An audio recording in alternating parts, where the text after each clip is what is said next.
8. I'd like to call this meeting of the Village Board to order. Clerk Waters, would you please take the roll? Trustee Eater? Here. Trustee Enya? Here. Trustee Loving-Jacobson? Here. Trustee Straw? Here. Trustee Taglia? Here. Trustee Wesley? Here. President Skaman? Here.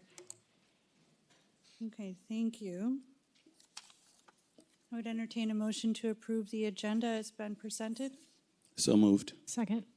Motion by Trustee Wesley, seconded by Trustee Loving-Jacobson. All in favor? Aye. Aye. Thank you. The agenda has been approved. I would entertain a motion to approve minutes from the July 21st, 2026 regular meeting of the Village Board. So moved. Second. Motion by Trustee Wesley, seconded by Trustee Loving-Jacobson. All in favor? Aye. Aye. Aye. Thank you. And Trustee Enya is participating in our board meeting this evening remotely per our protocols. I would entertain a motion to approve the is there any non-agenda public comment this evening? Yes. Okay. How many do we have?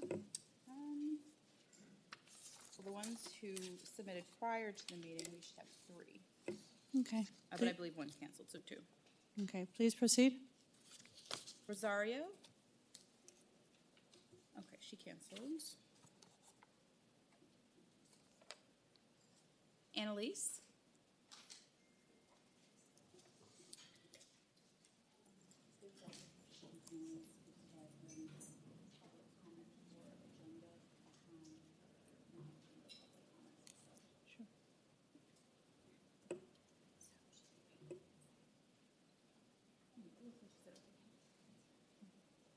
Two separate public comments, though, correct? Hi, my name is Annalise, and I'm a resident of Oak Park. I'm back again today to first thank the board for taking swift action in addressing pretextual stops. This was a necessary step in making Oak Park safe and welcoming, and while this policy will ultimately come too late to help Christian Wallace, I am hopeful that future risks to Black and brown people through police encounters will be reduced by the passage of this policy. The board's response also shows that it is possible for action to be both meaningful and responsive. Knowing that the board wields the power to influence the processes and policies, I am urging you once again to move forward with transparency in this investigation. To date, the footage released by Oak Park Police was heavily edited, creatively compiled, and designed to generate a narrative around Christian Wallace's death. Footage is missing, the investigation has been slow, and public outrage is growing. This week, an attorney and former police officer, James White, analyzed available footage of Christian's encounter with Oak Park Police. As a former police officer himself, his concerns around the Fourth Amendment violations and behavior inconsistent with Illinois law brought both attention and interest in this case, so much that his analysis has been viewed over 81,000 times in 4 days. I'm not here to litigate what happened during the encounter, but rather reinforce what he said in the video. I would say to residents of Oak Park and to the government of Oak Park, you need to release all of the unedited footage because you've made yourself look like you're involved in a cover-up here by customizing and editing the footage for release. As a community member in Oak Park, I remain intensely concerned not only about the lack of accountability and transparency in this case, but also about the national negative attention brought to our community being connected to police violence against Black men. You have the power to address this now, just like you have with pretextual stops. Empower a civilian-led investigation to review all unedited footage, pressure ISP and OPPD to release the information to the public on the full progress of their investigation, and commit to transparency moving forward. Thank you. I also have a second public comment on a different issue. I'm also here to discuss inclusive housing in Oak Park. While I don't have all of the zoning laws memorized by heart and I'm not a zoning expert, I do understand my own personal experience regarding inclusive and affordable housing. We moved to Oak Park a few years ago from a state where the cost of living was much lower. My family was desperately seeking reprieve in a progressive area, and Oak Park was the first community that came up on our searches. The high cost and limited supply of housing would have made our move here untenable. However, my family is the beneficiary of inclusive and affordable housing tax breaks because my husband is a Purple Heart veteran, a Purple Heart recipient, and a disabled veteran. Our ability to live and contribute to our community in Oak Park is contingent on the tax breaks that allow families like mine to seek more affordable housing options. And my story is a reminder of how state and local policy can support the growth of our community where we need it most. As a parent, I want to reinforce a concern shared by Trustee Eater's own experience living in a suburb that did not pass inclusive or affordable housing policy. He explained that school classrooms were harder to fill, and some schools even shut down due to low enrollment. I see this as a possibility in Oak Park if we don't create more affordable housing pathways for young families to grow long-term in our community. Many commenters at the last board meeting said they had been here for 20 or 30 years. The average price of a single-family home in Oak Park, according to the 1990 housing plan, which I read, was just under $140,000.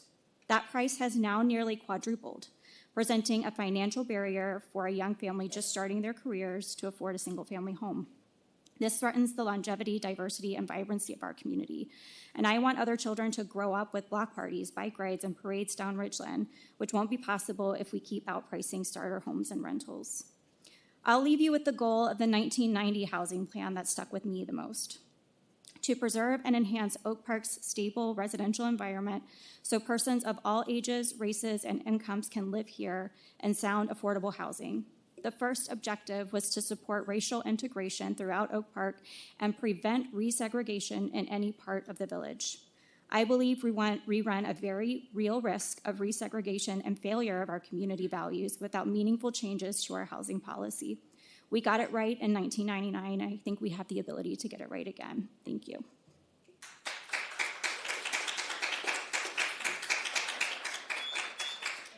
Thank you. Amy? Amy B.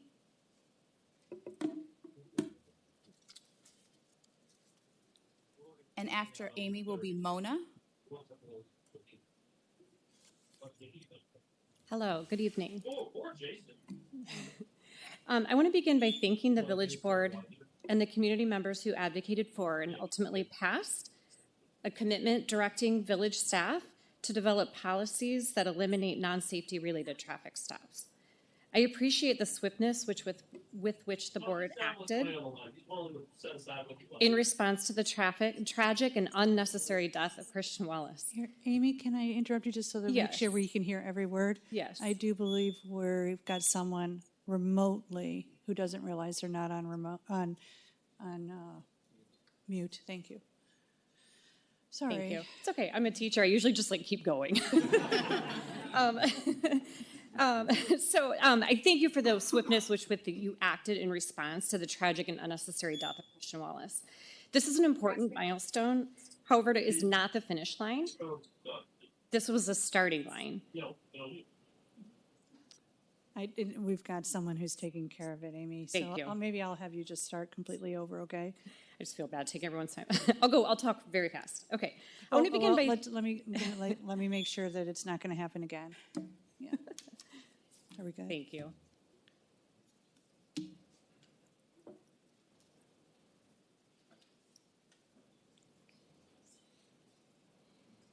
Okay. Okay. The control room is next door. Gotcha.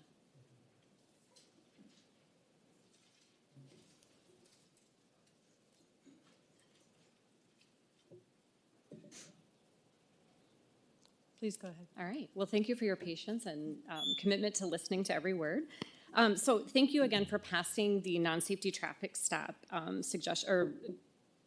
dictation to the village. I appreciate the swiftness with which you did that. This is an important milestone. However, it is not the ending. It is the beginning. Community organizations, national data, and recommendations from the village's own consultants have pointed to these policy changes for years as a way to strengthen public safety for everyone and to reduce likelihood of tragedies like this. A plan on its own only has value if it is followed through with meaningful action. As a community, we will all bear witness to the board's commitment to ensure that this directive is carried out by village staff with transparency, fidelity, and consistency. Accountability belongs to all of us.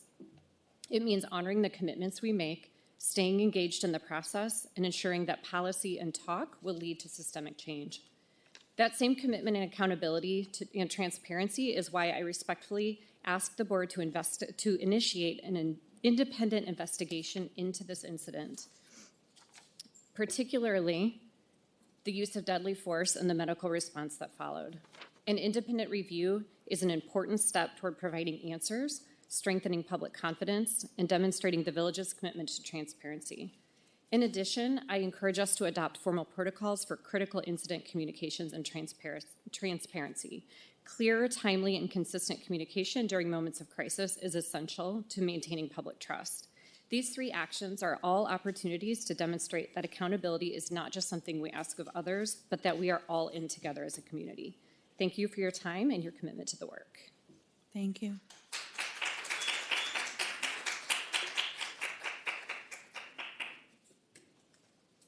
Mona? And after Mona, it will be Rahini.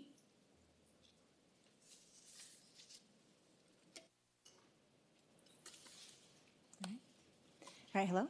All right, so in looking around the room and just knowing my friends in Oak Park, one of the main reasons that many of us move here is because of the progressive community. We embrace diversity in people, backgrounds, housing. That's what makes this community so special, and it's why so many people choose to live here.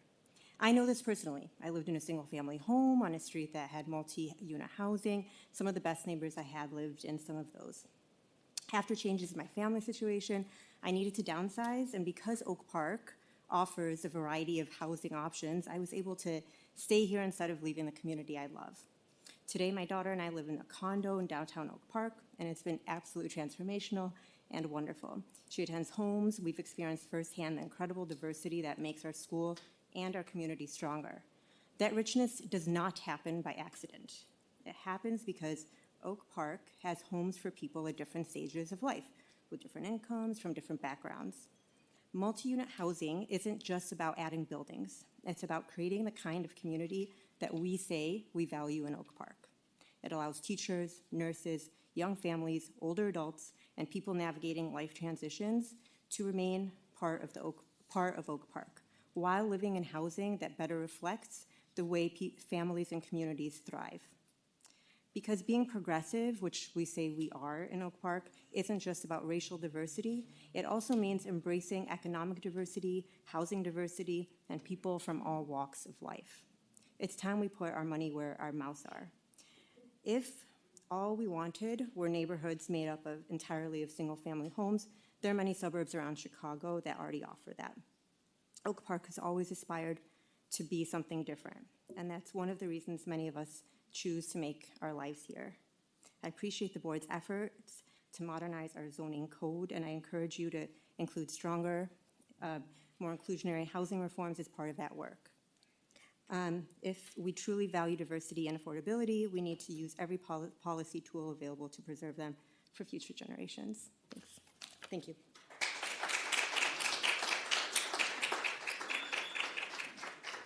Rahini? And after Rahini, it'll be Risha.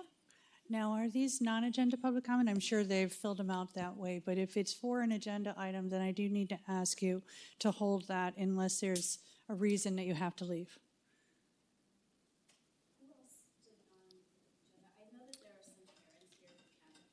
I understand and I totally accept that. Olivia. And then we have Jamaria Thank you. and Clifford. These are all the ones that have non-agenda, but I'm not sure. Yeah, so if you have to leave for childcare or for any other, reason that would otherwise prohibit you from participating in civic engagement, then please, when your name is called, join us. But if not, I would really ask you to hold for the agenda item.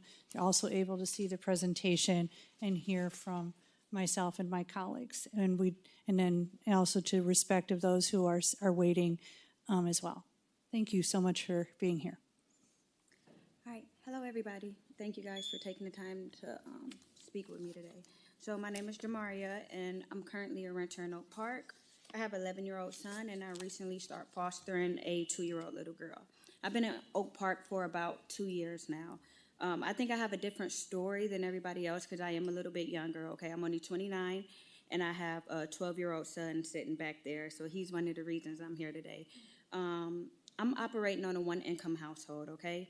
And I've been a single parent since the age of 17. So I know firsthand what it's like to overcome some of the things that people are going to talk about here today. So I wanted to come up and just share my story. So right now I am an active duty service member, but despite all that hard work, I still have to face the backlash of still being a single parent. And I don't think that's right, and I don't think that should be something that people are facing. So my journey is proof that with opportunity and dedication, it's possible to break the cycle, but not if you're still going to be judged, right, for just being a one-income household. So now we're going to get a little personal. My rent is $2,741 a month. That is a lot of money, okay? So thank God that the Army pays my rent for me, or I would not be able to live in Oak Park and afford to be here. To simply even qualify for my apartment, I had to prove that I make 3 times the rent. I had to give my apartment building check stubs that I make $8,223 a month. And I can guarantee it's a lot of 2-income households in here that do not make that amount of money. So just because I'm in the military, and I do want to note that they do pay my rent, but what if I wasn't? What if I was just a mom out here trying my hardest to just make ends meet, right? So today, while I'm not speaking for me, I'm speaking for other single moms who just need opportunity and consideration when it comes to housing. For many single parents, despite steady employment, good rental history, the ability to pay their bills and everything else, they are priced out just because rent is high, okay? I know I'm running low on time, so I'm just going to now talk, but I know a lot of people think, right, when you lower the prices of rent, it don't automatically reduce the safety or quality of a neighborhood. And I want to just say that again. The thing is going to ring on me, but when it is, I'm like looking at it, I got 30 seconds. But lowering rent does not automatically reduce the safety or quality of a neighborhood. So making inclusionary and affordable housing should be something that's in any neighborhood, right? Nobody should have to prove that they make almost $10,000 a month to live in Oak Park. And that's on the low end of an apartment I was able to find for me and my family. So I just want you guys to keep that in your head, right? Not all single parents and one-income households are, like bad people, because I know that's what a lot of you guys think, and I just wanted to come here and just say that. All right, thank you guys. All right. I gotta go get my other baby now.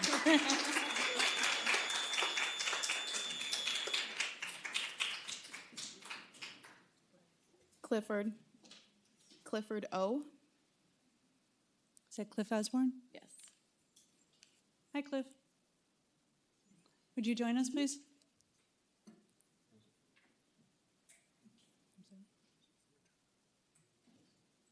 Are you going to be leaving us after your public comment this evening? Maybe, do we have some headphones for Mr. Osborne that we can find?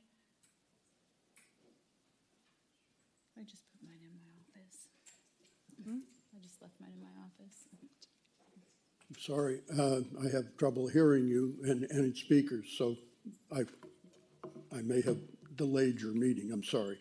Not I at all. really came to speak about housing, but I'm not going to, because I now want to talk about hubris, which I think is infecting this board, and it disturbs me greatly. Now, why do I have the effrontery to say that? I'm going to have to do a very brief CV for those who don't give a damn where I came from. I've been here more than 80 years in this community. I've been a plan commissioner, I've been a trustee, I've been a village president. I've worked for the Chamber of Commerce in various forms. I was the Oak Park representative to the Illinois Municipal League Legislative Policy Committee in Springfield. I've served on national committees where I've been in the President's Oval Office in Washington. I don't come here to berate you, but I come here to chastise you, I hope. Now, why do I think I have the ability to do that? Because in your august positions, you do not have the authority to direct a police department to not obey the law or not enforce the law. You can, in fact, create control situations. You can't go more than 60 miles an hour if you're chasing somebody. You can't go more than a mile outside of town if you're chasing. You can do all of that. But when there are ordinances or state laws that state positions that legislative bodies have taken, you can't simply override them. If you want to do resolutions that show how advanced you are, you can do those till you're blue in the face. Resolutions are yours to do. You want to pass a resolution that says we are looking at a president who's an egomaniacal jerk? Go right ahead, pass that resolution. I'd even come in and try to speak to it. But there are limits to your authority. You are our kings, but you do not have ultimate responsibility to just override other people's laws and rules. That's all I'm going to try to say tonight. I'm making my 3-minute talk. Thank you.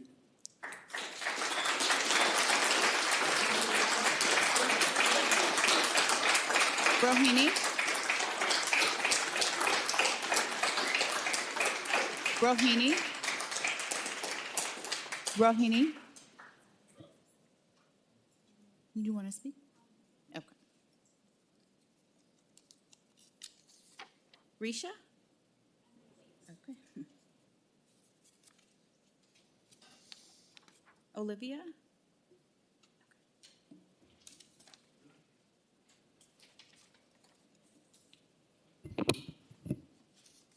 Good evening. My name is Olivia Holdsworth, and I'm here tonight to speak about inclusive housing and the proposed zoning changes in the community.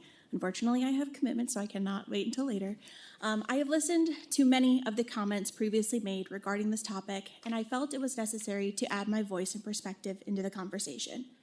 From what I have heard, many are concerned about the proposed referendum and lack of community input. I empathize with this. However, there are also a large number of citizens who are voicing statements of fear and anger about what could happen, and specifically who these proposed changes might bring into the area and how these newcomers would be fundamentally different. My husband and I moved here from Bloomington, Illinois, to our current apartment in Oak Park on March 16th of this year. We are both college educated and hold good careers. However, like many in our generation, we will likely never be able to be homeowners. Our lack of ownership does not mean that we are less committed to the community, and it does not mean that we are less active or that we have significantly different values than those who do own. We deeply love Oak Park, and our admiration goes deeper than just being where we reside. We support our neighbors by putting in the work to be informed about local issues. We show up, and we provide aid when we are able. We strive to support Oak Park businesses and organizations when able and first, and we frequent the library and attend their events. Additionally, we seek out community events, whether it's from the park or the village of Oak Park itself, and show up as often as possible. We actively chose Oak Park for everything that it has to offer, and we know the value in putting in the work that thriving communities require. The societal and community cost of the proposed changes is unknown. There are a lot of conversations that need to happen, but the cost of continuing the established status quo is detrimental to the advancing equitable access to housing throughout the village.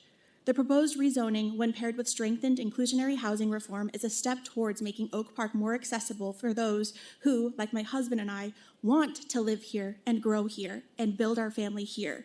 It is our plan to remain in Oak Park for the foreseeable future, and our plan is not different from many others who are renters in our community. Thank you.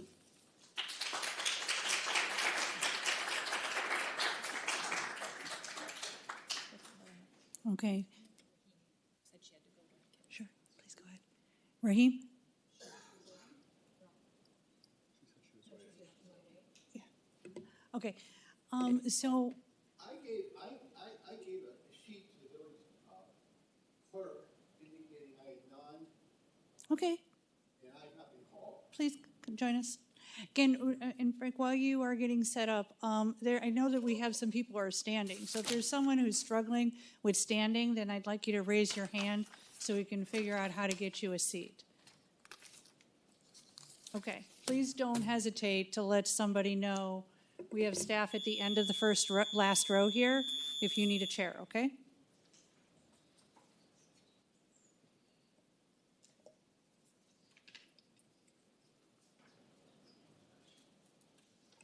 Thank you.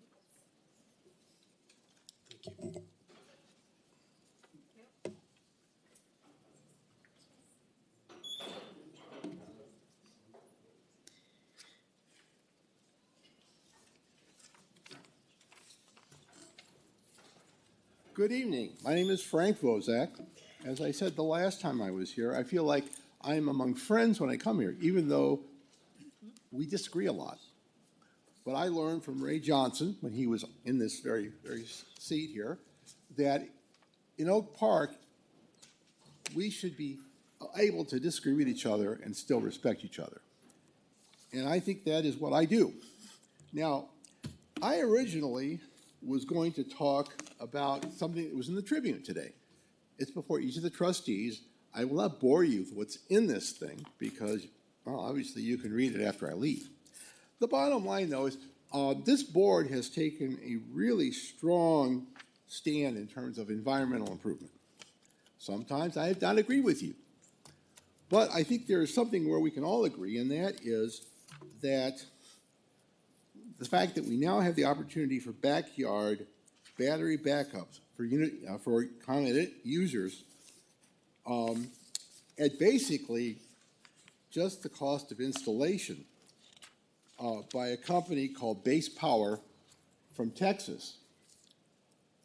But funny, when I called Base Power, they said, oh, Oak Park doesn't do business with us. Please, trustees, can you look into this? I don't know, maybe some of you are really lucky. You've never had power outages. I've thrown out probably over the years $10,000 worth of food because my part of Oak Park, by the way, southeast Oak Park, frequently has power outages. We unfortunately are on the same grid as Justice and a few of those communities, and when they lose, we lose. The only thing that rescued us was my neighbor behind me in a condo building was vice president of ComEd. And when he called, it got fixed. Frankly, I'm unsure if I can use solar panels with my 118-year-old house. I'm unsure if I can afford it. But I got a feeling that this may be affordable.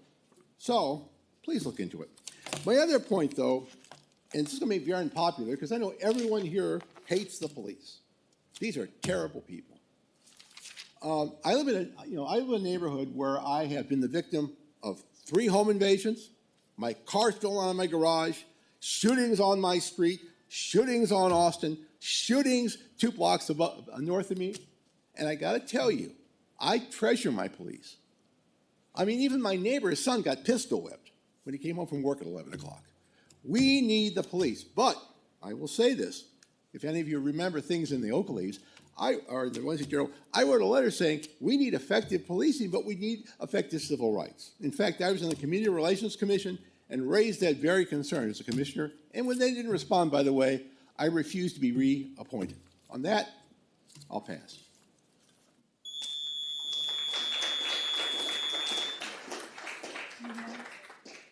Okay, thank you. If there's no other non-agenda public comment, we'll move towards the village manager's report.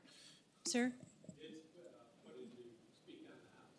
On the zoning? Okay, so we're going to hear the zoning in a little bit. We'll try to move through the agenda as quickly as we can. Thank you for joining us. Village Manager Jackson. Yes, President Scammon, trustee members. I just have updates to the calendars for August and September. If there are any questions, I'd be happy to take them.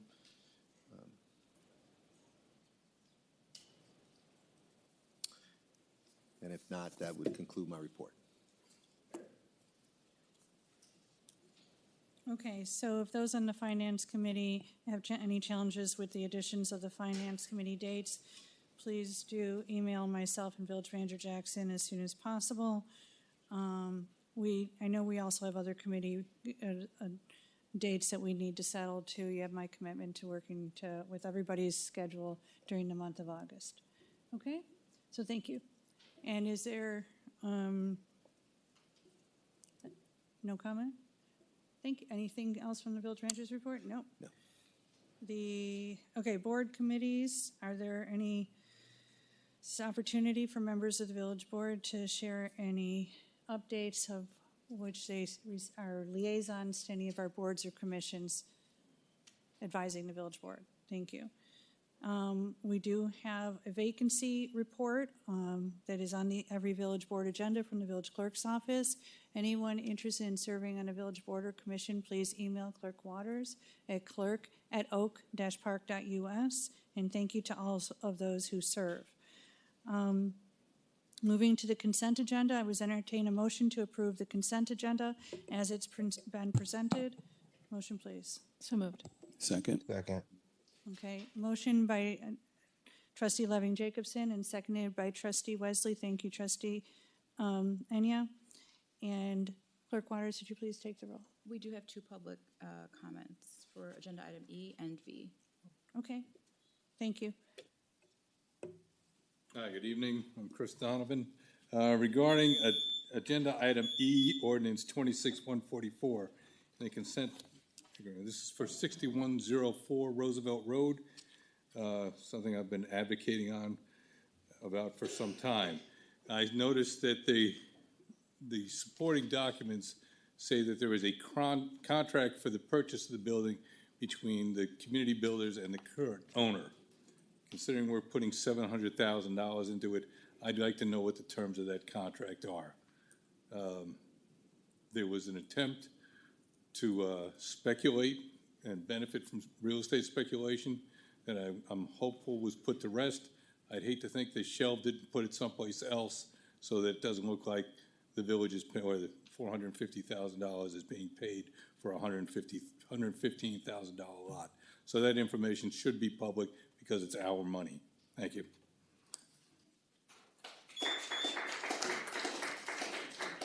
Jennifer? Jennifer G. Oh, thank you. Then that's all? That's all. All right, well, I do want to thank Mr. Donovan for his due diligence consistently with that property. It will be an affordable housing in the future, working with a very reputable partner. And the opportunity for the village to purchase land, sometimes that we know then that we can make those kinds of things happen is something that we're going to continue to watch very closely. So Mr. Donovan has been watching to make sure that the village does not overpay for that land. However, it was actually purchased by a third party and not part of our immediate agreement in the $700,000. So we'll provide as much information as we can according to law. Okay? Is there, and then, so was there anything else from any other agenda items on consent? No? No. Okay, so then, Clerk Waters, would you please take the roll on the consent agenda? Trustee Loving Jacobson? Yes. Trustee Wesley? Yes. Trustee Eater? Yes. Trustee Enya? Yes. Trustee Straw? Yes. Trustee Taglia? Yes. President Skaman? Yes. Okay, so the consent agenda has been approved. We're moving forward to our regular agenda. We are starting this evening with our 2027 budget kickoff and preliminary fiscal outlook. Village Manager Jackson. Yes, President Skaman, trustee members, Kevin Bueso and the finance team will handle this item. Kevin.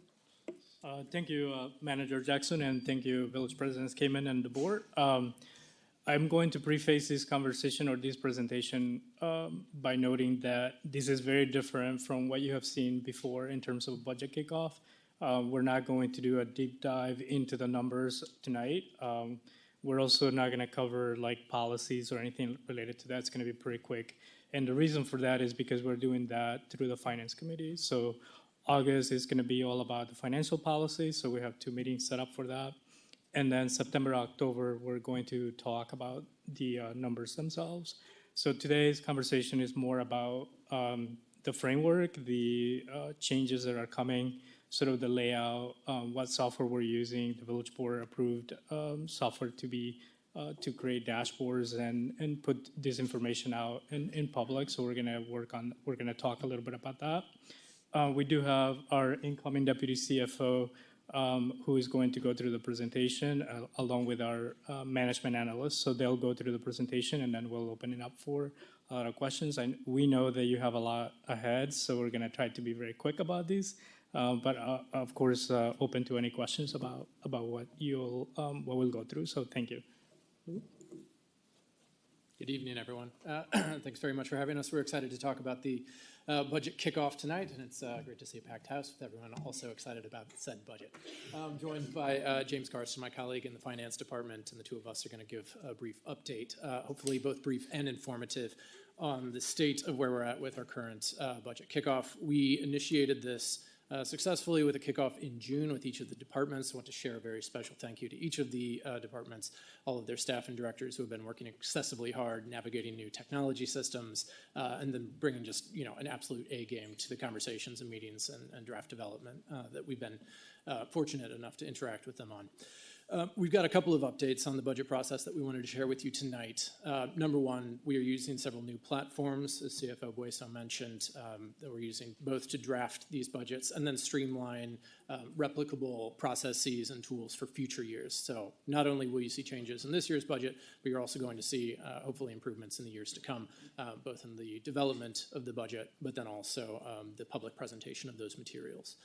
We're also conducting multiple rounds of department meetings, so first focusing on department communication with the finance team, and then moving on to village manager review, and then finally coming to the board. And then finally, we're working to create more interactive board materials, including the 2027 budget book, which we're going to be very excited to share a draft of in the coming couple of weeks and months. Let me jump ahead to the next slide. I'm going to go through these updates very briefly. These stem back to the kickoff meeting that we had with departments, and they help kind of lay the context for the budget decisions and conversations that we've been having across departments. So number one, at the federal level, we've been seeing several trends that we are emphasizing in all of our conversations. We're seeing federal spending on states declining, particularly grants to local municipalities and states. We've also seen interest rates that are rising or flat compared to previous years and decades. And so that ultimately translates in 2027 and years forward in potentially increased borrowing costs for municipalities. So we are keeping those things in mind. And finally, a tight labor market is something that we're thinking about in terms of hiring. Obviously, costs are increasing, and that comes with implications for attracting and retaining workers. And so we're making sure to keep that in mind when it comes to any new FTE requests. At the state level, we've noticed that revenues are decelerating, so not declining, but diminishing in their rate of increase. They are expected to be outpaced at the state level by costs in coming years. So we're seeing that as a trend that they're dealing with in Springfield. We're very mindful of it. Likewise, local government distributions for general purpose revenue are also being distributed to municipalities like the village. These are also declining compared to 2026 and previous years. States like Illinois, furthermore, have had federal funds that have been threatened by federal interactions, and so we are also keeping an eye closely on those kinds of uncertainties. None of this is immediately concerning in terms of risks to the fiscal year 27 budget process, but it is just kind of giving some landscape that we've been having in terms of our conversations with departments. Let me then jump into several local trends and then give a couple of additional updates before I pass it off to James. Fiscal year 2027 represents a transition away from reliance on one-time pandemic-era resources, and we are moving towards a budget that is supported by recurring, systemically supported, long-term sustainable revenues. The projected 2026 reduction in general fund balance included use of available one-time revenues, including pandemic money, and we saw this advancing eligible capital expenditures. And this third point that I want to point out too, this has to do with last week's 2026 general obligation bond issuance, which was approved. These are going to be used to reimburse those capital expenditures, and that will ultimately restore a substantial portion of general liquidity in the general fund. With the caveat that these do not create recurring operating revenues, and these will come with future debt service obligations. So we're keeping this heavily in mind. Fourth point, separately, our operating expenditures are projected to grow faster than recurring revenues in future years, and so very much this is an inflection point where we are keeping this as our North Star to focus on bringing into alignment our expenditures and revenues. So you will see that there is going to be an increased focus this year in the interactions that we are having with departments in each of the draft materials that you receive, focused on operational efficiencies, service prioritization, and sustainable recurring revenues. Okay, we have several key changes that we want to highlight, and then James is going to speak about them in further detail. First is the order of operations. You will see some differences in how the village has approached previous budgeting cycles. We started off with operating budgets, talking first about dedicated revenues with departments, and then moving into expenditure budget conversations. These are ongoing, and then we have also sequenced simultaneous with them personnel forecasting. This is something that we are just wrapping up this week for the preliminary forecasts. Sequenced after this, on a parallel track, is the capital planning process. And so we're going to have more to come on that front in August and September. Technology, the budgets are being drafted in 2 new online systems. These are cloud-based, and they've been the focus of a lot of additional behind-the-scenes work within the finance department. These 2 systems include Unibudget and OpenBook. And hopefully you've heard a lot about these. You will be seeing much more about them in weeks to come. In terms of timeline, we started earlier with the June kickoff than in previous years, and we have had some updated deadlines for draft budgets and revised review stages. In terms of efficiency targets, overall, excluding personnel costs, the target that all departments are tasked with pursuing is a 3% budget increase paired with a 2% cost savings. And so you will see department narratives in the budget book, in the draft content when it comes for your eventual review, that is talking both about cost increases and then identifying specific efficiencies within each department's budget. In terms of communications, the budget book is going to include shorter public narratives, so we are really trying to make this an accessible public-facing document, and you will see that there's going to be an increased emphasis on performance outcomes and efficiency. And then finally, in terms of collaboration, as noted before, we've been working closely with departments, having conversations, making revisions together. It's been truly a collaborative process. We've been very, very grateful for the hard work of all of our departments, and so really want to call out repeatedly our appreciation for them. Let me go ahead and pass it over to my colleague James, and he's going to give some additional updates on the process. Thank you, Louis. Village Trustees, President Skaman, James Karsten, Management Analyst in the Finance Department. Want to speak about 2 technology changes within the Finance Department that have occurred and are occurring over the last few months and through the summer. Not directly budget related, but on June 15th, the village upgraded its ERP system from an on-premise system to a cloud-based platform, BSNA Cloud. That upgrade happened successfully in early June. So we upgraded 9 discrete on-premise modules into 1 integrated cloud-based platform. And that platform kind of affects day-to-day finance operations. And then in terms of the budget process for fiscal year 27, we're using Unibudget to build the village's budget book in 2027. This implementation is ongoing currently, but we've experienced some success with departments building budgets in this platform. We're also currently, as been mentioned, working on developing the village's budget book in this platform as well, which will be a public-facing report. So we're really excited about that. More to come on that front. Want to emphasize a couple different strategies that are driving the budget process for fiscal year 27. As mentioned, limiting operating expenditure growth to around 3% for non-personnel budgets. Also, we're asking departments to identify realistic opportunities for savings, and that will be included in their department narratives as part of the budget this year. Emphasizing strategic personnel decisions, so being thoughtful about personnel requests that come from departments that align with the board goals and with village service delivery. And then also something that's new as part of this year's budget cycle is reviewing program revenues with departments to ensure that those amounts are well forecasted for 2027. This is an example of the revised and consolidated department narrative that will be included in the budget book.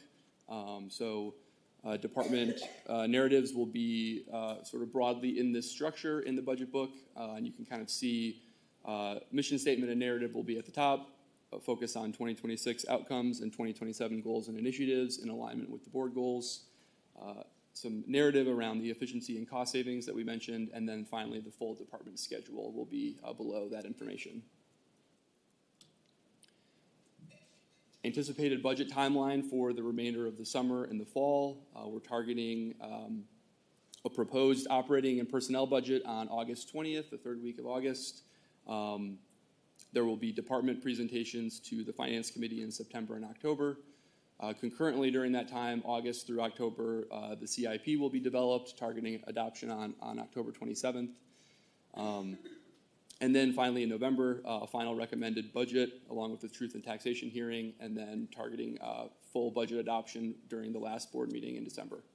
So that's, again, an anticipated budget timeline, subject to change, but right now operating with this timeline and framework, and as of now, in late July, on track. So with that, finance team is happy to take any questions. Okay, who'd like to start us off? Trustee Straw. Thank you for this. I think that I am particularly excited about the public-facing communications. I know historically, especially the draft budgets have been somewhat opaque, and having a little bit more of this narrative and making this more accessible to the public is a fantastic thing. I'm particularly happy that this presentation is happening at a time where we have so much interest and many more guests than we typically do, because I would love to have you actually take note of the budget process and come and provide input and engagement on some of the most important decisions we make each year. So, I think that this was really helpful, and I'm excited about what this sort of outline of our budget process looks like. I think this should be a much cleaner process than we've had in the last couple of years. Thank you, Trustee Straw. I just want to add that, well, first of all, thank you to the village board and the village managers for office for the support. There's been a lot of investment into the finance team and finance systems as well. What you're seeing is sort of the beginning of a full-blown strategic plan around finances, and so I'm glad to see the residents here, because maybe I got to be careful what I ask for, but we are going to be developing dashboards, and we're actually going to do these in a way that takes equity, resident input into how we develop the budget going forward. This year has all been about setting up the system to get there, but really what we're after is dashboards with data that you really care about, not what I care about, because from an operational standpoint, what I'm looking at may not be what you're looking for in terms of out of a budget or financials, and we're going beyond just those numbers. So data visualization about CIP and where the projects, where the investments are happening, that's all being facilitated by a lot of these systems that we're implementing. A lot of that work has been happening behind the scenes, and James and Louis have been just amazing and working a lot of hours to get a lot of these done. So I really appreciate if it weren't for them and the collaboration with departments, there's no way we would be at this stage right now. But I appreciate you highlighting that, and open again call to the residents to provide input as we continue to develop a budget process that takes resident input in how that's being developed. So, Thank you. Derek. Also, thank you. This is great work. I'm very curious and excited to see what the budget visualizations look like. As someone who built one myself, I know. budgetoakpark.com is a website that I built that is not updated right now, and I'm actually looking forward to retiring it and having being replaced by something official and much better. But be warned, I will have a critical eye when I look at it. So we're looking for that. You're fairly warned, yeah. but thank you.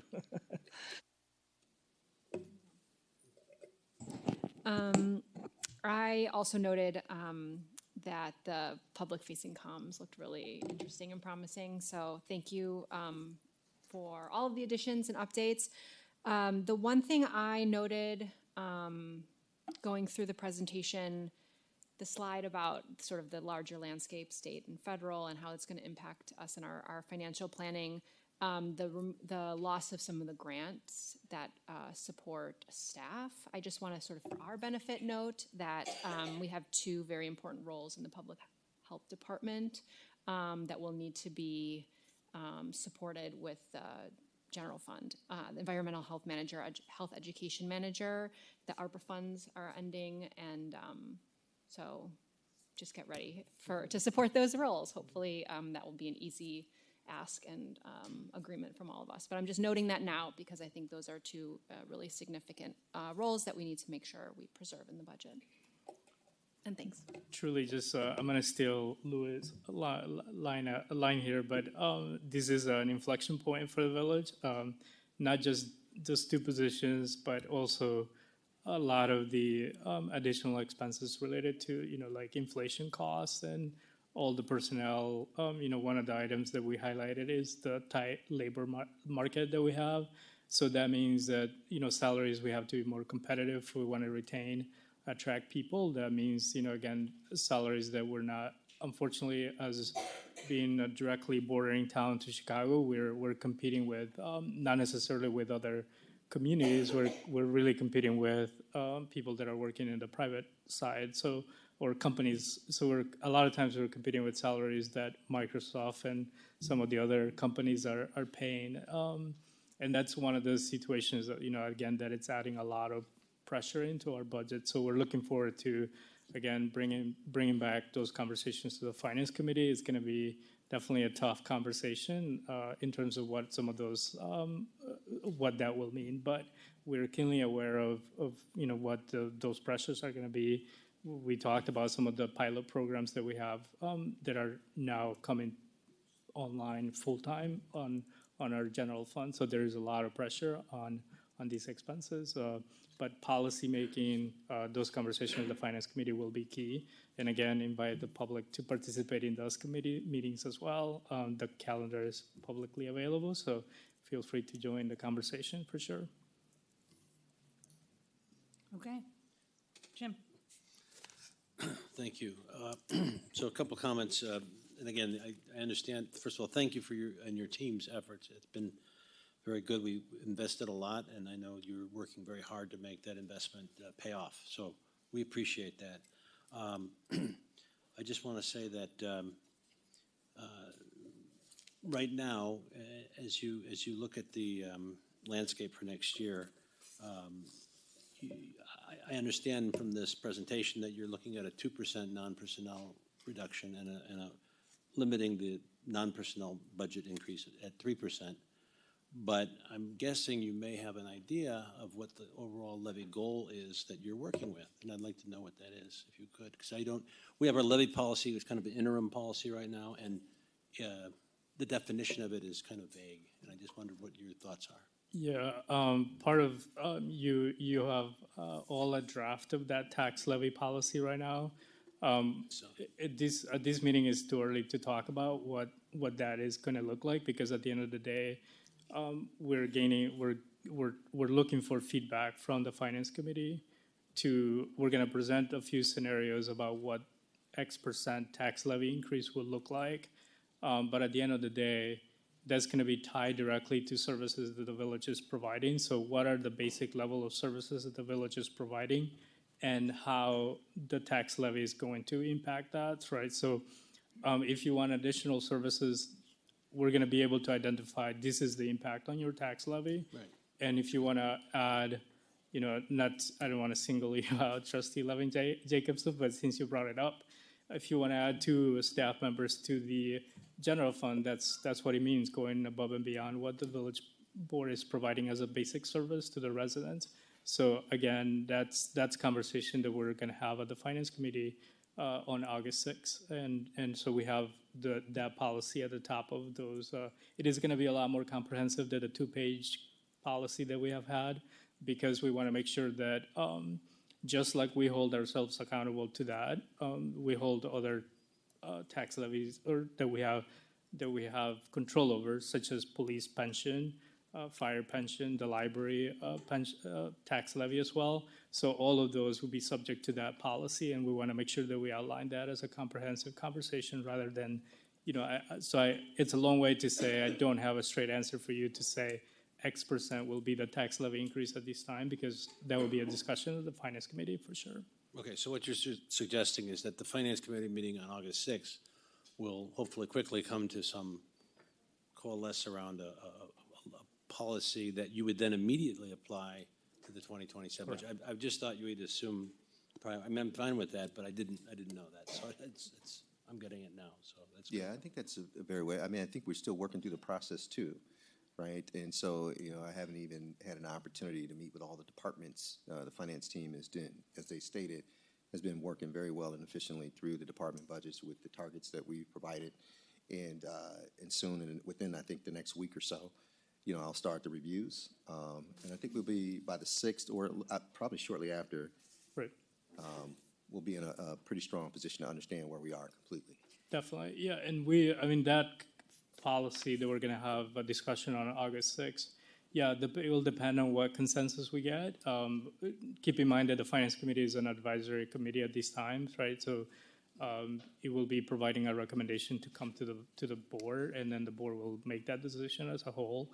But that is one of the reasons we want to start there. We want to make sure that we get the right direction, but we also want to be transparent with the board about what does it mean providing the basic level of service at this time, and what does it mean in terms of impact on the levy itself. The last thing I'll add to that, in addition to all the pressure points that we have, is we have been fortunate to maintain a strong fund balance or reserve, but long-term, that might be looked at as an option for funding one-time expenditures that can ease the pressure in other funds, but that will have to be looked at as a whole rather than a one-time thing. And so, but that's why 2027 is such an important year in terms of how we set the structure to move forward, because again, you don't want to fund long-term programs that later on is going to come with a sticker shock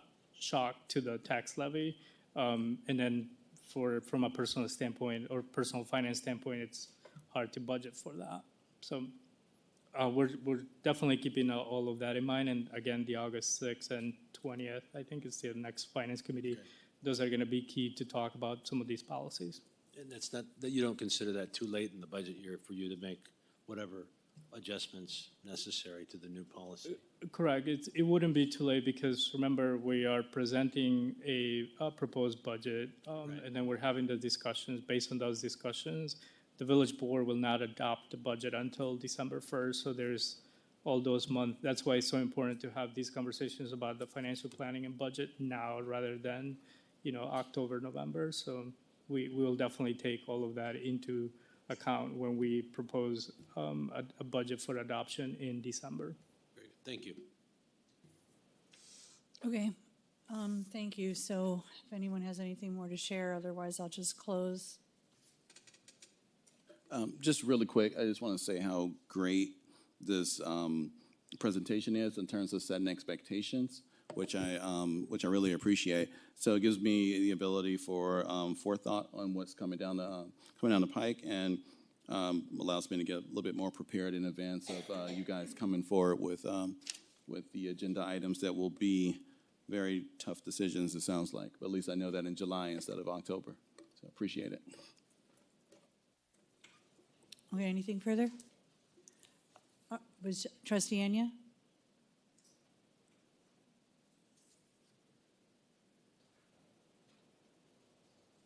I don't have anything extra to add. I truly appreciate this this new approach, and I'm looking forward to the input that we're going to be able to have with residents, especially creating that online portal for interaction. I think that's going to be huge. So I appreciate it, and appreciate the time that's going into it.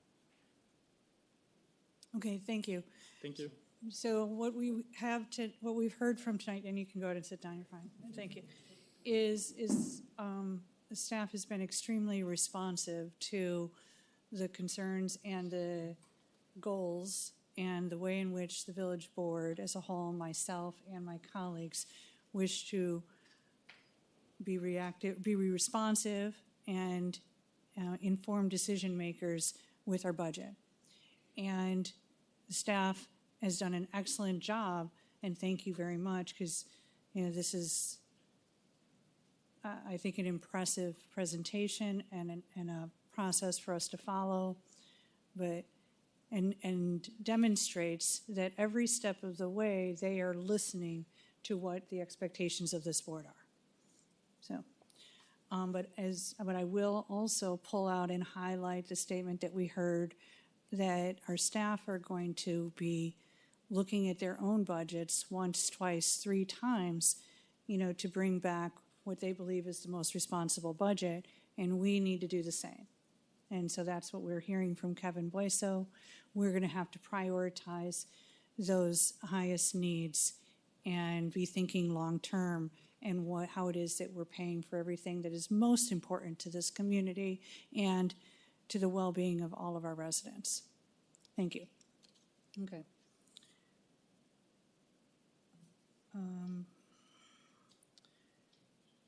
So with our next agenda item is Intoxicating Hemp and Kratom update. Village Manager Jackson. Yes, President Skaman, trustee members, I'm going to introduce Greg Olson, our Public Health Director.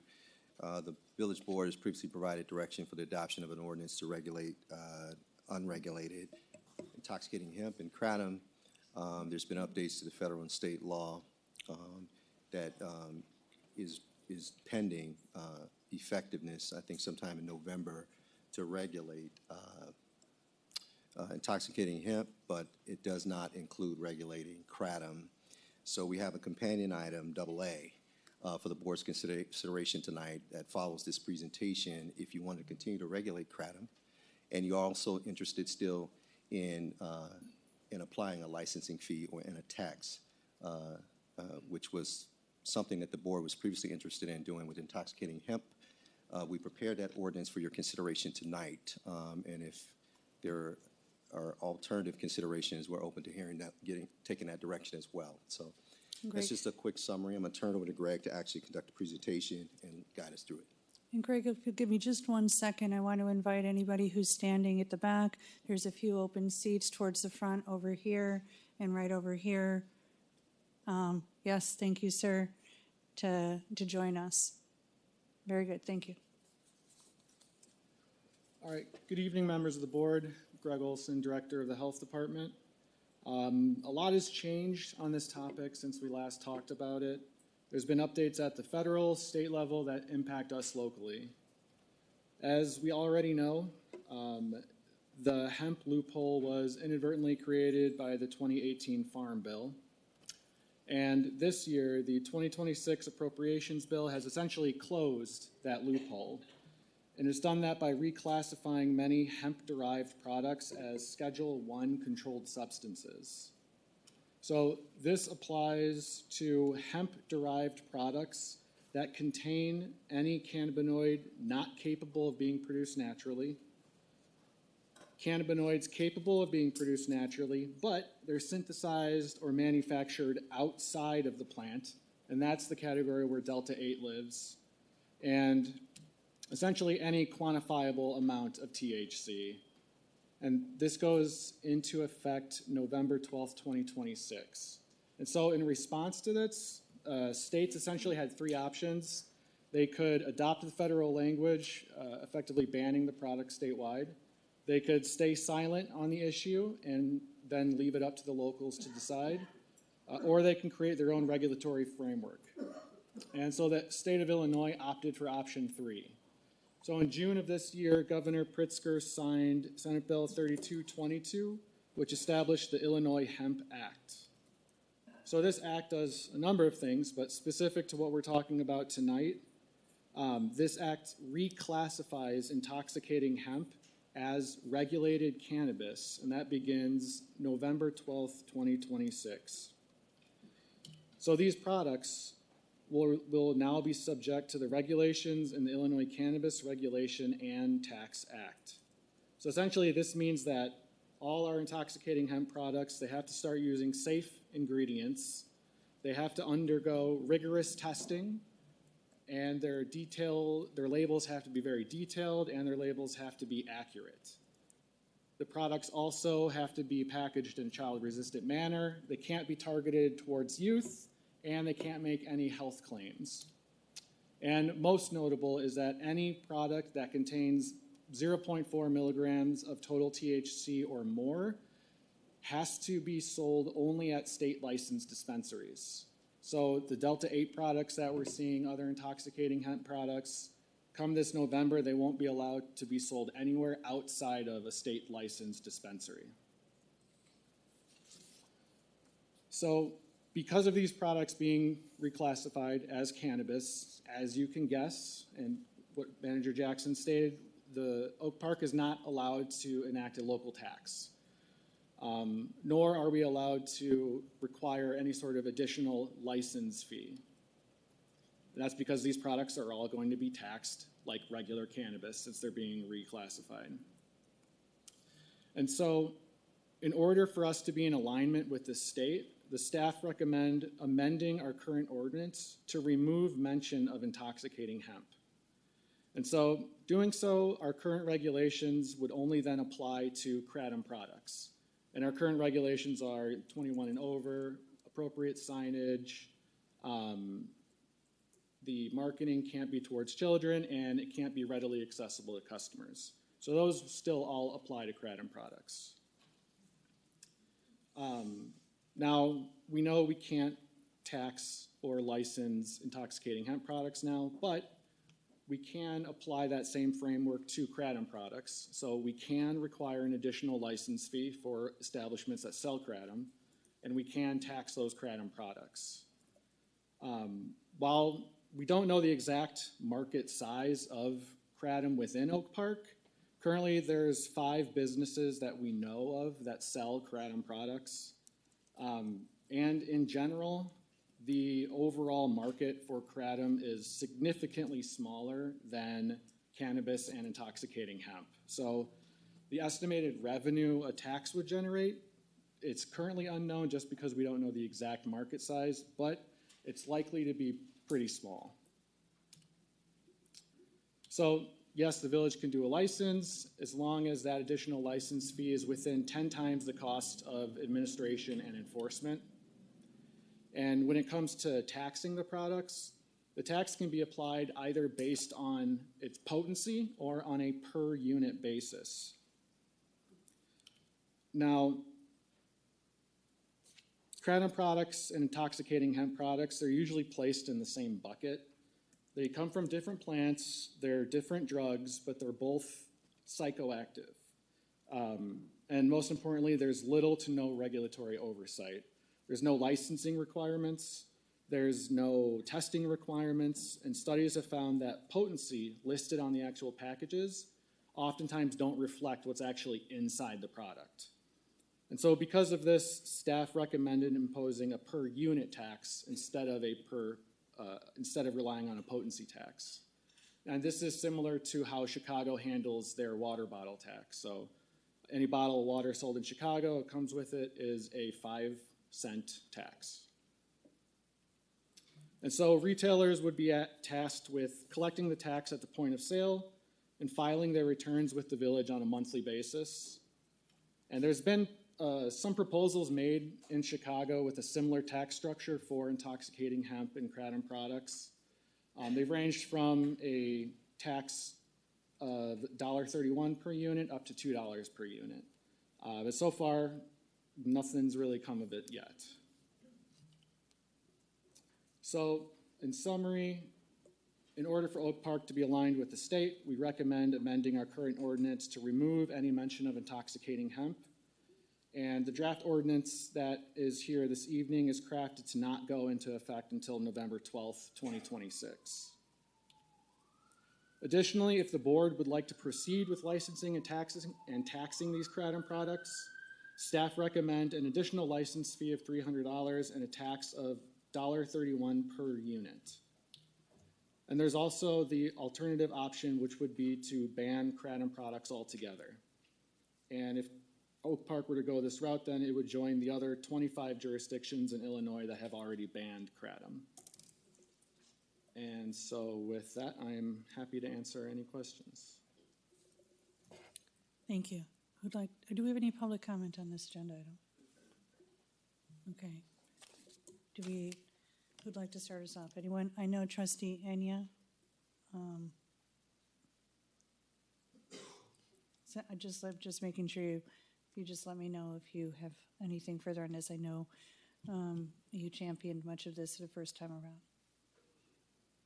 Yeah, no, Definitely appreciate all of the work that went into this, Greg, in your department. I think this is, a great step. I think what the state is doing, really helped along what we were originally trying to impose, which was just making sure that we were looking out for the children within the community that were having access to these, to these different hemp derived products, that there was no real licensing around.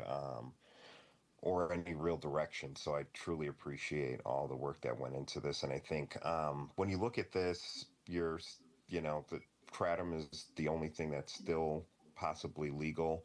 Um, and yeah, we could join the other communities, but I do know that kratom is still used and utilized by certain individuals for chronic pain.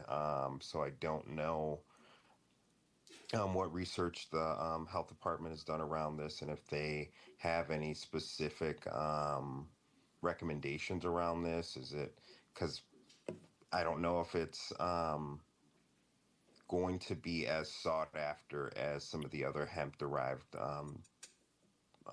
products like a Delta 8, Delta 9 was, but I do think kratom poses a far lower um, threat to the community and to youth. But if there is a licensing around it, does that offer safety to the young ones that could have potentially bought this from vendors in Oak Park? So I'm just wondering what do you all have as far as a recommendation? Do you think that this is something that should be regulated, or are we is it easier to just join the other communities? Well, yeah, that's a great question. So I prepared another slide kind of talking about kratom just in case we went into this. But specifically, so as I mentioned earlier, the consumer demand is significantly less. So you're right in regards to maybe it not being that big of a problem. But as compared to intoxicating hemp. But so kratom, the effect you get kind of depends on how much you use. At a low dose, it gives you a sort of a stimulant effect, but at a high dose, it acts more as an opioid, and it interacts with the opioid receptors of the brain. And much like hemp-derived THC, we had Delta 8, which was the concentrated version. When it comes to kratom, the concentrated form of kratom is called 7-OH, and it's more potent than morphine. And in the past decade, there's been a 1,200% surge in calls to the Poison Control Center, specifically for kratom products. And so I mentioned jurisdictions. There's 24 municipalities that have banned it. There's 2 counties that have banned it. There's a lot of talk going on currently about what other jurisdictions are doing. Statewide, there's been some bills introduced ranging from prohibiting it throughout the state, reclassifying it, or regulating and taxing it. So it's kind of the same conversation we've been having with intoxicating hemp, but now at kratom at the state level. My opinion as a public health official, the fact that I understand the argument where adults are adults, they can make their own decisions and use what products they would like to, that's fine. The issue with kratom products and initially intoxicating hemp was we don't know what's in those products. There's been studies that show that they can contain heavy metals, pesticide residue, and a lot of the times the potency that's labeled on the bag or the package is not what's actually in the product, and that's what leads to some overdoses. All that being said, the market currently is a lot less, but with intoxicating hemp now being referred to regulated cannabis, that market for kratom, specifically the concentrated form 7-OH, could increase. So, if we were to just amend the ordinance now to remove intoxicating hemp, we would still have the regulations of age requirements, marketing restrictions, appropriate signage, all of that will still be in there. It's just whether or not the board would like to ban the products outright along with the other jurisdictions, or kind of sit and see what the state does as far as do they regulate, do they prohibit, or anything, so. Okay, are you finished? And then we'll go to Jim. Is that okay? Thank you for the information. I'm curious to learn about oversight enforcement since the time that the previous board passed this ordinance and the state's, well, I guess it's not in effect until November, but what has the experience been like? Have you found violations? What, is it hard to oversee? Like, what's the administrative burden on the department? So we can get an understanding of, yeah, how it. So the enforcement piece hasn't been too difficult. It's a collaboration between development service officers and public health, environmental health inspectors. Development services, they do their routine annual checks, and at that point they'll see if there's, they'll note if there's products that are being sold that shouldn't be, and then they will notify the health department and we'll go in with the enforcement hand. And then also, if we receive complaints about products being sold, the health department will go out and respond. One of the complaints we received in the beginning was just about not having proper signage. And all of the business owners were very receptive to that, and they complied, and there was no need for any fines or anything like that. So it's been smooth so far. Any data collected around either children getting their hands on the products or overdose in the community? So specifically for Illinois, that's one of the areas where Kratom and Intoxicating Hemp differ a little bit. Intoxicating Hemp, there was no requirements. My 9-year-old twin boys could walk into a gas station and buy it. When it comes to Kratom products, there is the Illinois Kratom Control Act, so that sets the age limit at 18. So legally, kids can't purchase it, but that's what I'm wondering about, yeah. Exactly, they can get a hands on it some way or another. There's not a lot of information out there right now about Kratom. A lot of the attention has been focused on Intoxicating Hemp. But like I said, these two are always kind of lumped in the same bucket just because unregulated, unlicensed, they produce the psychoactive effects. So they're kind of similar, but the data is just a little bit limited on that. Okay. I mean, I'm definitely interested to hear what everyone else here has to say about our next move. I'm leaning towards sort of the assumption that the state will follow with the same sort of. So, I mean, that's sort of like the assumption I'm operating under as I'm listening to all of this information, but again, ready to hear from the colleagues. Jim? My thought would be to ban it. I honestly don't, it's a small market, first of all, as you mentioned, and the variability of the potency is a concern, especially for young adults. For an older person, I mean, if you went to a bar and got a martini, for example, gin martini, and it was the proof, whatever the alcohol proof was variable. I mean, it would be difficult for an adult to adapt to that. And I think there's, with consistency of when you do order drinks, you know what you're getting. You know what a Manhattan, how you react to that. Kids especially wouldn't know how they react to this. And that would be my bigger concern. So cleaner thing to do to me and simpler and would be to just ban it. Would just get rid of it. Tend to agree.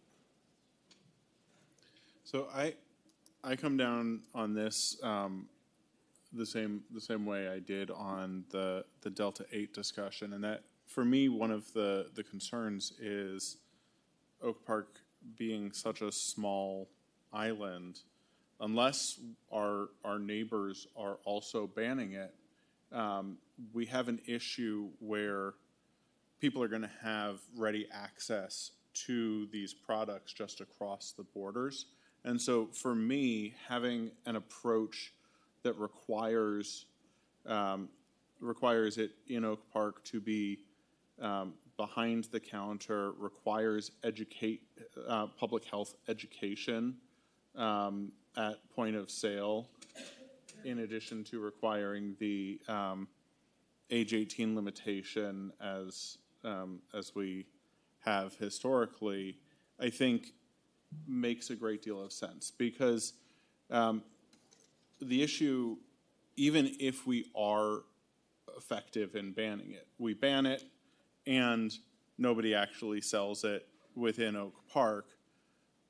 People go to gas stations across the street from Oak Park all the time, and if it's sold there, they're not getting the public education. And so by not banning it and adding the public education piece, there's more likelihood that people come to learn and understand the issues of the variability, the issues of the dangerous effects of an overdose, and that makes more sense sort of from a public health approach to me. Now, I would want to revisit that as soon as our neighbors start to consider a ban as well, and I would be happy for us to be in conversation with our neighbors about whether they would be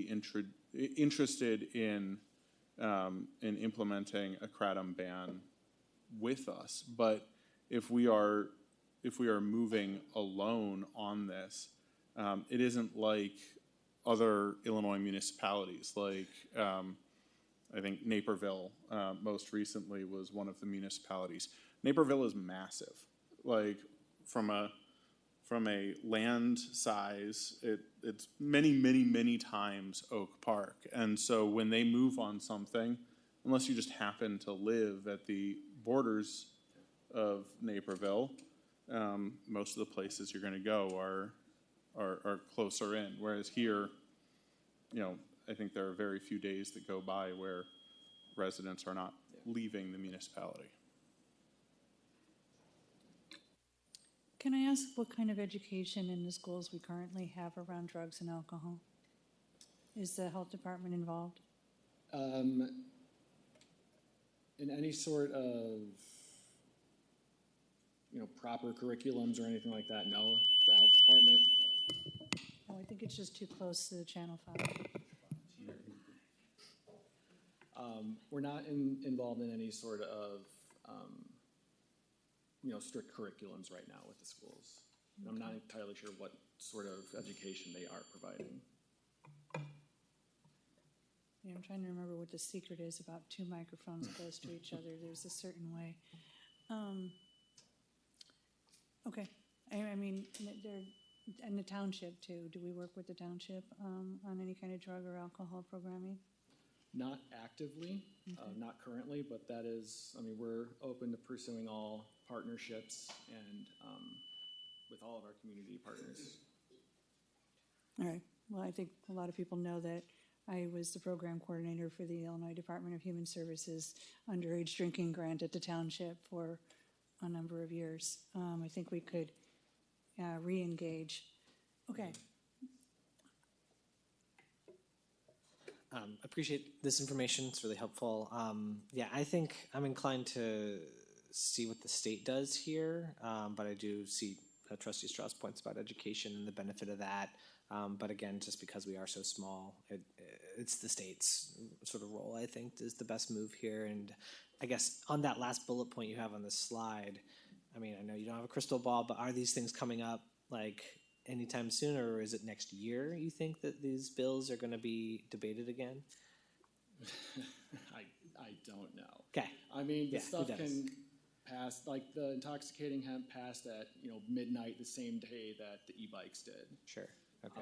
And I kind of liken the same together, where with e-bikes it's kind of getting to your point, small communities that can ban it or put in regulations, but it's much easier to fully adopt if the whole entire state does it, because then everyone would accept it. And real quick, so there are some communities around us that have opted to ban it. Des Plaines currently bans it. Elk Grove Village, Orland Park, and Bloomington, but that's not really all that close. And the others are more central and South Illinois, just for, In Naperville. yes, Naperville.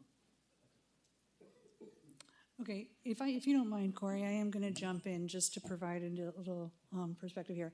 So I am in favor for a full-on ban.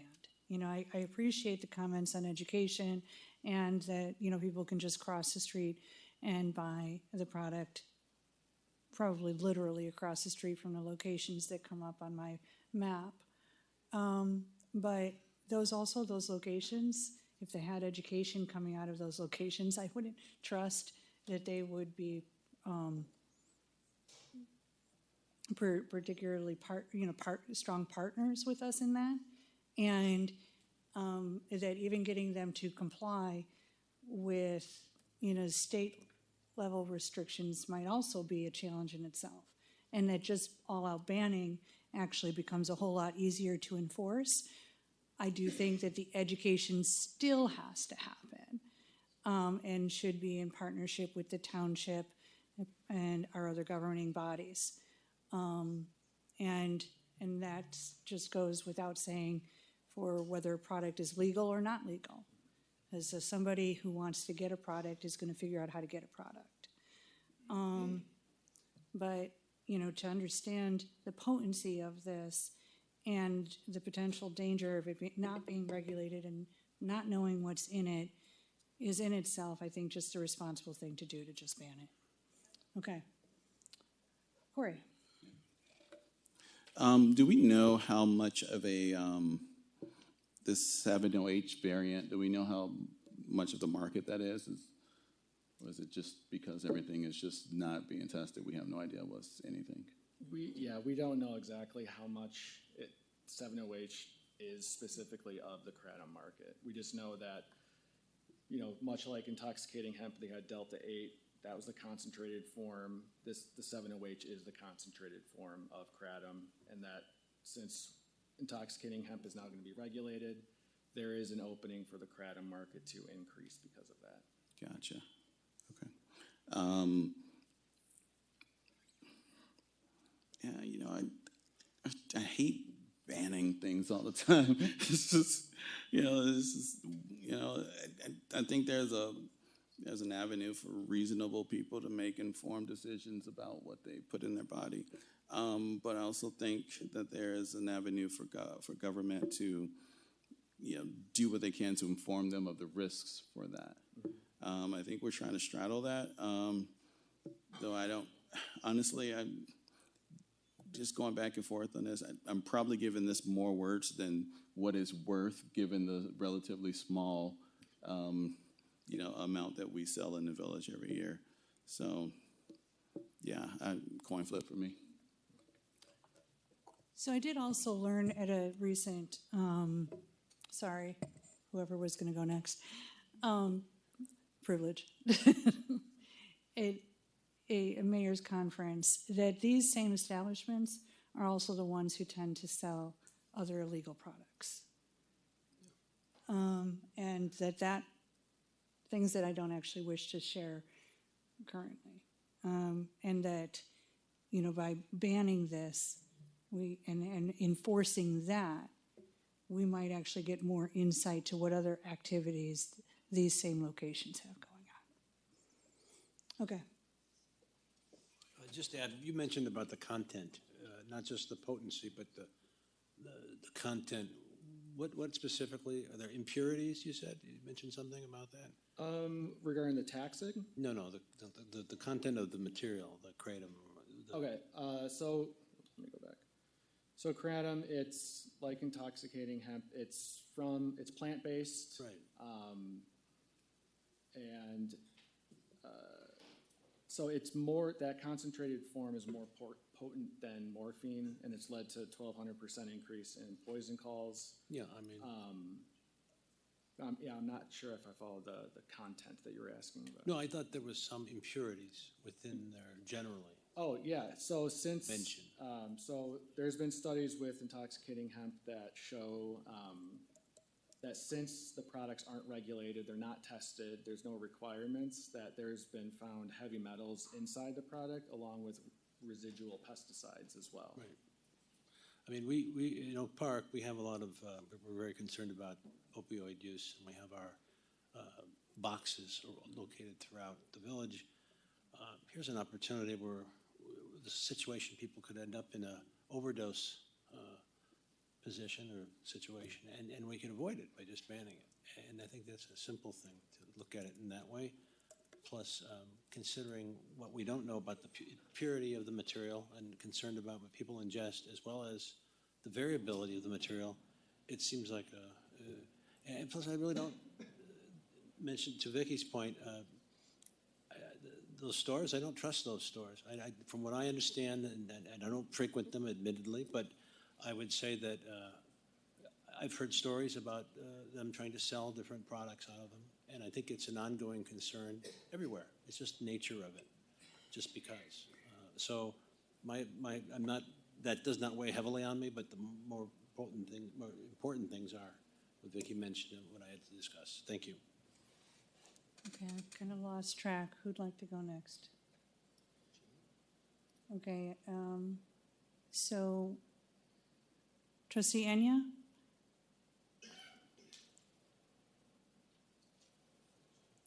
Jim and I, it sounds as if Jim and I are interested in banning, and I'm hearing from others they're really leaning in on the education.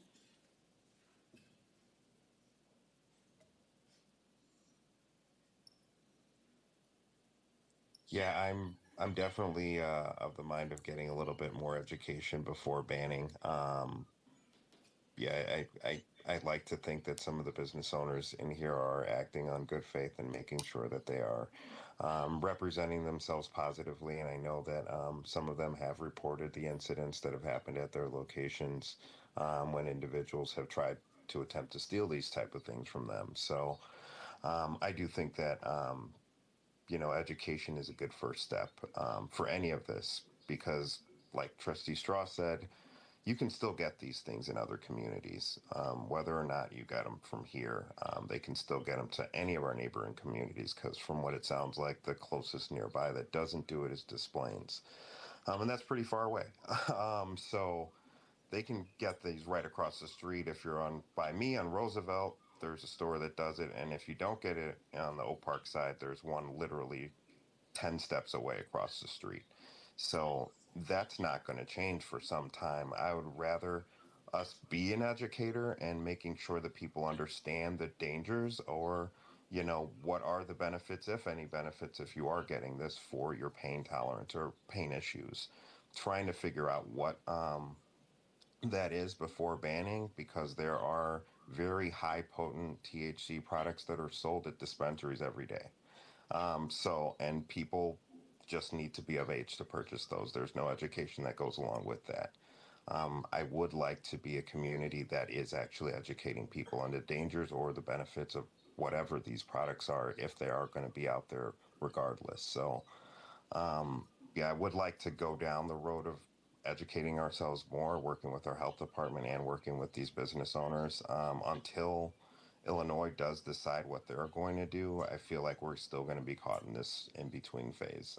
So we might as well arm ourselves with the education and making sure that this is actually something that is not just Kratom being educated in the schools, but making sure that the kids know the dangers of vaping that have become very, very highly prevalent through not only our high schools, but through middle schools. So I think there's deeper conversations that need to happen regardless, not just on Kratom.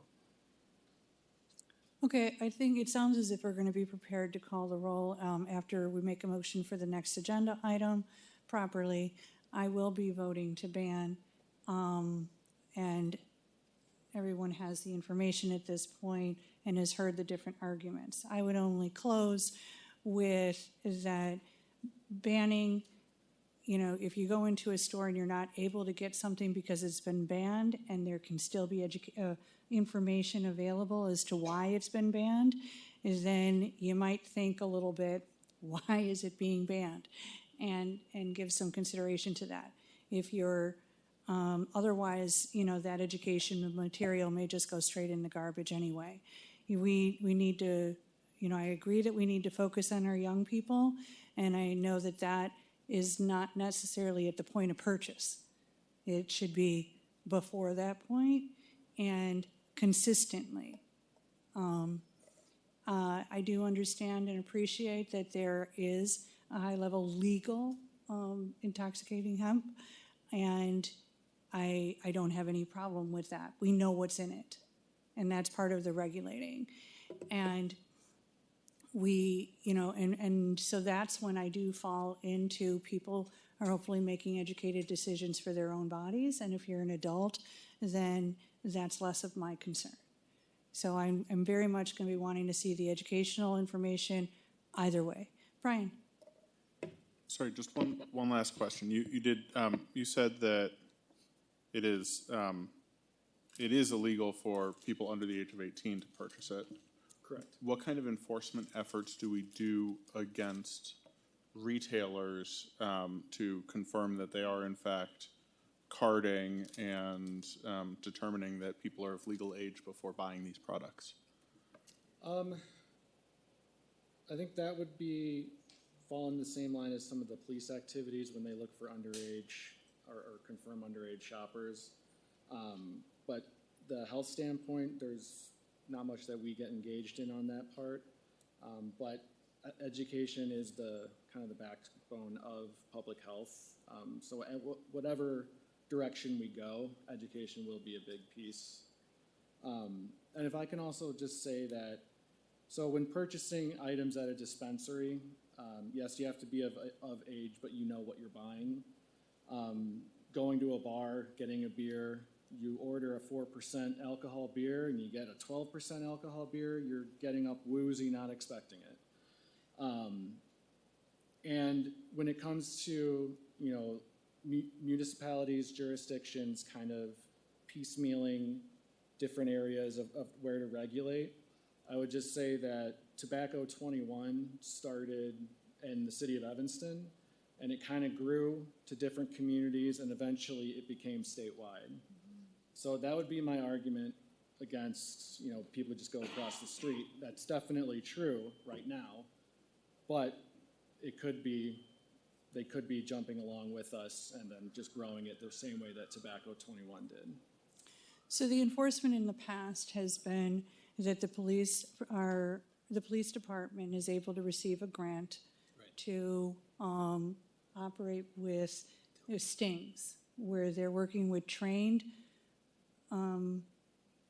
people who look underage or are underage to go in, and they're actually called stings. And so, and it's my understanding that in past years, our police department has done that for things that are illegal to sell to underage people. I'm not part of that conversation anymore, but I was part of Tobacco 21 and part of leading it here in Oak Park. And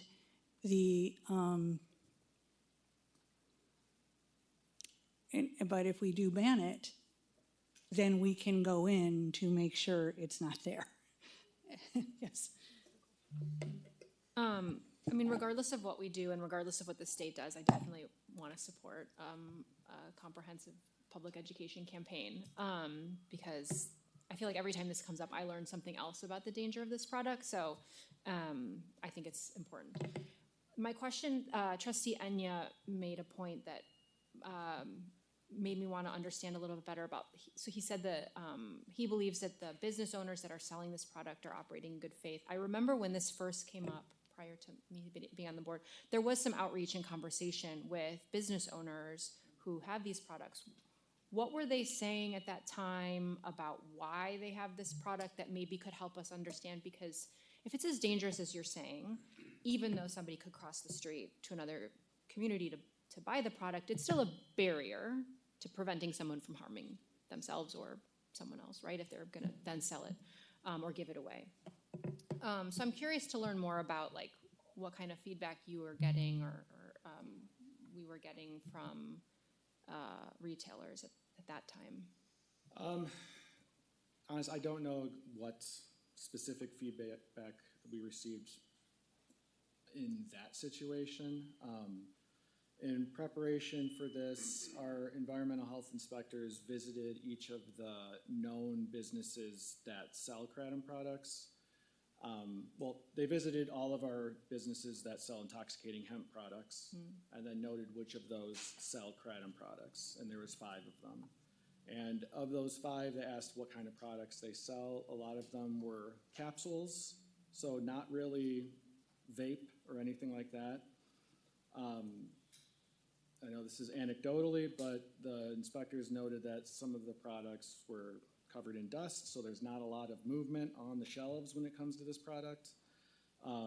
But, you know, they mentioned that they do have regular customers that come in specifically for these products. But that it doesn't seem to be moving all that much. Okay, again. I do have a little bit of information here, but, you know, typically just some of those businesses don't want to see anything bad, whether they're going to lose money or not lose money.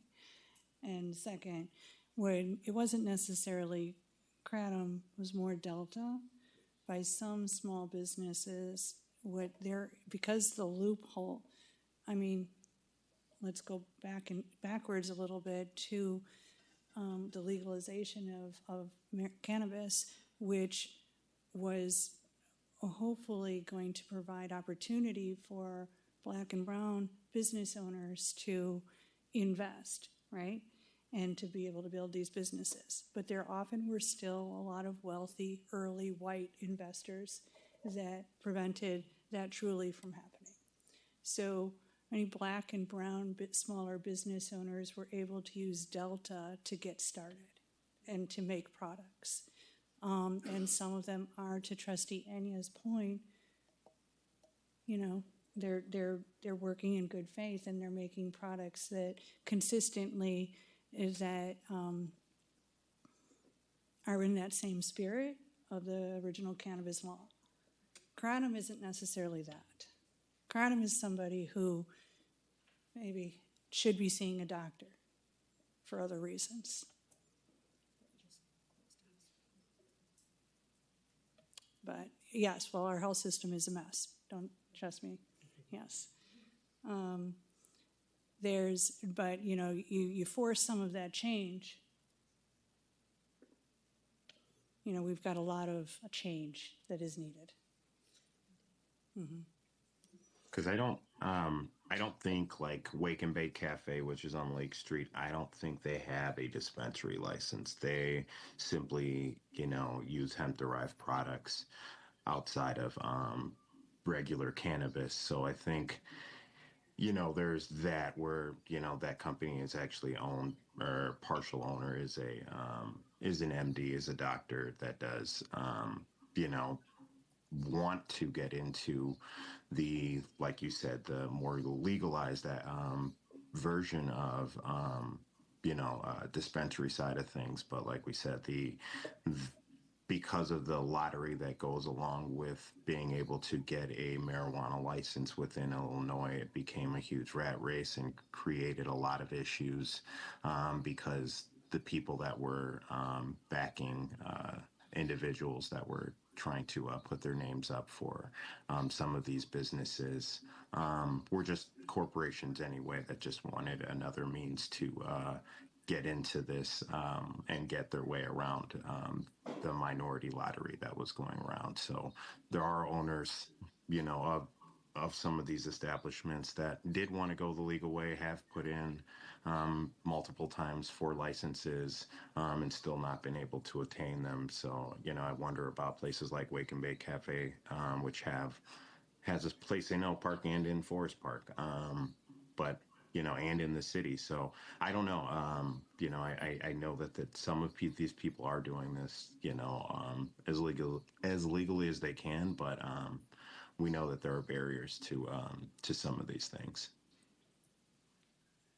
They're going to have new opportunities on how to be make their. Yeah, the state is creating a program, I believe, that allows for some businesses to transfer over to legalization. I don't know what that license process will look like, but I did see that there is state will be putting together a program that coincides with this.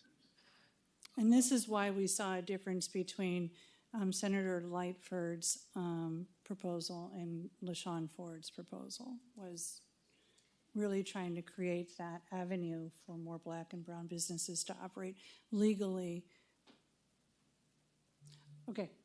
Yeah, and one thing with Trustee Ennie is right, with attached to State Bill 3222, I'm a little fuzzy on all the details, but they are making more licenses available for dispensaries. And I spoke with our economic development team today, talking about, this agenda item, businesses, specifically Wake and Bakery, and how any information that we have, we will send over to economic development so they can assist our businesses with going down that path of becoming a licensed dispensary if it's available to them. Thank you. Thank you for that. Yeah, because Kratom isn't going to make their business survive either. They're not relying strictly on that. In fact, not so. In fact, I don't think they were one of the 5 that you identified. Maybe I'm wrong. Okay, so Clerk Waters, would you please take the roll? Oh, no, we need an actual motion. So this was the discussion. So now we will call, item AA, I would entertain a motion for an ordinance amending Articles 8-2, 8-42, and 23A-12 of the Oak Park Village Code regarding regulations on sales of intoxicating hemp and kratom and licensing and taxation of retail sales of kratom. Motion, please. So moved. Second.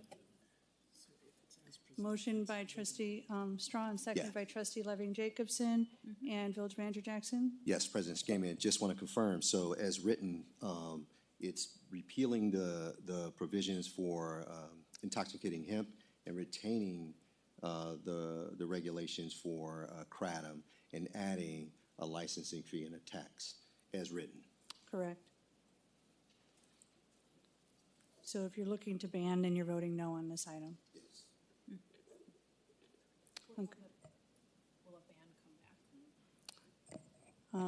The question is, will a ban come back, meaning after state further action? Yeah, because if you vote no so- now, we don't have anything to affirm. Correct. We would direct that. You could do an amended motion. Okay, thank you for that correction. We could also come back. We could also follow up with. Okay, so then that gives us reason to, rather than just take the vote, to see where our consensus lies. So, I mean, are you for, how many are for a ban at this point? Okay, but you might move there. I get it, you might move there. That's fine, that's totally fine. That option always exists. I think we're going to end up with a ban in the state. And I would be happy to do a ban if we get our neighboring municipalities on board. For me, it is purely, I think, from a public health perspective, doing the education has some merit. When if we do a ban, those same shops are not going to have education about a product they don't carry anymore because we banned it, and so people are just going to say the product I used to purchase here isn't here anymore. I'm going someplace else to get it.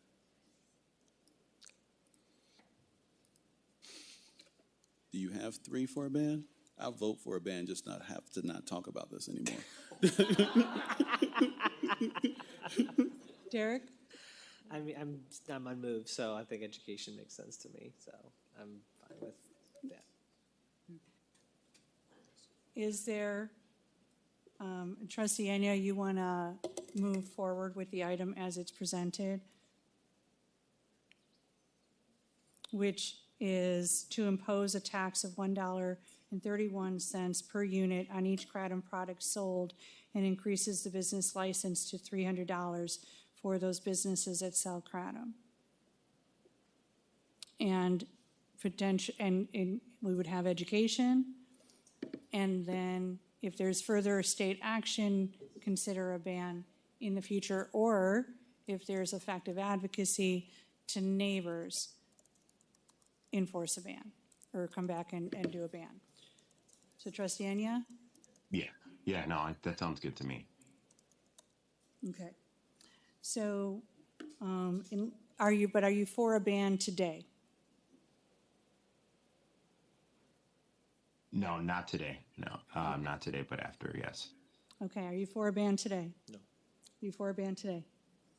And no. Okay, so then we'll leave the motion as is, and I'll vote for this one because it's all I can do at this time, and support coming back with a ban. Okay. Clerk Waters? Trustee Straw? Yes. Trustee Levin Jacobson? Yes. Trustee Eater? Yes. Trustee Enya? Yes. Trustee Taglia? No. Trustee Wesley? Yes. President Skaman? I'll vote yes. I would much prefer a ban. Okay. The motion has passed. Thank you very much for your presentation. I guess I'll be calling my colleagues. Thank you. I'll go back into tobacco 21 mode. So now we're here for the motion that I think much of you are joining us for today, which is a presentation by Opticos Design Incorporating regarding missing middle housing zoning recommendations and direction authorizing staff to refer the recommended zoning changes for the Plan Commission for review. And so this is not written as an actual vote. This is referring it to the Plan Commission. This is starting of a second set of process of continuing to, through the Plan Commission, of continuing to listen to our community and neighbors, and then coming back to the village board for that final action. I'd like to thank Trustee Enya for leading last week's meeting in my absence, and for the board and all of their time and energy into this, as well as many community members who've shown up not just last week and today, but some for weeks and months. You know, the reasons of which I was not present, which are very rare, are personal, but they do speak to that we're all humans. We all have people that we care for.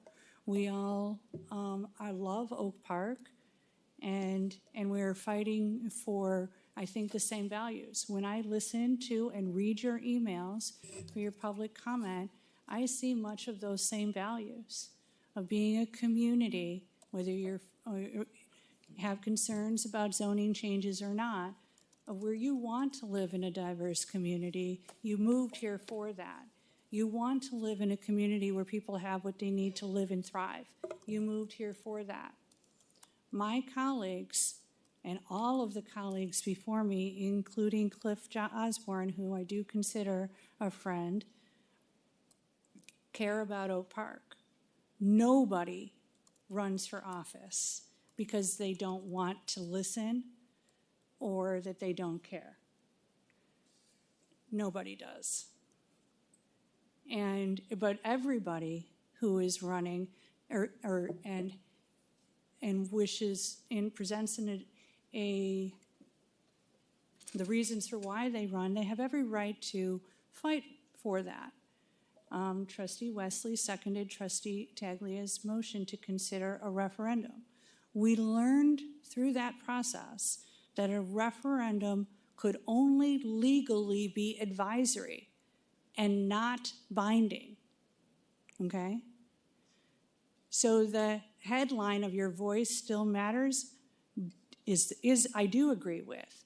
The comments, though, that this board is not a responsive one, I do not agree with. This board, and you have listened to several agenda items already this morning, and you've seen the product of staff work that shows that we are very much working to be responsive. And I see a lot of commonality in your emails. That may mean that that the work that you're going to hear from Opticos is more nuanced than the tagline of getting rid of single-family zoning, which is really not 100% truly on the table. It's we're making adjustments potentially to single-family zoning. We're relaxing potentially single-family zoning for the same goals of which many of you moved to Oak Park to support. And the concerns that you have are the same concerns that we have.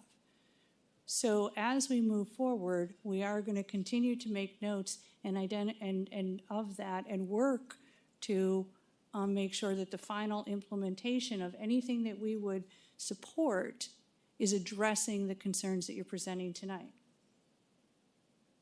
Okay?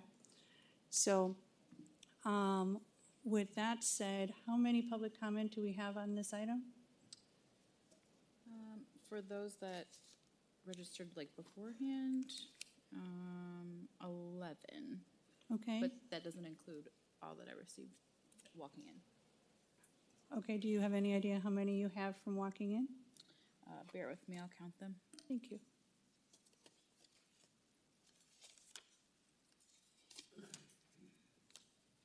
I'm also considering calling the public comment after the presentation so that when you have your opportunity to come up to the microphone before the board's discussion, you can react to what you heard. Okay?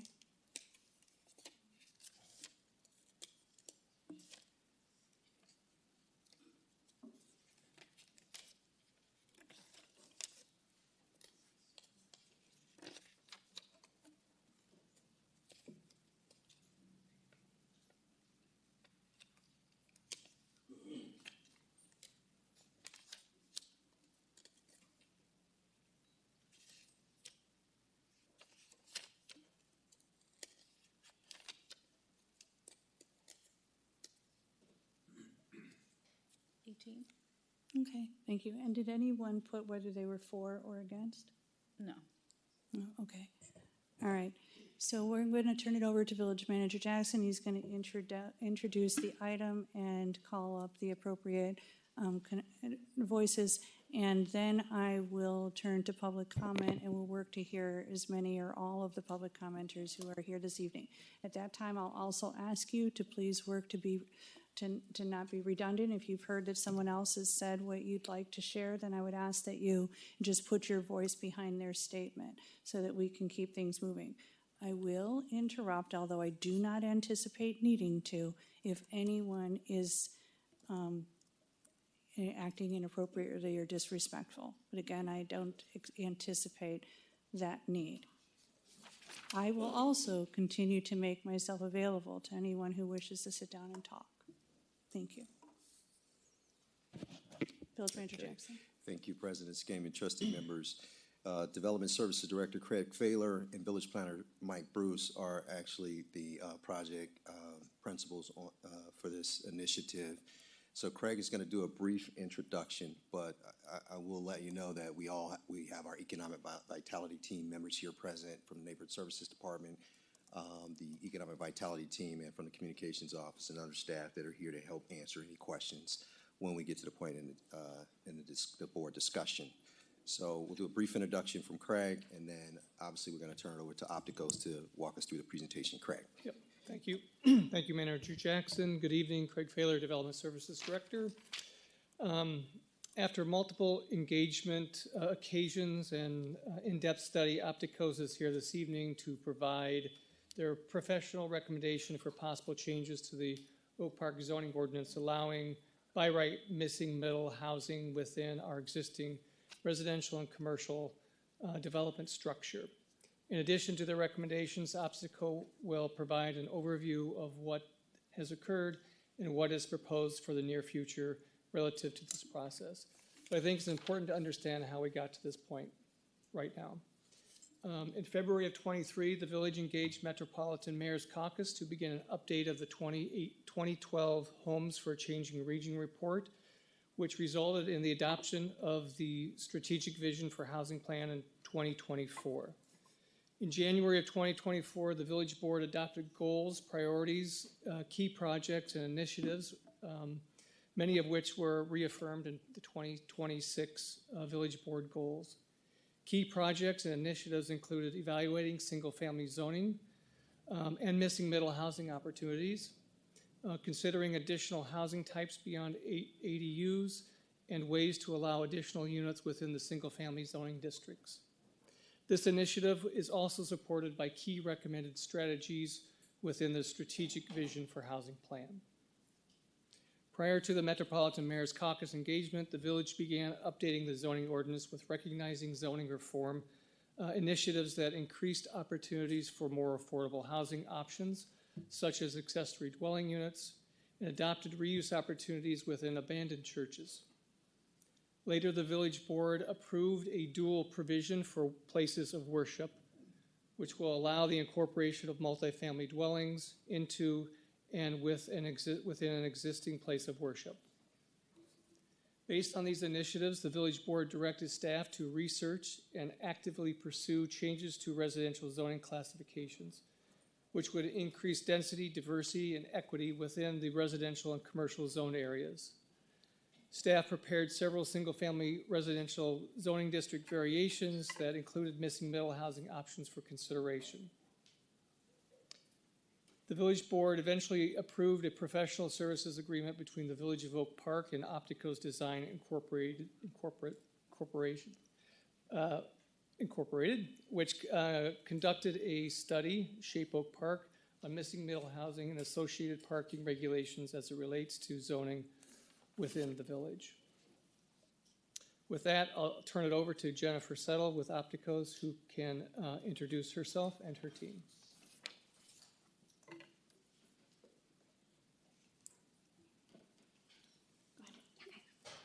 Thank you, Craig. I am Marisa Schultz. I'm going to be kicking things off. I am with Altogether. We are working on the communications and engagement for this project, and then I'll turn it over to Jennifer Settle from Opticos. As Craig mentioned tonight, we're here to update you all on where the project stands, share the draft recommendations, and get your direction on what we bring to the community next. We have been working in partnership with village staff, with you all, and with our full team, which includes Opticos and Sightline Planning and Zoning for their specialty. Before we kick things off, I just want to note to everyone that rewriting zoning rules that have shaped your community for decades is hard. It is hard work. We work in a lot of communities around the country, as is Opticos, that are facing a lot of similar challenges. Changing demographics, decreased affordability around housing, and it's hard, but the iteration and the engagement that is built into this process is how we get it right. So, as President had mentioned, we are here tonight, and I want to be clear about this. Tonight's vote is a meaningful step. You are deciding whether these draft recommendations move forward to public hearing. It is not final adoption. And between tonight and any final vote, the recommendations go through Planning Commission public hearings, additional community engagement in late summer and early fall, and a final board vote this fall. Public input during that process can and does shape what comes next. You may have heard that single-family homes are going away. They are not. Single-family homes in Oak Park stay. And homeowners keep the right to live in, to sell, to expand, and to rebuild their homes just as they can today. What does change is the zoning map. Residential districts and what we are recommending consolidate into neighborhood zones, allowing additional home types like two-flats and duplexes that already exist throughout these neighborhoods to be present. So with that being said, I'd like to just provide you all a quick overview of kind of where we started and what we have been working on over the last 10 months. Craig noted that this conversation started a long time ago, but our team's work started in September from the direction that you all set when you adopted the strategic vision for housing. The board set this direction, and this zoning update and the recommendations we're presenting to you tonight carries it out. Our role as tasked was to work with you all and staff to engage and educate the community and deliver clear, implementable regulations that work in the real market. Jen is going to walk you through those recommendations. But as a reminder of our timeline, we have been working on community engagement. Over 600 participants across the first phase participated in a lot of different types of engagement. We met people where they were through pop-ups and workshops, a community survey, stakeholder discussions, a steering committee, and one-on-one trustee conversations with you all. That phase was an intentionally high level. We were listening and we were bridging earlier work. So Craig talked about that the strategic vision for housing had a defined role from the Metropolitan Mayor's Caucus, but it did not include significant community engagement because it was a study. So this phase of our work brought that work into public view. I want to point out that on our website, right, which is engageoakpark.com/shape for the full engagement summary, and you will be able to see who participated, what the process looked like, and what the results were, broken down into the engagement type. Everything that we heard is documented and public so that residents can check our work, and we invite that. And I want to note that we know we need more engagement because this is a very complex issue, and now that we have the recommendations, it's on us to present those to the public and to get input to refine. You all want that, we've heard that, and tonight sets that phase in motion. Paired with that engagement, Opticos and team did significant analysis. The listening, right, that we did, it was paired with this technical work. Opticos performed test fits, zoning assessments, and mapping, and analysis was also the next layer of engagement. That included focus groups with technical experts, different organizations, stakeholder groups, and the steering committee. That phase of analysis was not public-facing, but it was engagement and it was transparent. That analysis you can find on the website as well. It told us where the current code gets in the way of the housing that the community, through its values and through our engagement and through this board, said that it wants. The existing zoning barriers mapping and testing, as on the workshop, on the website, it's all available for you to review. And I want to point out something here where it's the barriers memo. That is also included on the website, and it's the bridge. So every recommendation that you'll see tonight traces back to a documented barrier.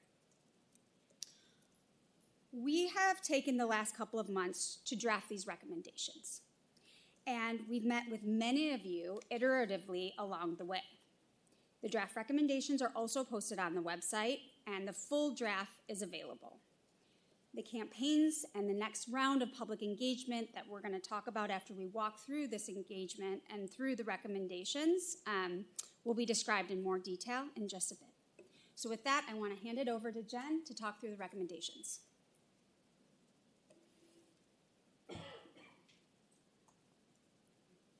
Thanks, Marisa. Thank you to the Board of Trustees and for everybody for being here. We know that there is a lot of information in the zoning recommendations, and tonight we're going to try to move quickly but really cover the highlights, specifically the areas where we know there are some hard questions and some concerns. We understand, and we've heard you, that it comes down to us being more transparent about what changes are being recommended and where those changes apply. So thank you to everyone who has voiced concerns and questions. We hear you and we are listening, and we do want to hear from everybody who has public comment as well tonight. As Marisa said, these recommendations really set the framework for those text amendments that staff will bring back to Plan Commission and the board. It's a long document because we evaluated those existing barriers that exist in all 164 pages of your current ordinance. And these recommendations really encompass solutions to removing those barriers. As such, you'll notice in the recommendations report that they follow the layout of the existing ordinance, so there's a lot in there that refers back to and follows suit with the existing ordinance. So they go article by article and based on how they were identified in the barriers memo. For each of the sections that we address in the recommendations or call out, there are specific changes to those sections in the ordinance. We include a little bit of the why, right? Those are barriers or why those need to be changed, as well as additional considerations that are critical to think about when making these changes. So this is why it's a study, right?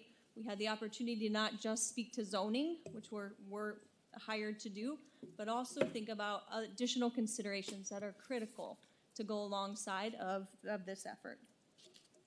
Along the way, questions of non-conforming buildings, right? Existing buildings that we have today that don't align with existing zoning came up, as well as questions on the state mandated or potential state bill called BUILD.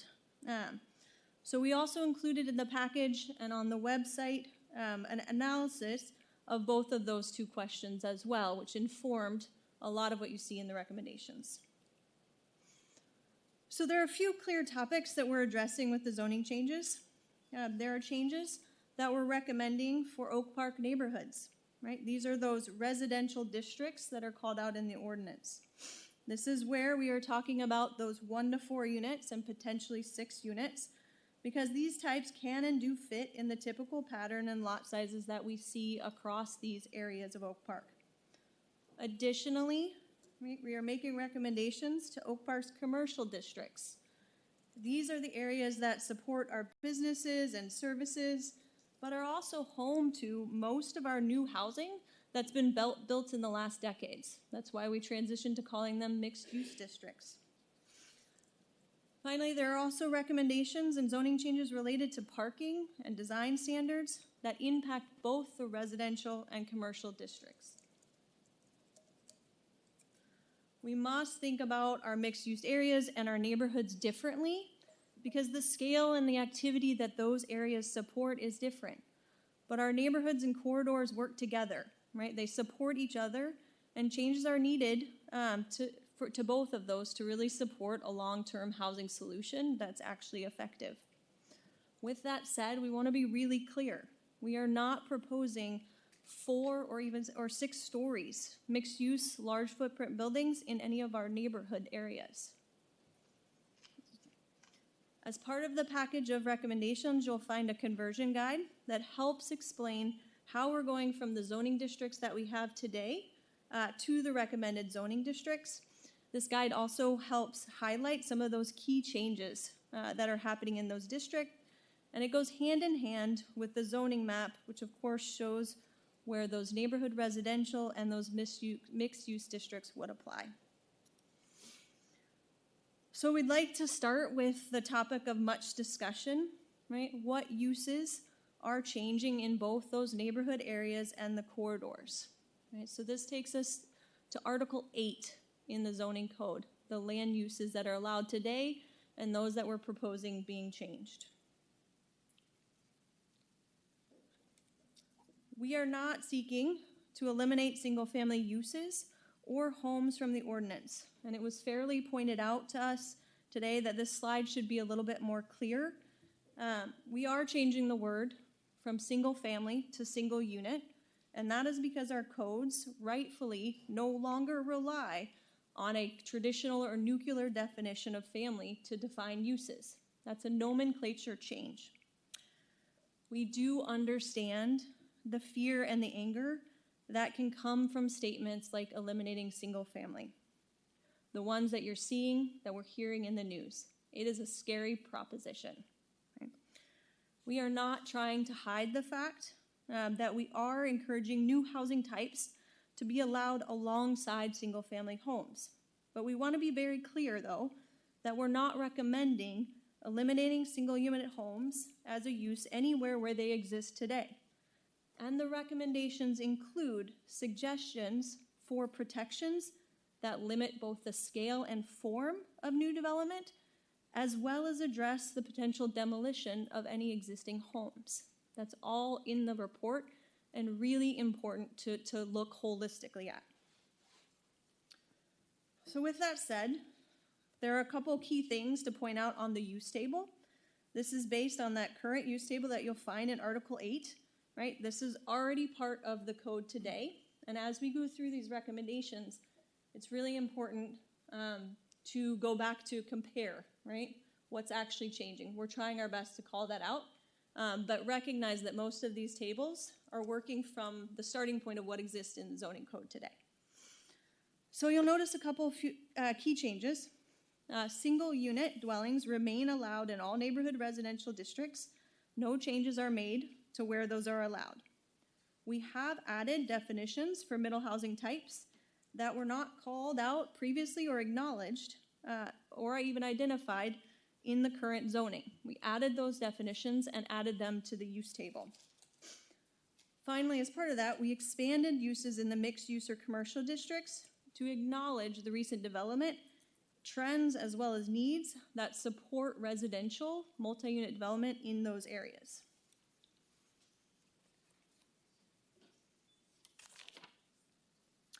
Along with those tables, there are additional use-based criteria that we really do want to call your attention to. In the Shape Oak Park process, we heard acceptance for middle housing types like duplexes, triplexes, and fourplexes. We were also given the directive to try to consider all possibilities, and one of those considerations was the desire and the understanding that Oak Park, along with many other communities, may ultimately need to align with the state's Build Act. That mandate, while it has not passed, as currently written, would require cities to allow up to 6 units on all lots greater than 5,000 square feet. So the criteria that you see in Article 8 is our recommendations, given that directive, of how you could align with the Build Act, and if desired, allow more units near transit and near primary corridors, or tie that allowance for 6 units more directly to goals of affordability. Those are possibilities. We heard you to put all considerations in there, and we've heard from several trustees that said we could not do less than what build requires. We need to be set up to do that. We've also heard from several trustees that have legitimate concerns about going from 4 units to 6 units in our neighborhood. So this is a critical area where we are requesting your direct feedback as well as asking for input.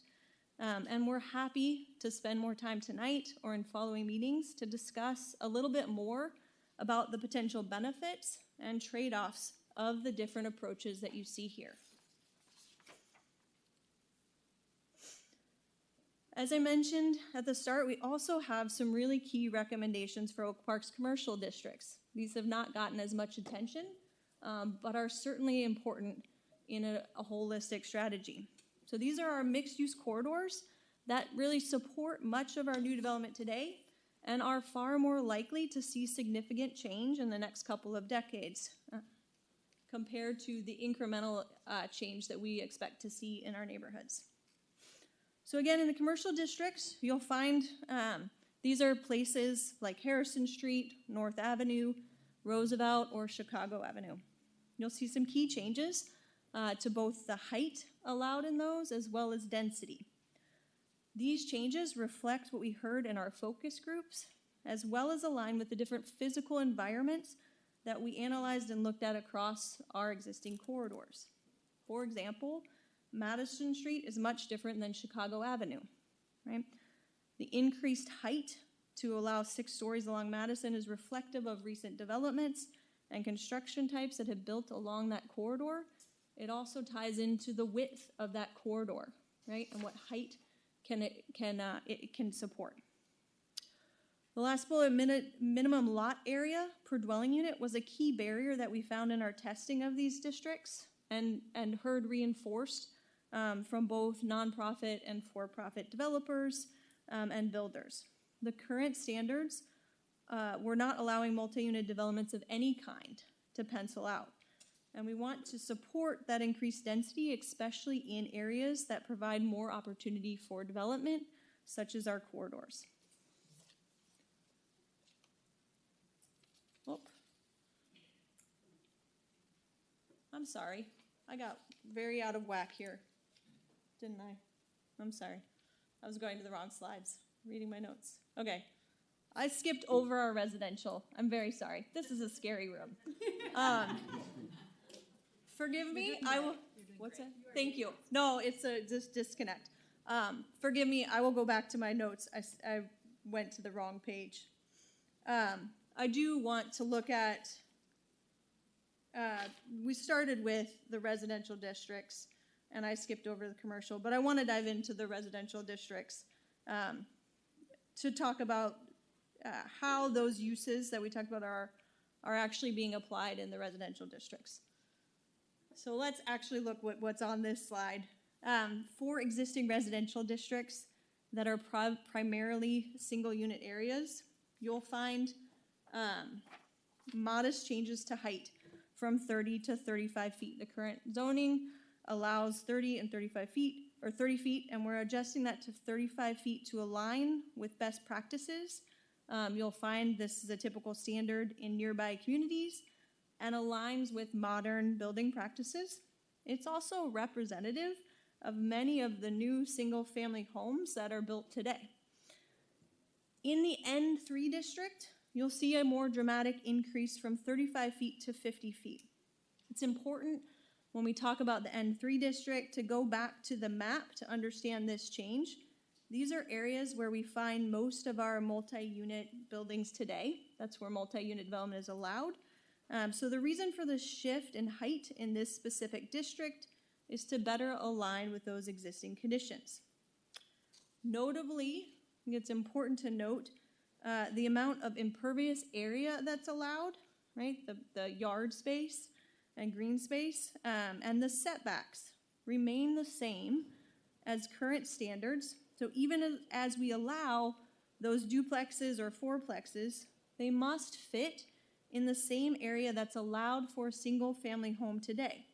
This is about protecting that scale and that form, as well as that yard and green space, right? So just because you're allowing 2 or 3 or 4 units, they don't get a bigger size than what's allowed for a single-family home in that district. The zoning standards in the residential districts reinforce that point. Even as more units are allowed, they don't get a larger building envelope. And even if someone wanted to consolidate 2 neighborhood lots, they would not be allowed to build more units than that 4 or 6 threshold, right? So even if you consolidate lots, you don't get more units.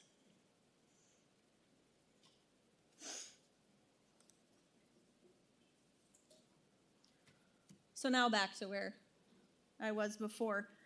We have some key recommendations for Oak Park's commercial districts. Again, these are areas that support a lot of the new development today and are likely to see more change. So this is where I intended to note some of those increases that respond to the different mixed-use corridors that we have today, right? And our current ordinance sets the height threshold at 45 feet across all of those districts. And as we analyze the opportunity and the character or the built environment of those areas, we incrementally increase the height across M1, M2, and M3 to distinguish those and prioritize corridors that could handle more of that housing capacity, as well as remove that key barrier of density to support some of the developments that we've seen come to fruition and that we heard are desired. So these illustrations try to help describe the differences in height across those mixed-use districts.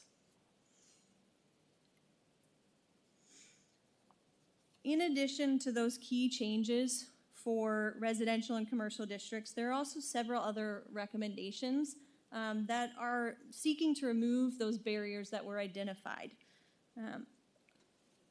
Of note, the recommendations do call for the removal of parking minimums across all zones. This was directly mandated by the State People Over Parking Act, so this brings us into compliance with that.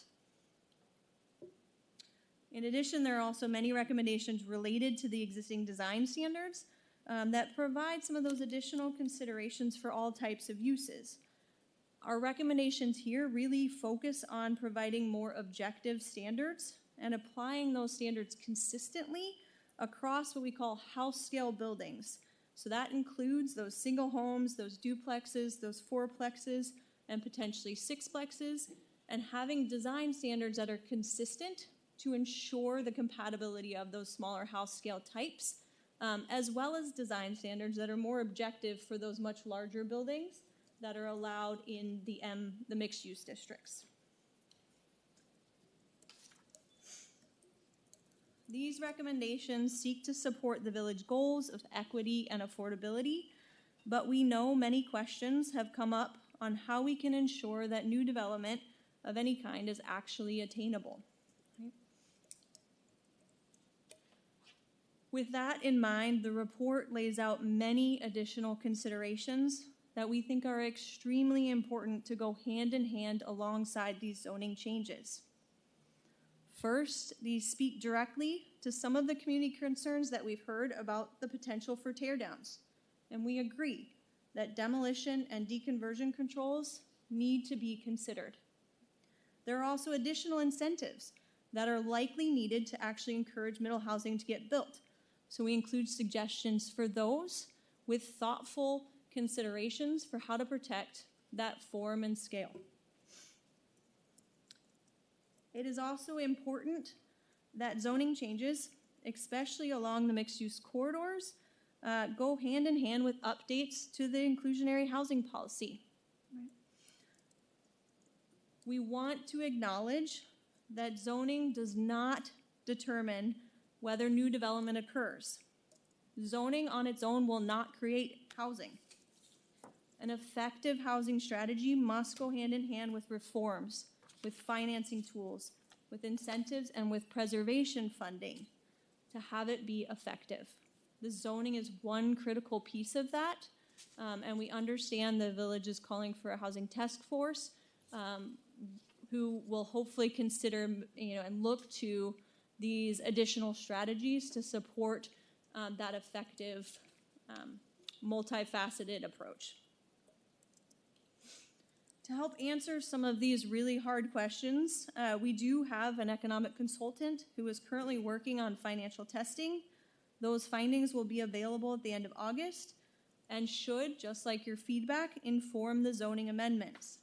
We know that the current market often favors single-family homes. So even once these changes occur, those duplexes and fourplexes are likely to need incentives to make them pencil out. We support those incentives because those smaller multi-unit housing options provide really needed housing choices that can be much more attainable compared to a new construction single-family home.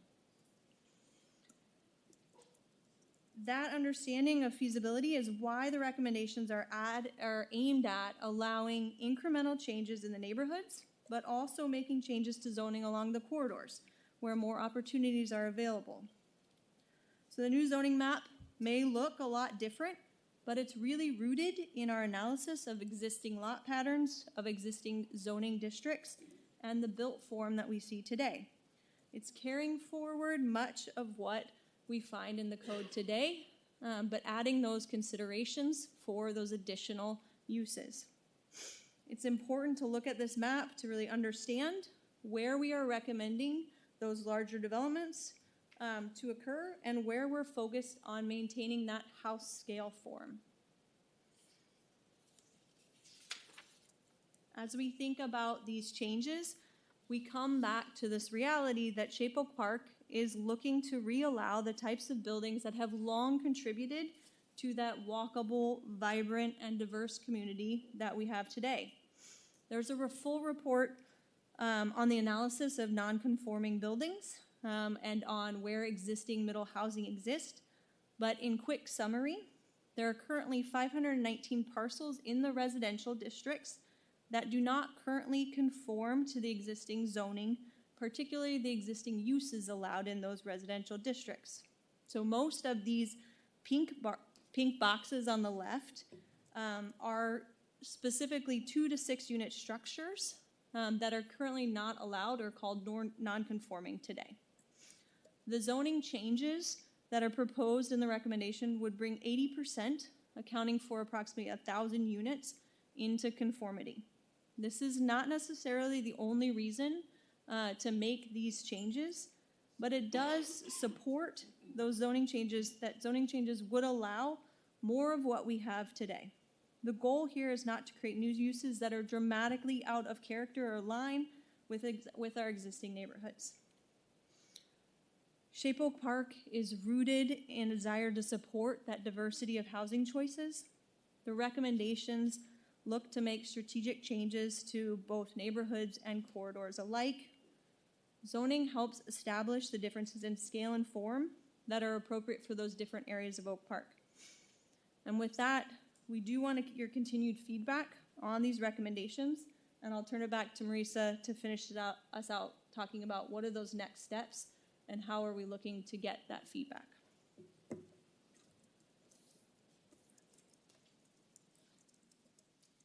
Thank you, Jen. So starting in early August, every Oak Park household will get information about these recommendations directly. The village will be sending out mailers, as you'll see here, and they include a few pieces of information, so please watch out for these. The first is that we are launching a zoning comparison tool. This will allow you, via the website, to access this tool where you can put in any property address, and it will allow you to see existing zoning, how that impacts the property, and any proposed zoning changes to that property. So you could put your property in there, your neighbors, and understand the full impact of these recommendations.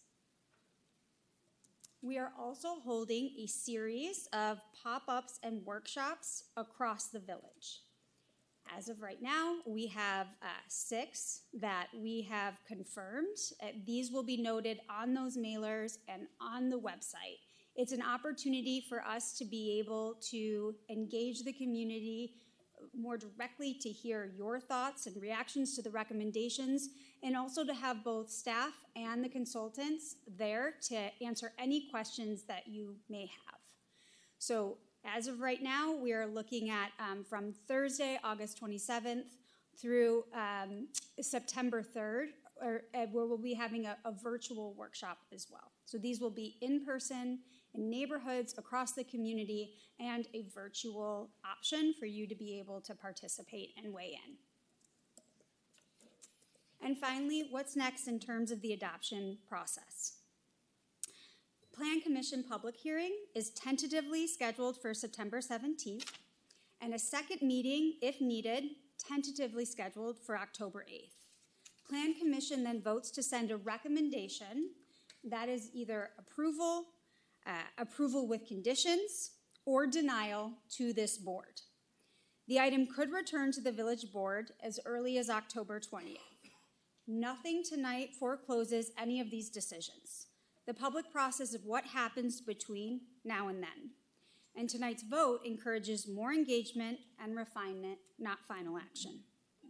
The last thing that I wanted to note is that we have received a lot of questions because these are highly technical documents. We've tried our best to provide graphics, visualizations, and charts that would help anyone who is referring to them being able to walk through the process, how we got here, the analysis, and then the final recommendations.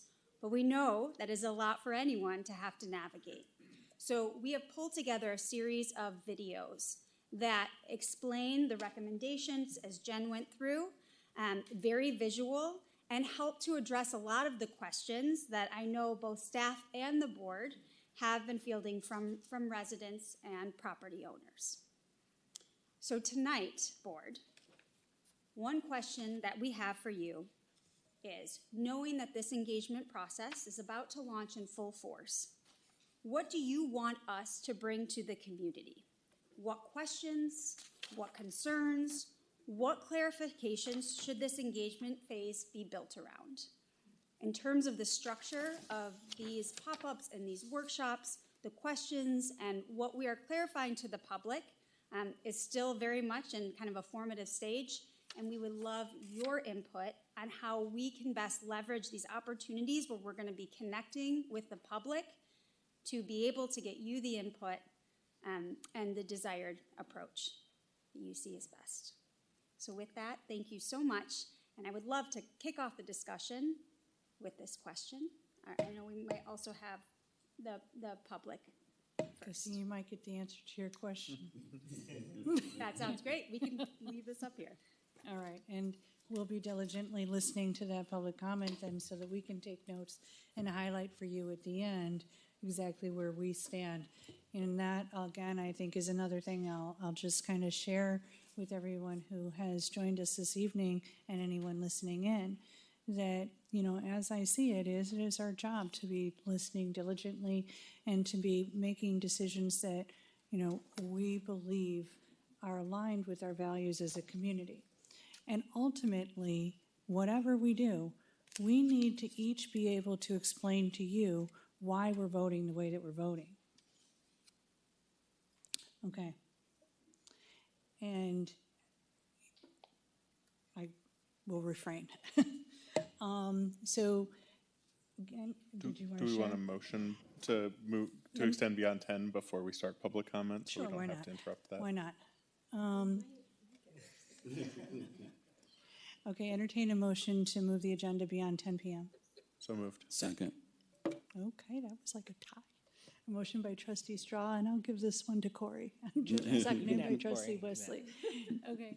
And then also, before we start the public comment, again, as I said earlier, we are definitely patiently going to be listening to as much public comment as we can tonight. If there's anyone, though, now that you've heard that we're not making a final vote tonight, that what we're doing is we're directing to the best of our ability, you know, for the Plan Commission, so that for that further engagement. But we need to be able to provide them with something so that they can host those public hearings and respond as well. So that if you choose to not stay, then we do actually read the emails. I know that Trustee Eater is like actually charting them out for us.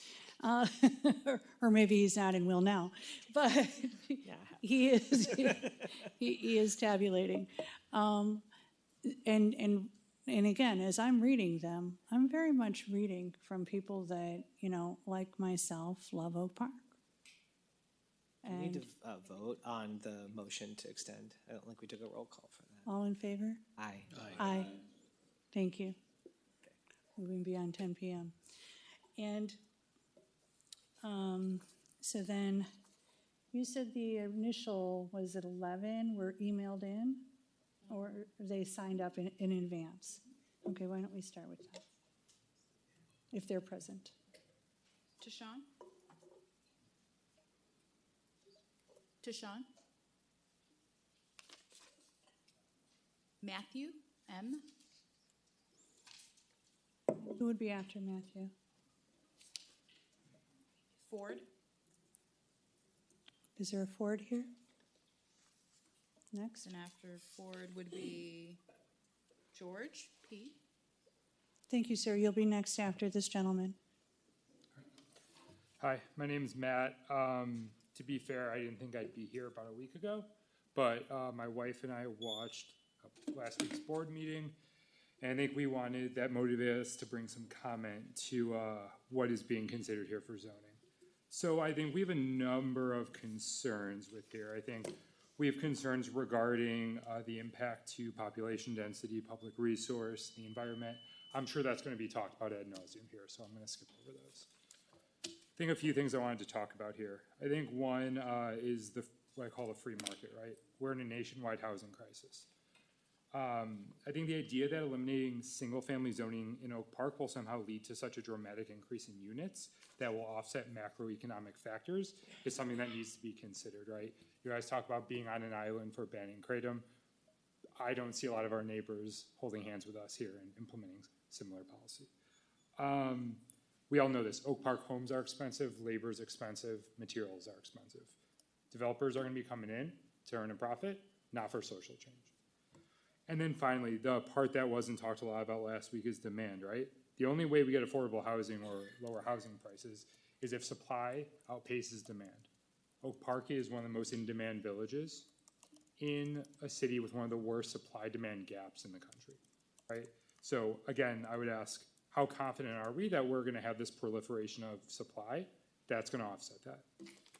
I think the next point I wanted to make is with regards to, there was a bunch of comments at last week's meeting about diversity versus inclusion and integration, right? This isn't about making Oak Park overall more diverse, but this is about increasing diversity in each neighborhood within Oak Park. I think a few things that need to be considered here. If we open this up, who's more likely to sell to developers, right? The wealthy, white, historically protected neighborhoods or the non-white neighborhoods? You guys, there's a lot of talk about how there's an inverse correlation between supply and housing prices. What happens when we start removing single-family homes from Oak Park?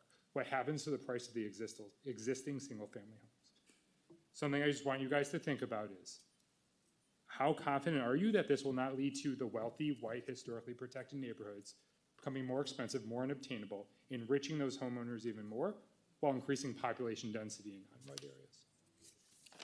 Finally, I see I'm running out of time here. Just a few things, right? I think we all know this. We live in extraordinary political times. Public trust in government is bottoming out everywhere in this country. A healthy representative democracy includes elected officials that represent their constituents' ideas and concerns, right? And the constituents is all of Oak Park, not the people in here, not the people that show up to vote for you guys, all of Oak Park, Gen Pop, right? And so this is obviously a foundational change to our community. What I cannot implore more is to properly take time to educate, to engage in dialogue, again, not with just the people that wait until 10 o'clock to talk to you guys, but with Gen Pop Oak Park, and to have the outcome of those conversations inform how you vote and how you shape this policy. Thank you. Thank you.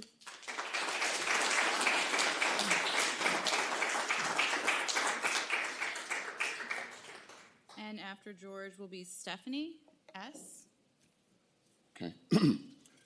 I'm George Peterson, an Oak Park resident, for it will be 36 years next month. My wonderful wife, Kathy, and I moved here in August of 1990 and still reside in the same little brick ranch house that we bought 36 years ago. Our oldest son was just a year old when we moved here, and we still remember him sitting in the back of the car in his car seat as we were looking around to find houses in Oak Park. But we were very, he knew that Mom and Dad would take care of him. He knew that we would have him covered, which is why I'm here tonight, once again, speaking up for my family. So that's why I'm here at this meeting. I'm attending in person. I sent an email last week, and I'm going to read that email. I sent it to the board, to the president and the board of trustees. The purpose of this communication is to register our concern on this specific subject before you vote on it at your next village board meeting Tuesday, July 28, 2026. As hardworking, property tax-paying residents of our own single-family home in Oak Park for 36 years, we simply ask that you please do all you can to initiate a referendum on this matter so that the local voters can themselves speak on this subject with their respective votes. That's all we ask, please. If you need more info, please let us know ASAP. But again, let we the people directly decide on how to proceed with this very major critical issue, please. Though you have been elected with our votes, in this case, please let us vote again via a referendum. This way, it will be clear and obvious where we stand individually and collectively as a community. Then you all can go from there. But you'll have the voice of the people on record for your basis. Thanks in advance for your understanding, cooperation, and support. Respectfully, George S. and Kathy E. Peterson. I know I'm going fast because I've only got 3 minutes, okay? But that's respectful. So I heard back, I thought it was a polite, respectful email. I heard back from one person, Trustee Taglia. All right. Thank you, sir. Okay. But unfortunately, he let me know that my email was late, and they already had the meeting, and I missed the vote. But still, he got back to me, so thank you. Meanwhile, I let my wife, Kathy, know, we were very disappointed that is that 3 minutes already? You can All finish right, your thought. so here's the point. The board, put the referendum on the ballot next November and let the people vote. Listen to the people. That's all I got to say, man. I got a lot of skin in the game, okay? Let the people vote. Thank you. Thank you. Stephanie? Stephanie's name has been called. Who else? William C. And after William?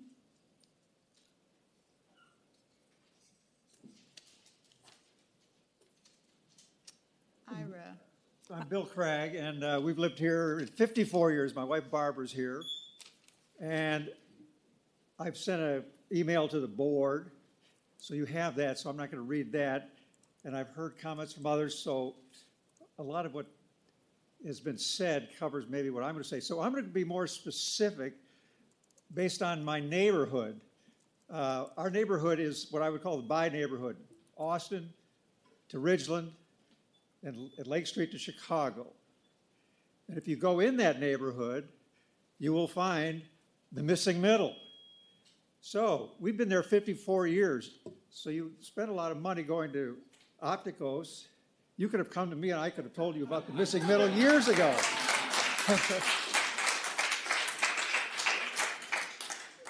But here's my concern, and it has to do with West Suburban. West Suburban Hospital is zoned hospital. It's a huge footprint, and it's derelict. Have any of you been there lately? It looks like a zombie apocalypse movie site, really. And so I looked at your board goals. One of them is health and safety of the neighborhood or the village. And then I look at the zoning. So the zoning is a 164-page document. So there's a lot to be looked at. Dormers and how doors and windows can go in, and affordable housing and such and such. But if you are talking about the Article 1.2, the purpose, it's to conserve values of property throughout the village and to protect the character, sustainability of the residential businesses and industrial areas. This is not being done at West Suburban. It is just a disgrace right now.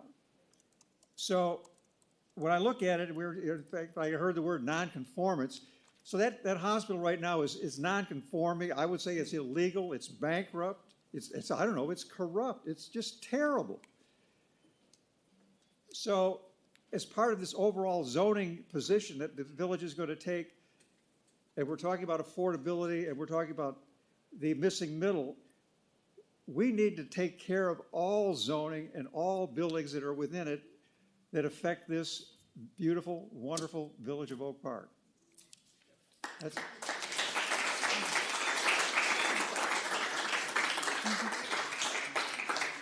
Clerk Waters, can we please email that a name so that we can get back to the gentleman about West Suburban and our code? Who, William? Yes, He emailed the board too, so I can just forward this to yes, everybody again. yes. Thank you. Go ahead. Ira, and then after Ira is going to be David, J. All right. Hi, first time caller, long time listener. My name is Ira Go. I'm a resident. I live off of Madison on Oak Park Avenue. Ream Pool regular, though I think Ridgeland's getting closer, the new obstacle course thingy. GRC parent, Thursday night out lover, deeply invested in Oak Park, remaining a thriving, diverse community. I'm here to speak in support of the Shake Oak Park zoning updates, and for a few reasons. One, I think our housing data, as others have called out, shows that 41% of Oak Park housing units are single-family homes. That's lower than most of Cook County. That's a pretty cool thing. It's one of the reasons I moved to Oak Park, because there's a legacy of diverse housing types here, as was shared earlier. I want us to build on that and not abandon it. Yet in a lot of our neighborhoods, a single-family home is the only type of home that the zoning code allows to be built. You have college kids coming back and have nowhere to plant their roots. You have families that don't want all the things that come with single-family home ownership, choosing elsewhere to live. You have seniors who want to downsize but have nowhere to go. My own in-laws spent months trying to find a senior-friendly apartment here so they could be closer to us. They came up short and ended up moving to Elmhurst instead. Not because they wanted to leave Oak Park, but because they simply didn't have the housing stock here to let people stay close to their families. It isn't a radical idea. A lot of this is already here, tucked into our historic neighborhoods, blending in just fine. What the zoning update does is simply allow more of it. It gives me and our neighbors options that don't currently exist. And I'll say this from personal experience. Without more housing supply, what we're really doing is turning our homes into auction blocks where the highest cash bidder wins and everyone else gets crowded out. When we were looking for housing, you see all the same families at open houses, and I was genuinely grateful for the downtown kind of condos because we saw people who ended up choosing those and all the amenity-rich options and weren't outbidding us for the house that we moved into. Also, as someone who lives just off of Madison, keep that development coming. I pick up my Wednesday journal and I look up and I'm so happy to see those buildings going up because Madison, since we've moved in into 2019, turned in from like a ghost town that felt like a highway through the village, and it's turned into this walkable place with businesses and neighbors and a real community that I'm excited to be a part of. So my ask tonight is simple. I thank you for considering this and sending this to the Planning Commission. I intend to go to those pop-up events. The one at Winterfest was really fun, and my kids got to engage with it as well. This community has always found a way to grow without losing what makes it Oak Park, and I believe this is one of those opportunities. So thank you for your time and for the work you're putting into this. Take care.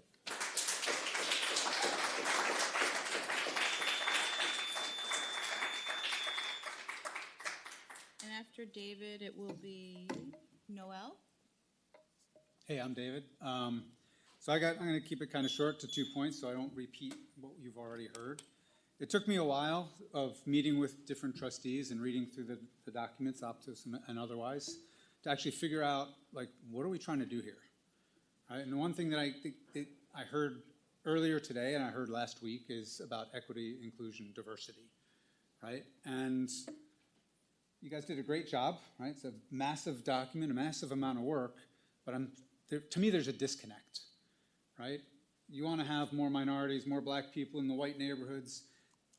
I don't see that happening through this document, right? And I think one of you guys mentioned it earlier. This requires a holistic, view on how we want to drive this, right? So if somebody else said it earlier, the investors and the builders are going to come in and they're going to make a buck. They're going to spend $500,000 on a piece of property. They're not going to put a $200,000 house in, right? They're going to spend a lot of money, right? So I think just my ask to you guys is, can we maybe take a step back and understand what are you trying to achieve for the village, right? What do you want this to look like? We want some progressive ideas. Great. But I think we're not looking at the whole picture. And I don't know what we're going to get. And so it came up last week. It's come up for years. What happens with parking, right? I heard, and it's probably true, that Illinois says we can't mandate parking. I get it. That doesn't mean we can't have a solution that's in conjunction with what is presented. You know, we heard today that there's a lot of things to be resolved in this document. This is my second point, right? The first point is about diversity, equity, inclusion. How does this deliver against that? My second point is, you guys had how much time? 9 months? September till now. We're going to give our planning people 6 weeks. All those areas that need to be resolved, all I'm going to say is, let's make sure there's enough time to resolve them, right? In order to achieve our goals. So, I'm not sure what your timeline, I know what your timeline is, right? You've communicated it. I'm not sure if that's, I gotta get it done, I gotta get it done. My ask is, get it done right.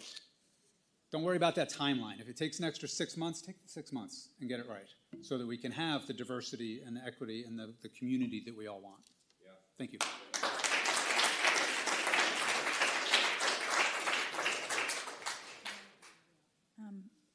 Thank you. And then after will be Joseph B. Hello, my name is Noel Stringham. I lived in Oak Park for 10 years. I've been here as a tenant, renter, homeowner, and I own my own 2-flat now, so I'm a landlord. I'm here to speak in favor of this ordinance, and I'd like to tell you the story of the last 2-flat left on the 300 block of South Kenilworth Avenue. That's why. So I moved here from Virginia with my wife, who's Arab American. We'd experienced plenty of unfavorable comments where we lived, and we did research, and this is the place we decided to go, so I went here. It's great because I also got rid of having 2 cars, saved a lot of money that way, and found a 2-flat I could rent in. Also, it was a very lucrative decision because the place I moved from, Virginia, had single-family zoning laws, and while I lived there, my house had like quadrupled.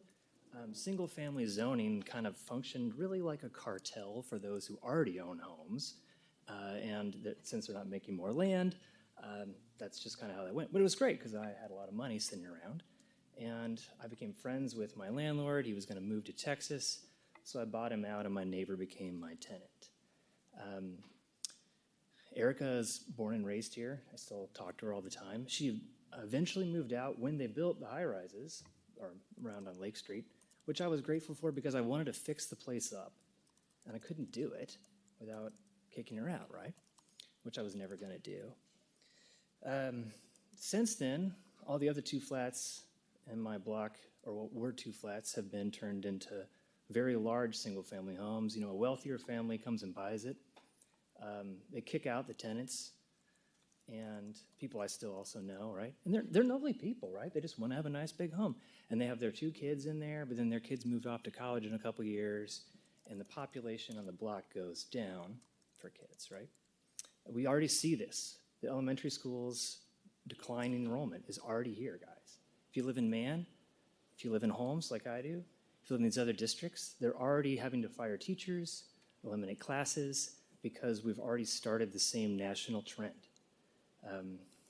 The weird view I've come to is that single-family zoning laws are really America's version of the one-child policy. Now, we don't have a dictator, right? We get to do it in small town meetings controlled by those who are already in the town and can already vote. And so all the renters who want to come in can't vote. The very few renters who ever show up at meetings like this, no renters are ever on a board, right? So it favors the local petty bourgeoisie, which is me. But, I mean, that's my time.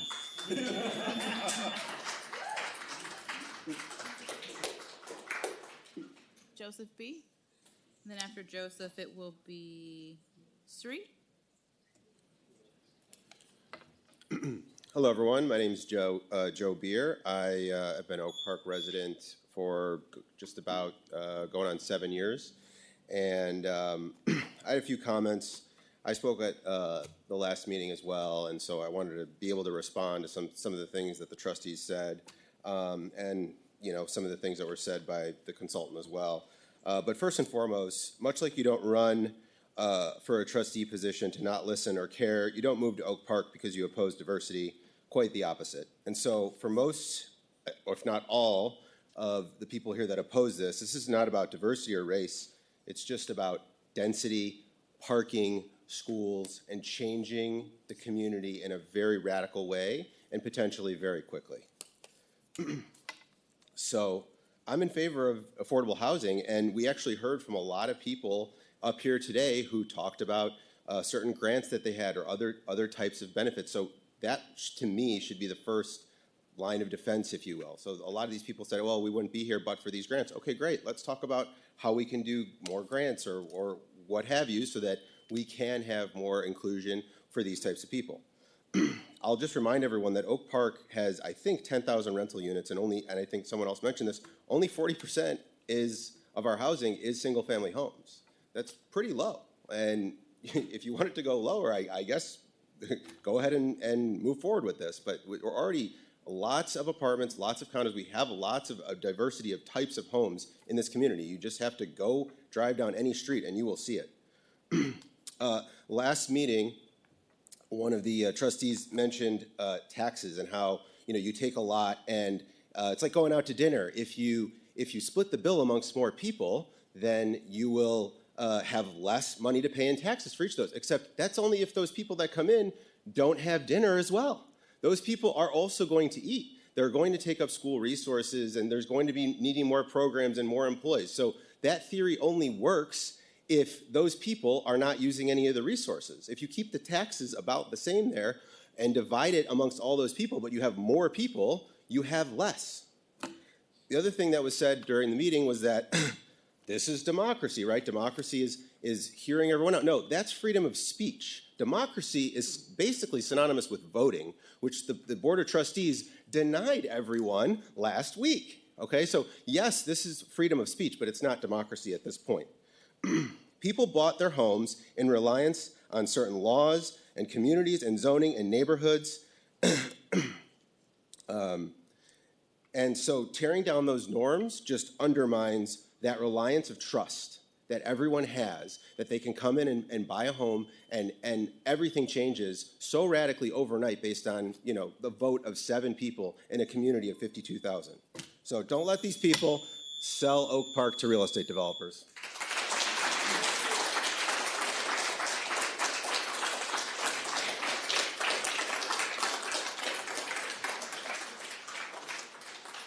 After Sri, it will be Alessio. Okay, I'm Sri. I'm a resident of Oak Park for over 40 years. We've lived in the same house, and we are not a democracy, we are a republic, which means the rights of the minority is protected. Having said that, I have some issues with this proposal, and the number one issue is the height of the buildings. They cut out light. We're gardeners. We grow our own vegetables.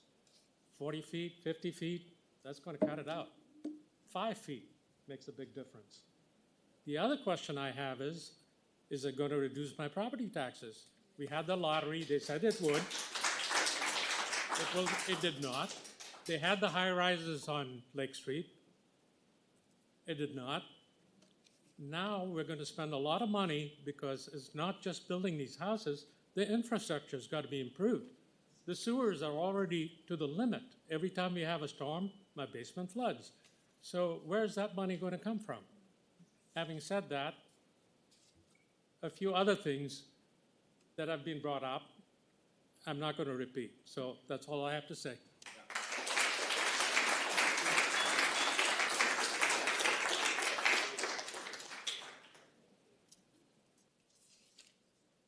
Good evening, Alessio Scotto. I've been in this town for almost 40 years.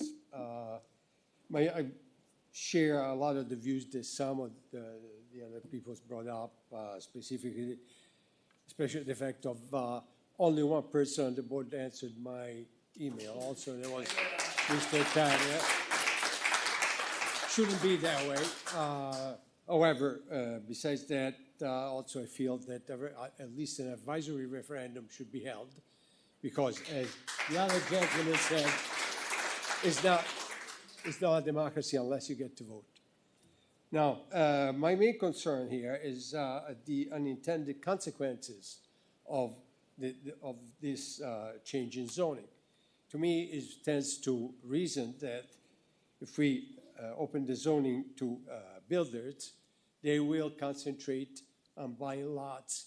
They're cheaper than in more expensive areas. Therefore, you're going to have a band of lower income and in the outside bands of the town, and that they will be concentrated in districts that already are overburdened with, where the sewers don't work that well, in areas where the schools are not, do not face a decrease in attendance, but actually increase in children attendance. Therefore, you're going to have burdened homes.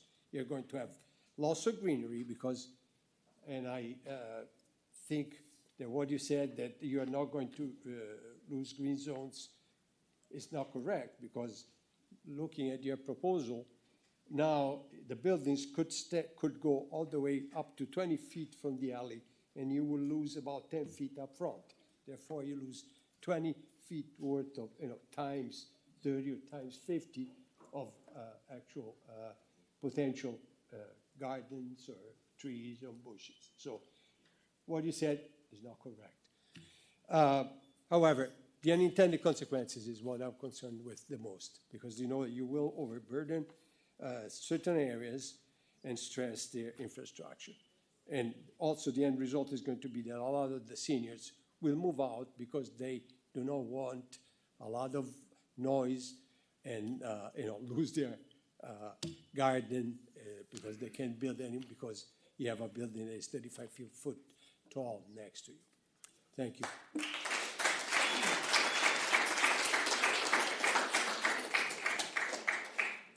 Chris, and then after Chris, Mrs. Kill.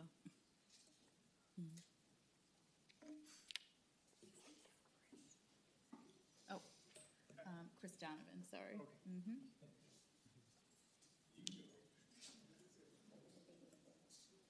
But you're like coming very soon though.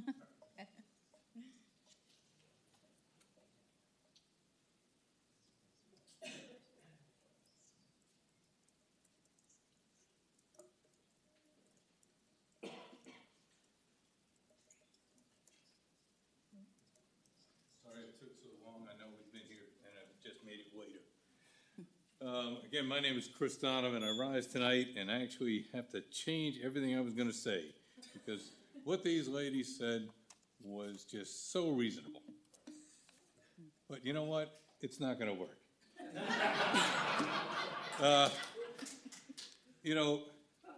Opticos builds part of its reputation on the success it had in Columbus, Ohio.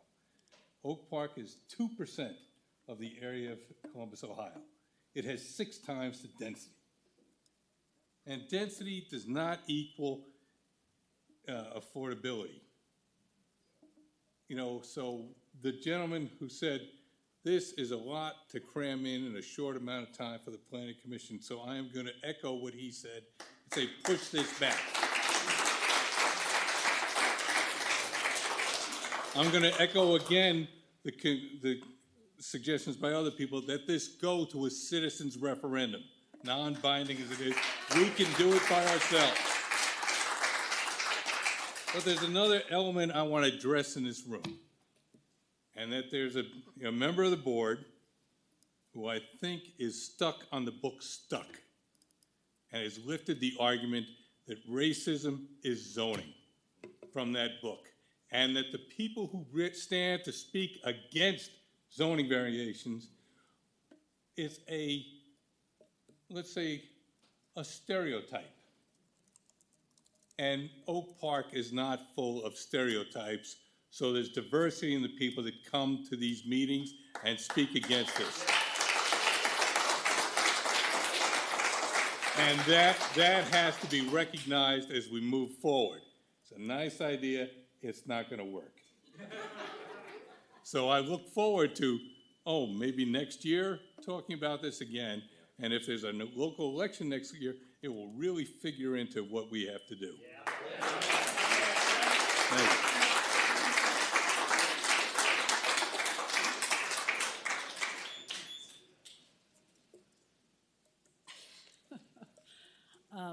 Peggy Kell. I've lived in Oak Park for close to 50 years. And we live in the dense part next to the corridor by Austin on Humphrey Avenue. So a lot of good things have just been said, and so not to repeat those, I would like to emphasize the parking and what happens with the parking, people over parking now that has changed. On our block and on some of the 800 block and also south of the expressway, the regulations have been changed, the restrictions have been changed. So the overnight parking with this people over parking will be essentially lifted. So people can park at night. And you know what? Everybody that lives in this village should be able to park their car somewhere. I get that, that's okay. But what happens then in the daytime is that when they change the restrictions, now cars are parked sometimes 24/7 on our block. Again, everybody needs to park somewhere, I get it. But we don't have street cleaning, so I assume that's not going to be in the budget anymore because they can't clean the street if there's cars parked there all the time. It's like Chicago, where they have to do odd number of parkings on certain days. We don't have that. The other unintended consequence of that is that in the wintertime when we had snow, and thankfully we didn't have a lot of snow this last winter, but the couple of weeks that we did have the snow, there was no snow removal because there were cars parked on the street all the time. We're not a main thoroughfare. Humphrey doesn't go under the 2 inches or above rules, but cars didn't move. So the street cleaning or the snow removal was spotty at best. So how does this deal with that kind of a reality? And the other thing is that how much density is needed to fill this plan to make the board feel like we are addressing the middle housing income. When we moved to Oak Park in 1977, we picked this area because it was diverse, because we could afford it at that time. We paid $32,900 for our house in 1977. No matter what you guys do, I'm getting my money back in that house when we finally move. It doesn't matter. Of course, I'm not sure about that because we've put 2 additions on. We've dug out the basement. So there's other things that we've done. But it's not fear of what this is going to do. We chose this area because we love the neighborhood, we love the diversity, we love being close to transportation. But what is the point if anybody, you still can't afford the rents that are going to come up with the multifamily? Yeah. Thank you.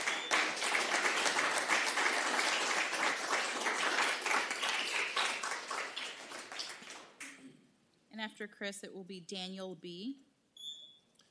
I'm Chris Pence. I've lived in Oak Park most of my life. My parents moved here when I was 5 years old.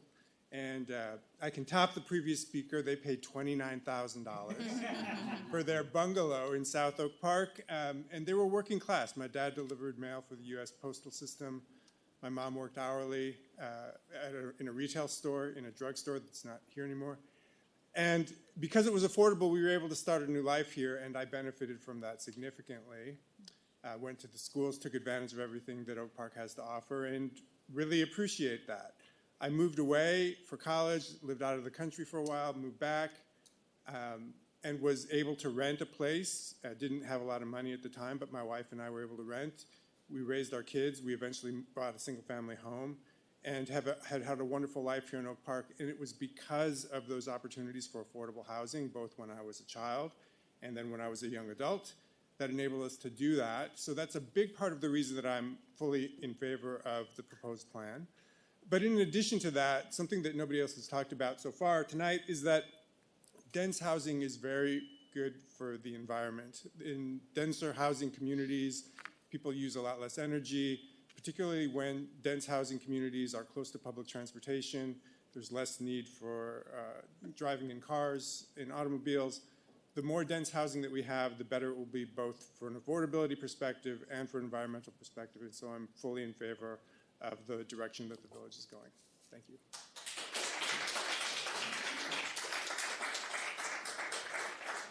And after Daniel, it will be Rohini. I'm Dan Beach. In 1977, my wife and I moved to Oak Park too. We didn't get such a good deal. We paid $40,000 for our house. But it was a real stretch. It was a different dollar in those days. My children have graduated from OPRF. I'm the father of a biracial daughter. And I say all of this because we believe our children must get to know people of different cultures, racial groups, and economic conditions. And I appreciate the efforts of the government here in Oak Park over the years to make this happen. The increase in property values, interestingly, are related to the successes of many previous boards. We already have heard that we have about 50% of our housing in Oak Park in apartments, so we do not have too few apartment buildings.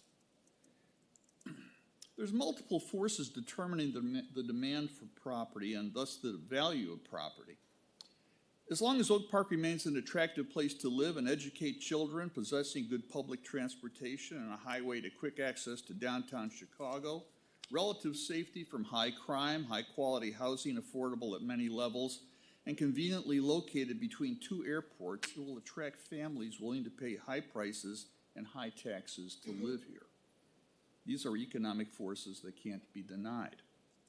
To turn a property from single-family to multifamily requires the purchase of the property, possible demolition, architectural consultation, construction or physical transformation, and ultimately the payment of our breathtakingly high real estate taxes. All apartment buildings are businesses, and the goal of any business is to make money. No company or individual will spend the kind of money necessary to transform a property in multifamily and then charge rent that does not permit him or her to recoup the above costs and turn a profit. This is a very high bar in Oak Park and one that militates against affordable rents for all groups. Attempting to flood the village with new residential units of any kind is unlikely to change the essential features that make people want to move here. And those characteristics, along with our astonishingly high real estate taxes, in the end, will keep residential costs high. If the goal of this plan is to reduce residential costs, this plan will fail, because it will be fighting the economics of the free market. Developers will charge whatever the market will bear. That's the American way. Now, if the board plans further actions such as rent subsidies and down payment grants that will be reflected in further tax increases on the rest of us, please reveal this to us now. No hidden agendas, please. Thank you.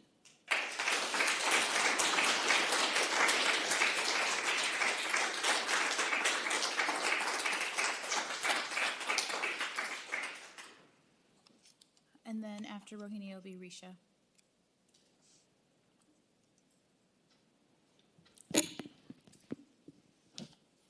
Hi, everyone. I first want to thank the board for your efforts to make good on your promise to address affordability.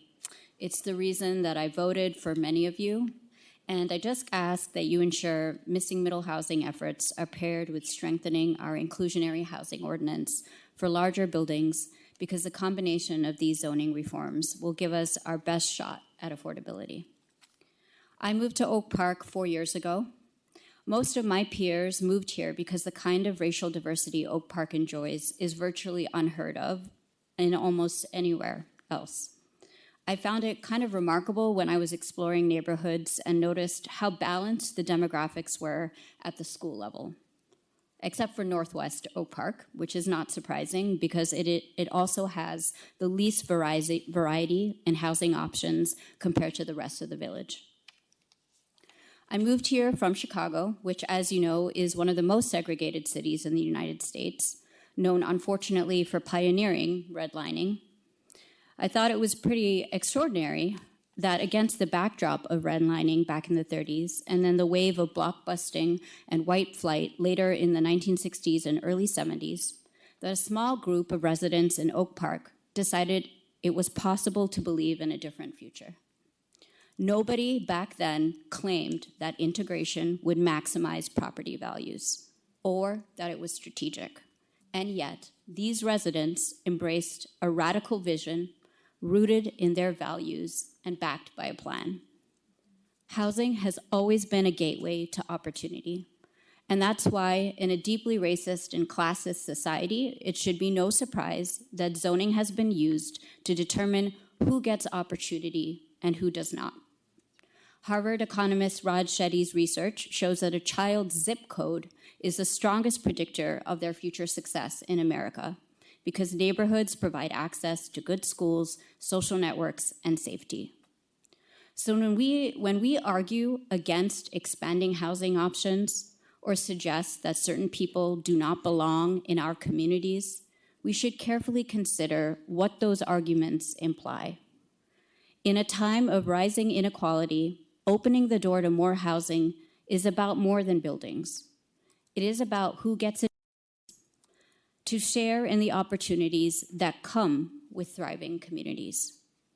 I hope we the kind of courage it took Park, especially because unaffordability is the latest force resegregating communities. I know this community is far from perfect, but let's remember, we do not have to act in fear. We can take action based on our values, backed by best practices, and guided by expertise. And maybe we could do something extraordinary again. Thank you.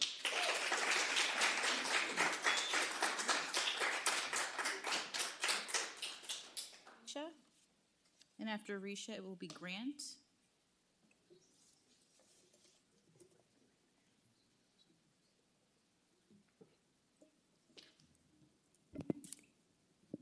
Hi, my name is Richa. I want to say thank you for all the work you've done, board, and making it on this zoning. I'm excited about it and in support of it. We moved here to the city because I call it affectionately a cheater suburb. We can walk most places, we have the access to public transportation, and the schools, come on. As time has passed, the diversity in Oak Park is really what's keeping me here. My family, my husband, my kids, and me, we've benefited from the diversity Oak Park has. I've grown and learned from my neighbors from different backgrounds.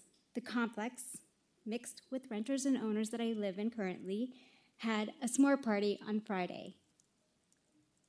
It was beautiful. The makeup of the community was Chinese, Japanese, Black, white, Filipino, Korean, and Desi. This is all the community that I'm a part of and where I live. And I could not stop smiling on Friday after I went back home. The bus stop that my kids are a part of, actually one of the first speakers, Amari, and I are part of this bus stop, and that is how we became friends. I would have not known her had it been for the bus stop. We've built a community together. We laughed together. We actually have laughed before at how I've mistakenly stolen someone's shopping cart at the grocery store for about 20 minutes. But those same people that we laughed with, they have picked up my kids when I was running late, or if the bus stop came early. You know those dreaded Wednesdays, early dismissal for D97 caregivers out there? There was no question asked, who rents, who owns. We just looked out for each other like we do in Oak Park. At Homes, I've been fully immersed into the community since fall of 2019. I was actually on the PTO board the past 2 years, and I was lucky to meet people from all backgrounds that I know I would have not met, whether they were single-family homes or living in an apartment. This has helped me grow as a person where I've learned to listen to my fellow neighbors rather than make assumptions about them. My ask is that the board supports the proposed zoning changes alongside strengthening inclusionary housing ordinance or the to give Oak Park the best shot at affordability and give all of us the opportunity to be in community with people from all socioeconomic backgrounds so that we can all enjoy what Oak Park has to offer. Thank you.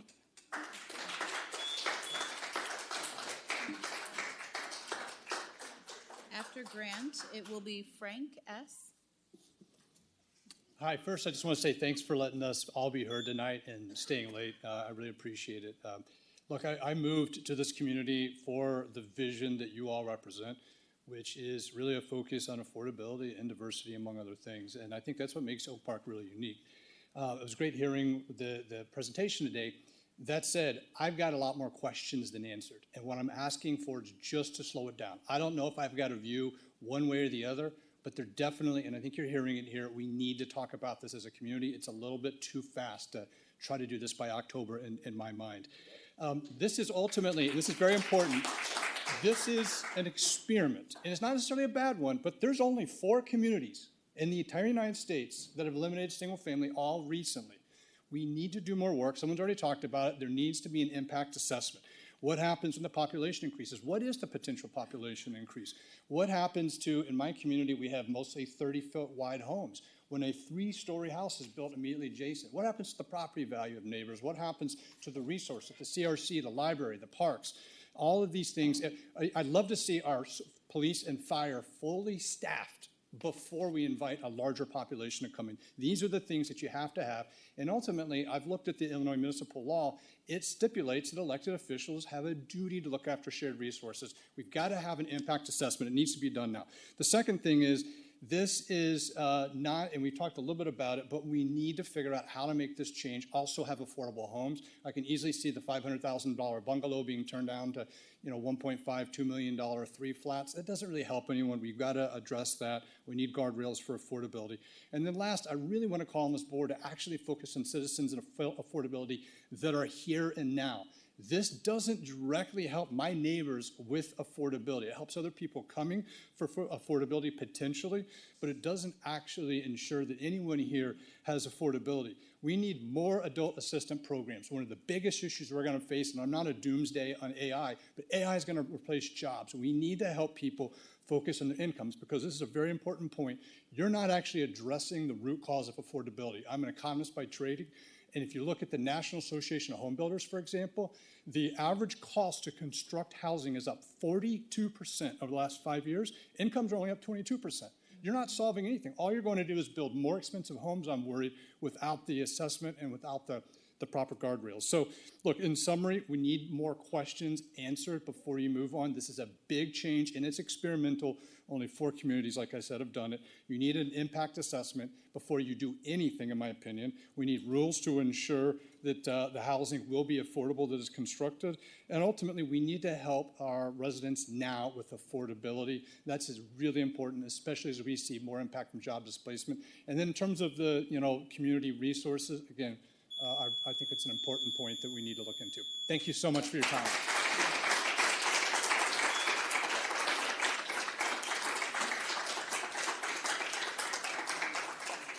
And after Frank, it will be Rick. Frank Stakira, 50 years plus 2 years renting. These recommendations are not ready for a decision to forward them on to the staff to actually draw up an ordinance, or call it a vote, whatever you want, but for simple reason that there's a plethora of matters within them identified in the recommendations themselves that require resolution first in order to be able to tell the staff what ordinance to write. I've found 10. First and most important is on page 10. Most important because it's the one thing in this whole book that makes the most sense to me, and that is to have a pilot program before enacting the whole shebang.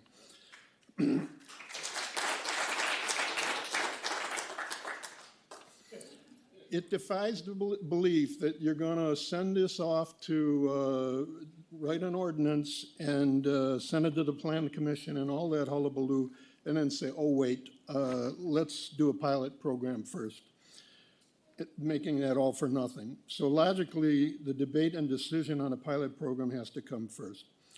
The second goes with the first. Page 11, it says the village should, it recommends, the village should test whether this program is effective before adopting the final standard. I'm going to skip 3 because that's similar to this thing on page 15, but there's another item on 4th on page 15. They recommend that you should consider height bonuses, allow people to build higher for bonuses. What ordinance do you write until you decide what bonuses are we going to give? 5th, page 22. Consider a demolition fee, which we had a word about that, with a fee to support affordability fund. What's the demolition fee? What are they going to write in the ordinance? And I have the side question of how do you even do that after you've already voted demolition as of right for all owners? I'm going to skip 2 more, page 22 and 28. Look it up. Things that the Opticos said you should evaluate or should make policy decisions on to get down to number 8. Page 26, overnight parking ban. Opticos said this should be carefully studied and discussed publicly as part of the land use goals. Why? Because with no on-site parking, some of these people are going to have cars. Where are they going to park? The only place left is the street. Goodbye snow removal. Goodbye the safety patrols at night of the police on empty streets. Opticos says you either have to overturn the ban or the builders are going to build parking anyway, which is going to increase costs and defeat affordability. Let me finish with 9. This is big. The fine print on page 20, which more or less swallows up everything on the 19 pages before, which is mostly what they talked about. I call it the stealth 6 flats. Read that page, and virtually everything in it, everything in the village of Oak Park is going to be eligible for 6 flats. The vast majority of plots in Oak Park will meet that standard with the corridors, and among the rest, any 2 smaller adjacent lots will too. This is going to make 6 flats okay over the entire village, and the public reaction is going to be massive. 10th, the staff recommendation alternative 2. Delay acceptance of this recommendation and forwarding it. This is from your staff as an alternative. And get the feedback on the recommendations alone without any vote required to forward it to anybody. You can finally get honest feedback in the upcoming program beyond what was happening before, which is, here's what we're going to do. What kind of flavor would you like for it? It's very possible that you may get a large reaction that the villagers don't agree and don't feel this is right for Oak Park, and you do not want to appear that you do not want to know that. Don't risk compromising the public trust and even the confidence of the constituents who put you here by voting to advance this now.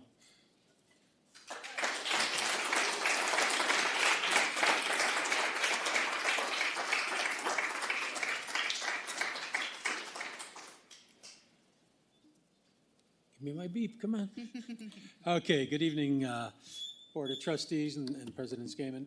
I'm Rick Sabatino. I think I got you all beat. 71 years in the village of Oak Park. I was born here and have never left. So anyhow, I'm here to ask you to do one thing tonight, and that's don't approve to pass this recommendation on. I'm not against new neighbors. I'm against voting on the biggest change to our neighborhoods in a generation before anybody has studied what it'll actually do. Start with what the village's own materials admit. They say middle housing, this is a quote, is not a guarantee of affordability. They target 80 to 120% of area median income. That's not affordable housing to the teachers and nurses the campaign keeps naming. And Oak Park is nearly built out. That's almost no vacant land. So this doesn't add homes on empty lots. It replaces the homes we already have. Our older houses and 2 flats are some of the most affordable housing left in this village, and they are actually what gets torn down and rebuilt at a higher price. Now look at what's missing. No traffic study, no sewer or stormwater analysis. In a village that floods, no school impact study, no fiscal study, no displacement analysis. You're being asked to rezone most of Oak Park on a consultant's report and a slogan. When residents asked for a referendum, the answer was no. Please don't compound that tonight by approving recommendations the public still can't fully evaluate. So vote no. Ask the staff to publish these studies after they're done. Let's see what the impact is going to be. You know, I live on a block that is as diverse as any, but the small houses are being knocked down and they're $1.25 million going on them. 30-foot wide lots straight up. And that's what you're going to get more of. You're not going to get people who can move in, you know, and I've been on that block for 48 years. And that's what's happening to it. And it's just crazy. This does not address affordability in the least. Thank you.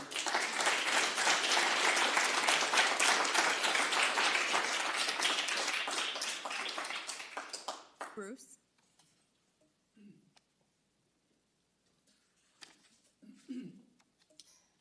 Bruce Lyman. I will read the first 3 minutes of Oak Parker Mark Sneathen's analysis of the proposed zoning change. Mark specializes in this matter professionally, and he will follow me after Jim Gilchrist. As implied earlier, 57% of our housing is in buildings with 2 or more condo or rental units. Oak Park's single-family entry price is high. It's about $600,000. Earlier tonight, a young lady said about $400,000. Either way, our entry price for condos at $200,000 costs much less than that. Also, our condos are about 32% cheaper than Evanston's condos. Over the past 3 years, our real entry prices for condos and single-family homes rose about 6% and 7% respectively. But both of those figures are less than 8%, which was Cook County's combined condo and single-family entry price increase. So our entry housing price increases were less than Cook County's. Our real rents fell more than 3% over the last year. That's a significant affordability improvement. So we have affordable housing options, and our overall affordability seems better than Cook County's affordability. Maybe we should be debating how many more affordable units we need and the best way to get them. Mark's complete analysis, sources, and recommendations are at MimbyOakPark.org, and so is Mimby's postcard if you haven't received it. Again, that's MimbyOakPark.org. I think, as said earlier, I think we need more specific details. For example, could there be teardowns? If so, how many? And would existing affordable housing be torn down? I'd like to try to, probably unrealistically, bring the two sides of this issue together by raising a fund that would try to bridge the gap between developers and neighbors. I can raise donations for a sizable beginning balance. Big donations would be needed. You can contact me at MimbyOakPark@outlook.com. Finally, let's all respect each other's opinions on this issue. Thank you.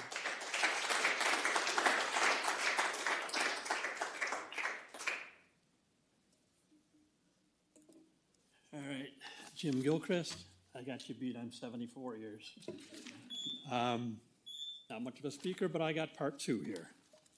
All right, fact 2, Oak Park is getting more diverse, not less. Since 2000, our total population of color share has risen from about 34% to about 39%, with the largest shift towards a growing Hispanic community. Fact 3, eliminating single-family zoning doesn't just conflict with one line of our 2014 comprehensive plan, it contradicts nearly every relevant part of it. The plan's land use designation names single-family the predominant use. Its foundational goals commit to protecting neighborhood character and historical integrity. Its actual growth strategy is scoped to transit corridors in specific identified sites, not the village as a whole.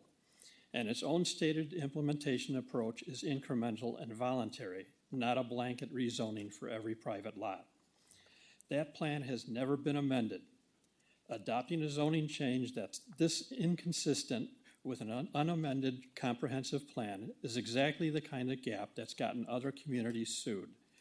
Arlington County, Virginia adopted a nearly identical missing middle policy and had already spent over $1.3 million in legal fees defending it in court, with the case still unresolved 2 years later.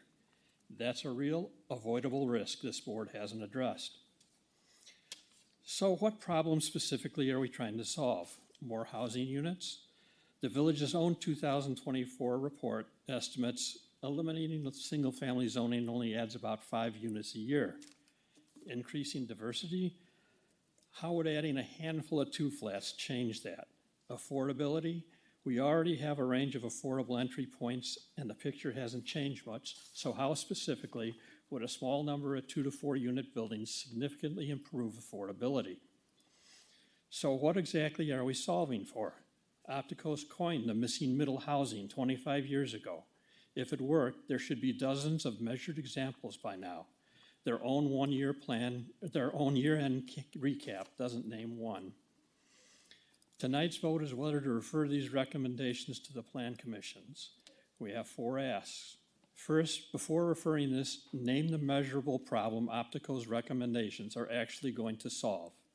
Second, how are these recommendations consistent with our comprehensive plan? Third, if the goal is more housing units, why not refer a corridor strategy that's already working and consistent with our plan? Fourth, if the board refers this despite public opposition and risk here, attach a condition to that referral. Start with a couple of small pilots, not village-wide, so we can see how this actually plays out on a small scale first. And I got no time left.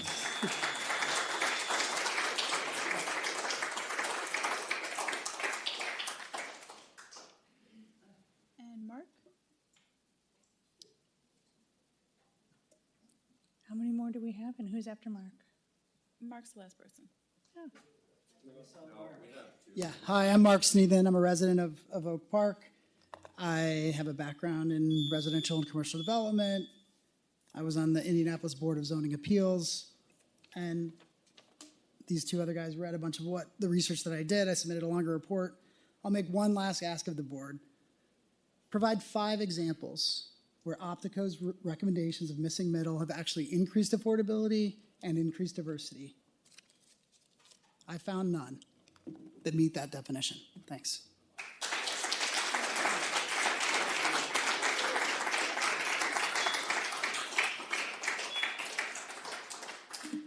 Okay, so,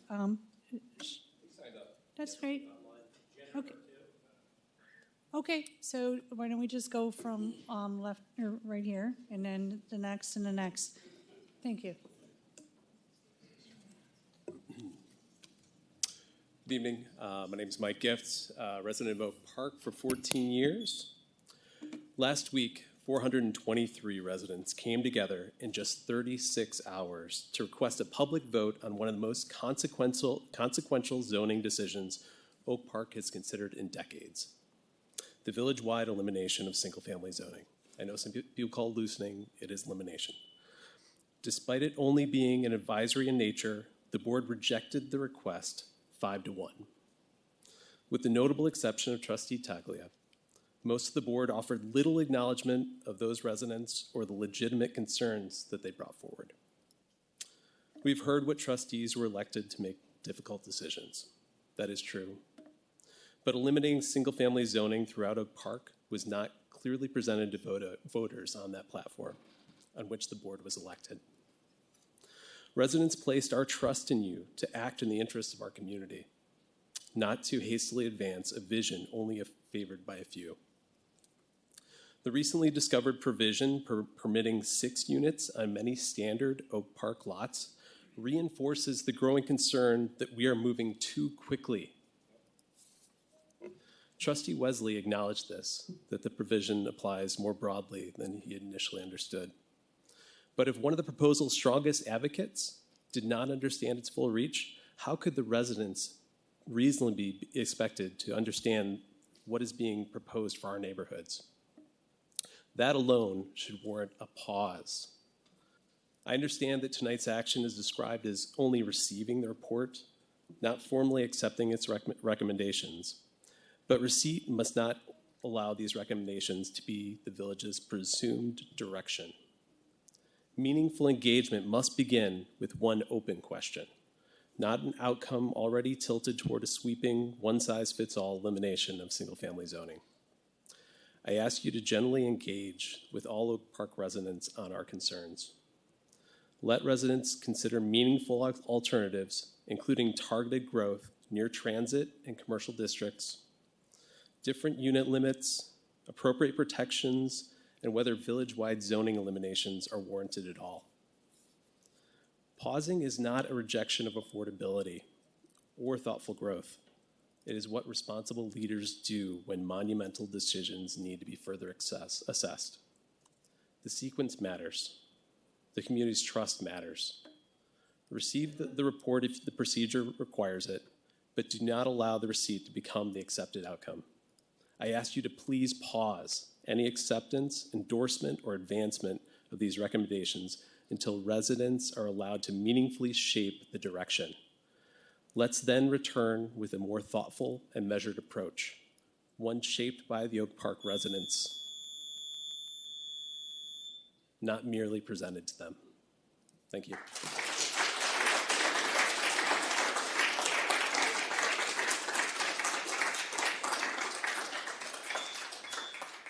It's getting late. Good evening, members of the board, neighbors, friends.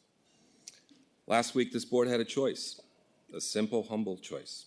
Let the people of Oak Park speak directly to one of the biggest changes this village had considered in decades. Instead, by a vote of 5-1, thank you, Trustee Taglia, that choice was taken away from us. Let's be clear about what happened. 20+ residents stood up here at this meeting. The overwhelming majority asked for one thing, a vote. Not a veto, not a blockade. Just a chance to be heard on the record, on a ballot. And the board said no. I understand the arguments. I've listened to both sides. I've heard them, that zoning is legally the board's job, that a yes or no question can't capture something as nuanced, that representative democracy means we elected you to make hard calls, so we don't have to.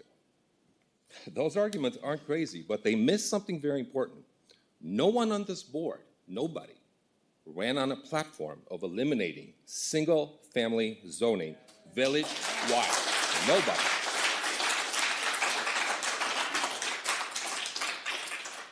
So when this decision gets made without this mandate and without asking us directly, it isn't representative democracy doing its job. It's 5 people substituting their judgment for ours on a question we've never got asked. So this isn't a small thing, and we're skipping here, but this is about density. This is about parking, the character of the blocks we built our lives on. Thousands of families in this village bought their homes understanding they were single-family zoned. That understanding has value. Financial, yes, but also the simpler value of knowing what your neighborhood looks like and will be. I want to be fair. Affordability is real. Oak Park is losing people who can't afford to live here. We all understand that on both sides. However, we have a goal here, and I don't think anybody disagrees with this goal, but good goals don't excuse skipping the people who live with the outcome. So, I want the democracy to be let loose here. Give us more time. This is all we're asking for. There's no hurry. My neighbor, David Jaggi, said it best. What's the rush? What's the impact? Give us more time than just rubber stamp it on October. So, thank you. I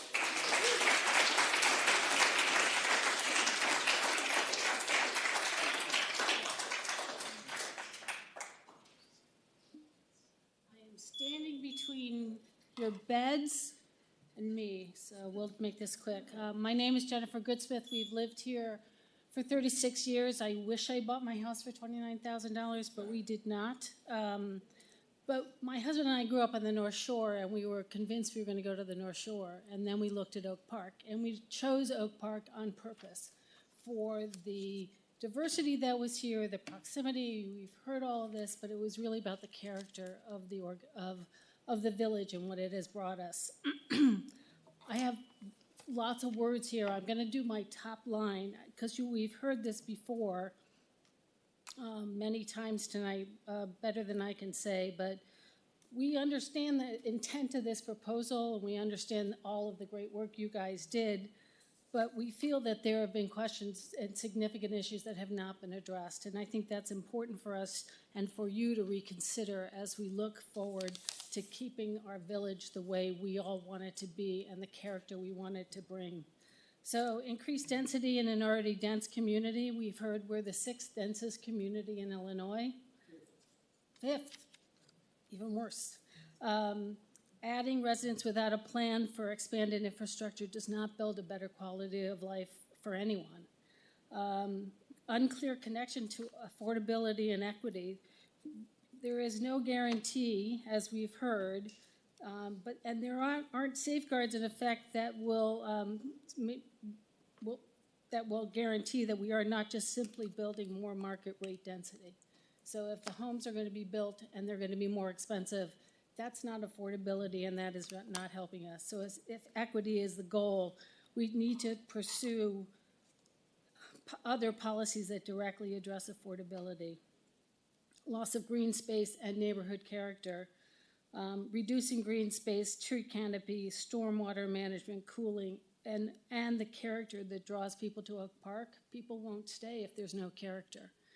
And then again, the request for a referendum. A change of this magnitude would permanently reshape every residential block in the village, and it should not solely rest with the village board. It should be decided by the residents who live here, who have to live with the consequences. So, given the scale and permanence of this change, we respectfully urge that you reconsider putting this up for a question to a public referendum rather than deciding it through board action alone. Our Oak Park residents all deserve the opportunity to weigh in directly on a decision that will fundamentally alter the character, density, infrastructure demands of our neighborhoods for generations to come. We hope you will slow down, and we hope that you've heard what you have listened closely tonight to address the concerns, to give our residents a direct voice through a referendum. Thank you.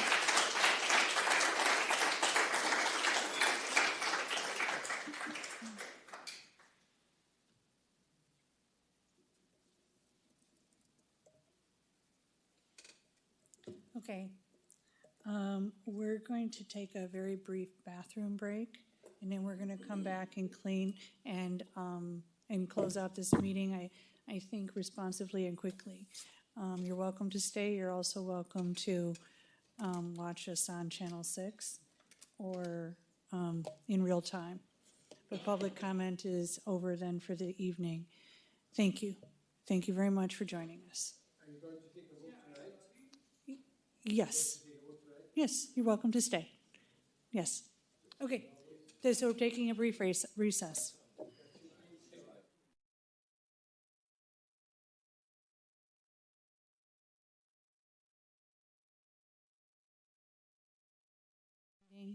Of the village board at 11:15 p.m. Remind me at this late hour, do we need to call roll again? No. Thank you. Okay, so we're going to deliberate, ask questions of Opticos, and make sure that if there's anything that we wish to adjust, is that that's being heard by any member of the board. If there's members of the board, they'll obviously make it clear as to whether they support this moving forward to the Plan Commission or not. And then, you know, through the Plan Commission process, although this is probably better, you know, explained by staff, you know, there will be a public hearing process that's considered a public hearing process as well. There comes a point when, in order to make sure that they are able to deliberate in a timely fashion, we all are elected and chose to be here. And while we do have some concern that our staff are going to need to be here at 8:30 in the morning, we are definitely down for this job. It's actually really was challenging for me to not be present last week. But, you know, that public comment process, email is also very, very efficient, because while I respected Trustee Taglia as largely the person you've been hearing from, that certainly does not mean with the hundreds of emails that we've got that we're not still reading them and tallying them, because even my brief walk around the table, they've all got even better notes than I do, because they can type away, okay? That plan development process, though, at some point is going to limit public comment. The members of that Plan Commission board are appointed by myself or the previous village president, and they're not elected, okay? They will be taking direction from us and then a process that is that of the staff. And I want you to please respect that as we move forward. You've been wonderful tonight in that they're having in listening, and thank you. Okay. So any member of the board, if you have questions of Opticos, or if there is something in the proposal that you are seeking clarification for, or maybe even want to suggest to the rest of us minor changes, this is our time and our opportunity. Who'd like to start us off? Trustee Wesley? Give me 1 second. No problem. Jenna, do you want to start? Sure. I apologize. I'm not feeling very good. No, you please take your time.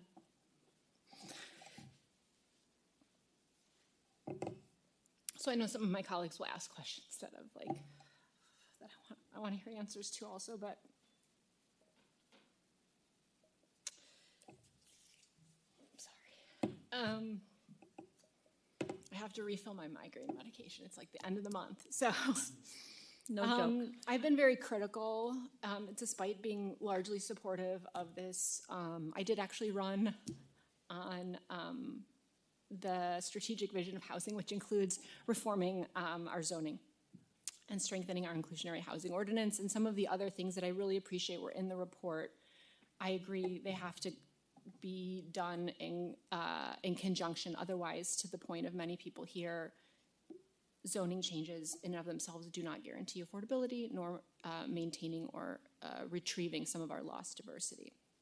So that's why I've been very loud and probably annoying about some of those things, particularly the inclusionary housing ordinance. But I have, so largely supportive, I've expressed that to you, and my colleagues know that these are changes I'm largely supportive of, but have been quite critical of the public education and outreach.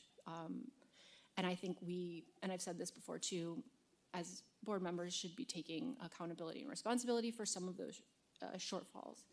I really appreciated a lot of what was in the presentation tonight, and I think some of it either makes up for where I saw deficiencies in the outreach, or maybe I just misunderstood what my expectations should have been for that first initial, but I do think it produced a lot of confusion and a lot of part of the mistrust that we've seen in the process, the fact that it was very light and it wasn't very informative. I went back and looked at the original agreement that we approved in September, and that's where I also feel like taking some responsibility in what we approved at that time in terms of the engagement. In terms of the scope of work, we were told that Altogether would design a fully inclusive engagement strategy that builds trust, understands community issues, and charts a course throughout the project. And then there were some further description of that, developing messaging that communicates zoning impacts in approachable, inspiring, accessible ways. So I feel like we didn't meet that. And then under that, there were some bullet points, including that you were going to address specifically historical intersection of zoning and racial equity in Oak Park's context as a diverse community. So to answer the question on the slide, what questions and clarifications do we want you to bring to the community? We keep getting these questions of like, zoning isn't racist, zoning is racist, we're not racist because we don't like zoning. This was foregrounded in the initial sort of conversation. So I would like to have this piece put into the 6 sessions and any of the videos or whatever that you create, but you do address it in the report, talking about sort of addressing sort of the coded racism and the purpose of stabilizing and improving property values can be used to promote. So the standards and values have historically been used as coded justification for excluding certain types of developments and residents. So it's there, right? But I think the criticism that, or the question that like, this doesn't actually answer the question or address the problem we're trying to solve in terms of affordability and diversity. So being explicit about those things, I think, both in terms of what zoning does and doesn't do. And then I'm just gonna, again, sort of repeat myself that we need to be moving this forward alongside the IHO, the preservation of naturally occurring affordable housing. A lot of people talked about the homes that they currently live in or that their neighbors live in, that they don't want to see demolished. And those kind of protections I think we need to be taking very seriously. So that's a message to us as well, because it's beyond your scope. But then I know that there's some other questions that I also have, but I'm going to let my colleagues raise them because, Oh, thank you. That's really helpful.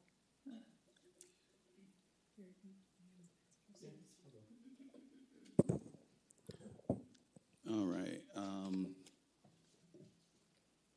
First of all, a great report. Loved it. Appreciate the recommendations. I did see a couple things here that I wanted to address, just related to the report itself. And sorry, I just lost my notes just that quickly. All right, here we go. So, a couple things. So there's a couple discrepancies that I noticed in terms of places in the report where the table says one thing, there's narrative that says another thing, there's a footnote that might say something different. I'd like to get that cleaned up. Yeah. So where I've noticed it the most is around the 6-unit aspect and around the implementation of the transit corridor versus primary corridor. And there's some places relative to the presentation versus the document where one says 1/4 mile and one says 1/8 mile, and then it's flipped. And so just would like to get get that cleaned up so we know what the affirmative recommendation on that is. While we're talking about the 6-unit versus 4-unit thing, one of my objectives to update in our zoning ordinance has been to not zone by exception, and I'd like to not shift the exceptions to something else. I'd like to be a lot more transparent in what we're actually allowing in the various zones, so that that is, one, accessible to more people, right? Because the current zoning code is not accessible, right? The only reason that people actually know what it is because the only thing it allows is single-family home zoning. So it's like you don't have to actually. The rest of it is really kind of second rate. But in this case, we're creating a virtually brand new zoning. I'd like folks to understand and be able to pick it up and say, oh, this area is zoned for 4 units, period. Or this one is zoned for 6 units because we are here, sort of thing. So that one kind of, again, as one of the public commenters mentioned, that one caught me by surprise in how pervasive it is. Yeah. Not the recommendation because I'd read the report and so I knew it was there, but how many of the properties that covers in Oak Park, that one caught me a little bit by surprise when looking at the map. So I'd like to see that standardized a bit, and then also a lot more transparent, preferably included with the map. Because the map's really good. The map is like, whoa, oh, okay. So that's what that does. Yeah. So, Connecting to. yeah, connect the two together. Let's see what else I have here. There's another kind of minor discrepancy in the N3 district heights. Oh, and in the N3 district itself specifically. So there's one place where it says like 50 feet, another place where it says 55 feet. Yeah, I'd like to see that cleaned up. Then there's also, are we permitting, is it 3, 4, is it 3, 4, and 5 flats in the N3? Because I think there's a table that shows that they're not permitted, but then there's narrative that says that they are. And the general description of the N3 zone seems to be, since the trend towards more density. So Yes, it's a bit it weird. does. Yeah, so it's like one, I see single-family homes and duplexes that are allowed, but then nothing for 3, 4, I think it's either 3 and 4, 3, 4, and 5, Okay. and then it picks up again. Yeah, we'll definitely take a second look at those discrepancies. Appreciate you calling them out. We did note the one about the 6 unit and do understand, right? There are many ways that you could allow that, and that was directly related to the analysis of build, right? And Right. so there, I apologize that wasn't cleaned up before the draft came out to the public. Those are things that we have questions around, because there are several ways that you could do that. And yes, we, recommend being as transparent up front with what's allowed by right. So if there is consensus that up to 6 units is allowed, then fine. I think we heard concern over that. But we have this state bill that is putting that on the table. And so that was where, originally it was a special exception. And so that's where some of those footnotes need to be cleaned up.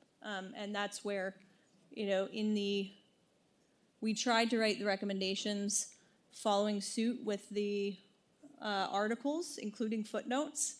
And so it does take a lot of cross-referencing. Yeah. We wish that wasn't the case, but we will definitely note those couple areas, and I do think those highlight key areas that are in question that we'd like your feedback. Predominantly the height of N3 and what's allowed, because right now some of the use table is reflective of what's existing, right? Where it didn't allow those other uses because that was the only residential zone that allowed multi-unit of any kind. So we'll take a closer look at that, but appreciate eyes on those areas. Yeah, definitely. I understand how, because it's a complex document, right? So It's a lot of cross. Yeah, a lot of nuance, a lot of cross-referencing, trying to even inside of itself and then relate it back to the previous zoning code. I totally get it, right? It's just things that either showed up or were flagged to me by the community or showed up during my review. Wanted to make sure that they got called out and surfaced. It is late. I am not going to lecture tonight, but there are a lot of public comments that were made tonight that quote things that are just not correct. And if this was 9 o'clock and not 11:30, I'd go through each one of them. But instead, I'll just write a doc and summarize my notes. But there's the one thing that I want to bring up is that our population, and when we did the census in 2020, was 54,000 people. The ACS census estimates are now 52,000 people. We didn't lay off a bunch of people, right? We didn't lay off. When our population goes back up to 54,000 people, we're not going to go on a mass hiring spree, right? Like density scales, right? And so the amount of people that we have on staff scales with density. We don't have to go out and hire new people just because we gained another 100 people in the village, right? These things scale, which is the reason that density exists. And it's the reason why developers like to build bigger, because the fixed costs of a building are fairly manageable. But once you scale it over a large number of units, they become incrementally smaller per unit, right? And so that's how scaling works. That's how it's working here in the village, and it's why we don't lay off people and hire people whenever the population fluctuates 1,000 or 2,000 people. Another thing I'd like to note is that since 2020, the D97 enrollment is down 10%. So I'm not concerned about overloading the schools. And if they are, then that's their government, not this one. The high rises pay $8.6 million in taxes per year. Those are taxes that you do not pay, dollar for dollar. They roughly save you, I forget the number, I'll remember it I'll remember it later. But $8.6 million a year is $8.6 million that you all don't get paid, that you don't have to pay, rather. That's what the high rises in downtown Oak Park pay. I have a document. I will happily forward it to anyone who emails. Document is sourced by the Cook County Clerk's office, by the way, so this is not my data. The more people you get on the block, the more people split the infrastructure costs. So per person, infrastructure maintenance becomes cheaper, not more expensive. That's how it works. Chris, I have no idea what the book stuck is. Where are you, Chris? There you are. All right. I have no idea what the book stuck is. You know how I know that single-family home zoning is racist? The system that is, not the people in this room, but the system. I just Googled it. If you go and Google, is single-family home zoning racist? Let me tell you what the actual results that you get are, because I had to do this earlier for someone. First result, the racist history. First result. We don't need a lecture. If you're going to interrupt, I will have you removed. I really think that this meeting has gone incredibly well so far. We've listened to all of your comments, not just listened, but actually took notes. Okay? We're going to be working together for the next several months, and I'd like that to be a collaborative spirit so we can actually get to the nuances. We're not going to be able to do that tonight. I'm not going to encourage my colleagues to weigh in on 35 feet versus 40 feet. I'm going to ask staff to talk a little bit more about what the Plan Commission process is, so that as we get into the real details, it's coming back to us through a process that has been working with our professional staff and not directly with us, so that we can continue to take in that information, okay? That's part of the reason it's gonna go through that, is because those residents who've been appointed to those commissions are being walked through it with professional staff, okay? Tonight, we are being a little political on vision. That's what's appropriate for the moment. Every single time we do that, staff digests how that translates then to a vision for our community, okay? And how it is that we might implement that. In many, many ways, I think we have some of the same goals here. And this is actually a humble group. If we are wrong in some ways, I trust, it's happened many, many times, that we'll be responsive at the end of the road here. That's far more likely to be done if we can keep the dialogue open. Trustee Wesley is going to continue with no interruptions. Thank you, President Skaman. What I'd like to say is, while you all came up here and gave public comment, I listened intently. I've got pages of notes from things that all of you all said, and now I'm just addressing some of them. And the same respect that I gave you all, I would like to see that returned. And I think it's indicative of this conversation that when you encounter pushback on the comments that you said, that instead of listening, you shout me down. If we can't have a conversation about this topic, how can you all vote on it with any information? Like this board and the board previous to this board has been talking about this topic per Craig Failer, a director of development here in Oak Park, since 2023. Anyway, I'm not going to read out the whole Google search. If you just Google, is single-family home zoning racist? Everything on the first page says yes. The first thing says, the racist history of single-family zoning. The second entry, the troubling connection between zoning and racism. It goes on from there. This is not controversial. This is accepted at this point in 2026. The fact that the system itself is racist doesn't make any of you in this room or anyone at home racist. Those are different things.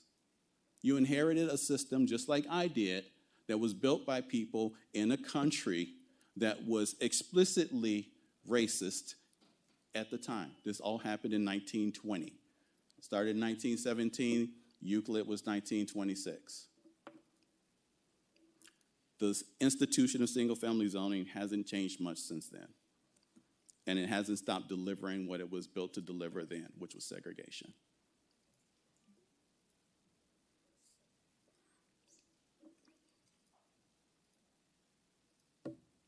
It's 11:30. I'm going to leave it there. All the math, though, that I heard tonight is incorrect. So there's the reason we don't. We'll close at this. Affordable housing is incredibly important. We donated $2 million using the Housing Trust Fund to fund 2 affordable housing developments, one of which was just funded by IDA about a month ago. Another one we just voted for on consent earlier today. That housing is incredibly important. It's subsidized. It is the type of housing that doesn't get built unless we contribute to it. But we don't have enough money to build subsidized housing for everyone who needs it. We gave $2 million and we're going to get back something around 60 units, I think. That's really, that doesn't scale with the resources that we have here in the village. But it's important, and that's why we fund it. And that's why we will continue to fund it. And that's why the IHO is important, because the IHO funds the Housing Trust Fund, which helps us fund the subsidized affordable housing that people who make 60% or less of AMI allows them to get housing where they otherwise couldn't. Market rate housing creates a filtering effect. Filtering exists regardless of whether you believe in it or not. It also exists in 2 different directions, filtering up and filtering down. If you don't have enough supply in your community, what you see is filtering up. That means that the affordable housing at the bottom of the market gets more expensive. When you add supply, in the rental market anyway, what you see is filtering down. People move up the chain. They move into Albion, which leaves room in, call it 100 Forest, which then leaves room in our vintage units. What the research shows and the data shows is that when you add market supply to a community, the very first people who benefit from it are the people at the bottom, the folks who are in that Class C housing stock. Those are the folks who are the very first people to benefit from Albion going up. Not the people who move into Albion, the people who are able now to move into vintage buildings that were left empty by the people who move into Albion. That's how the system works. You guys elected me to represent you, and you say, hey, these are the things that we care about. So I went and I researched them. I know more about the housing system than I probably care to ever know. And when I come here to make decisions on your behalf, I do it with the best knowledge and data that I can find and that's available. And I've spent hours and hours and hours poring over this stuff. Research papers, data analytics, talking to experts, you name it, I've been doing it. And what I've come down to is if we want to do the things that we say we want to do, affordability, economic vitality, diversity, integration, you name it. If you want to do those things, it all starts with housing. If we don't want to do those things, that's fine. But those are what we say our values are, so we should change them. Trustee, I also wanted, as a follow-up to your comments and to yours as well, Trustee Jacobson, in the first round of engagement, we actually had compiled a history of zoning, both in Oak Park and more generally, as a resource guide that lived both on boards for the public engagement and a much fuller resource guide with links to, I think, probably a lot of the resources that you are mentioning as well. So that was a part of our engagement, but I hear you that that needs to be lifted up and something that you would like to see moving forward. Okay, while you're talking though, before I'll go to Brian next, are there responses to, generally speaking, the public engagement that you heard this evening that you think would be helpful, or is that just something you maybe want to report out to us later? Yes. Seems like a long time ago already. No, I think in general, there is, we hear you, and there's more that we agree on than don't. I think it's a lot of the communication on what zoning does actually do and doesn't do, and what changes are proposed. And I would just urge everyone who brought really thoughtful comments tonight to continue asking those questions, but the most helpful thing for us is to ask them in the context of the current zoning and the proposed zoning, so that we can actually make those changes that reflect your feedback. And when I say that, I mean, I think several comments spoke to the residential districts themselves, and specifically those use changes. And that's a really important part of the conversation that we do want to hear from you on, but it also doesn't acknowledge, right, the rest of the zoning recommendations, and that's the commercial districts, right, which do have a direct impact, and these things all do work together. It's very hard to see that because we look around our community and there's housing everywhere, so it's hard to really feel the impacts, I think, when we say there's not enough housing or there's not a this, that, or so we understand that, and we will work to communicate that.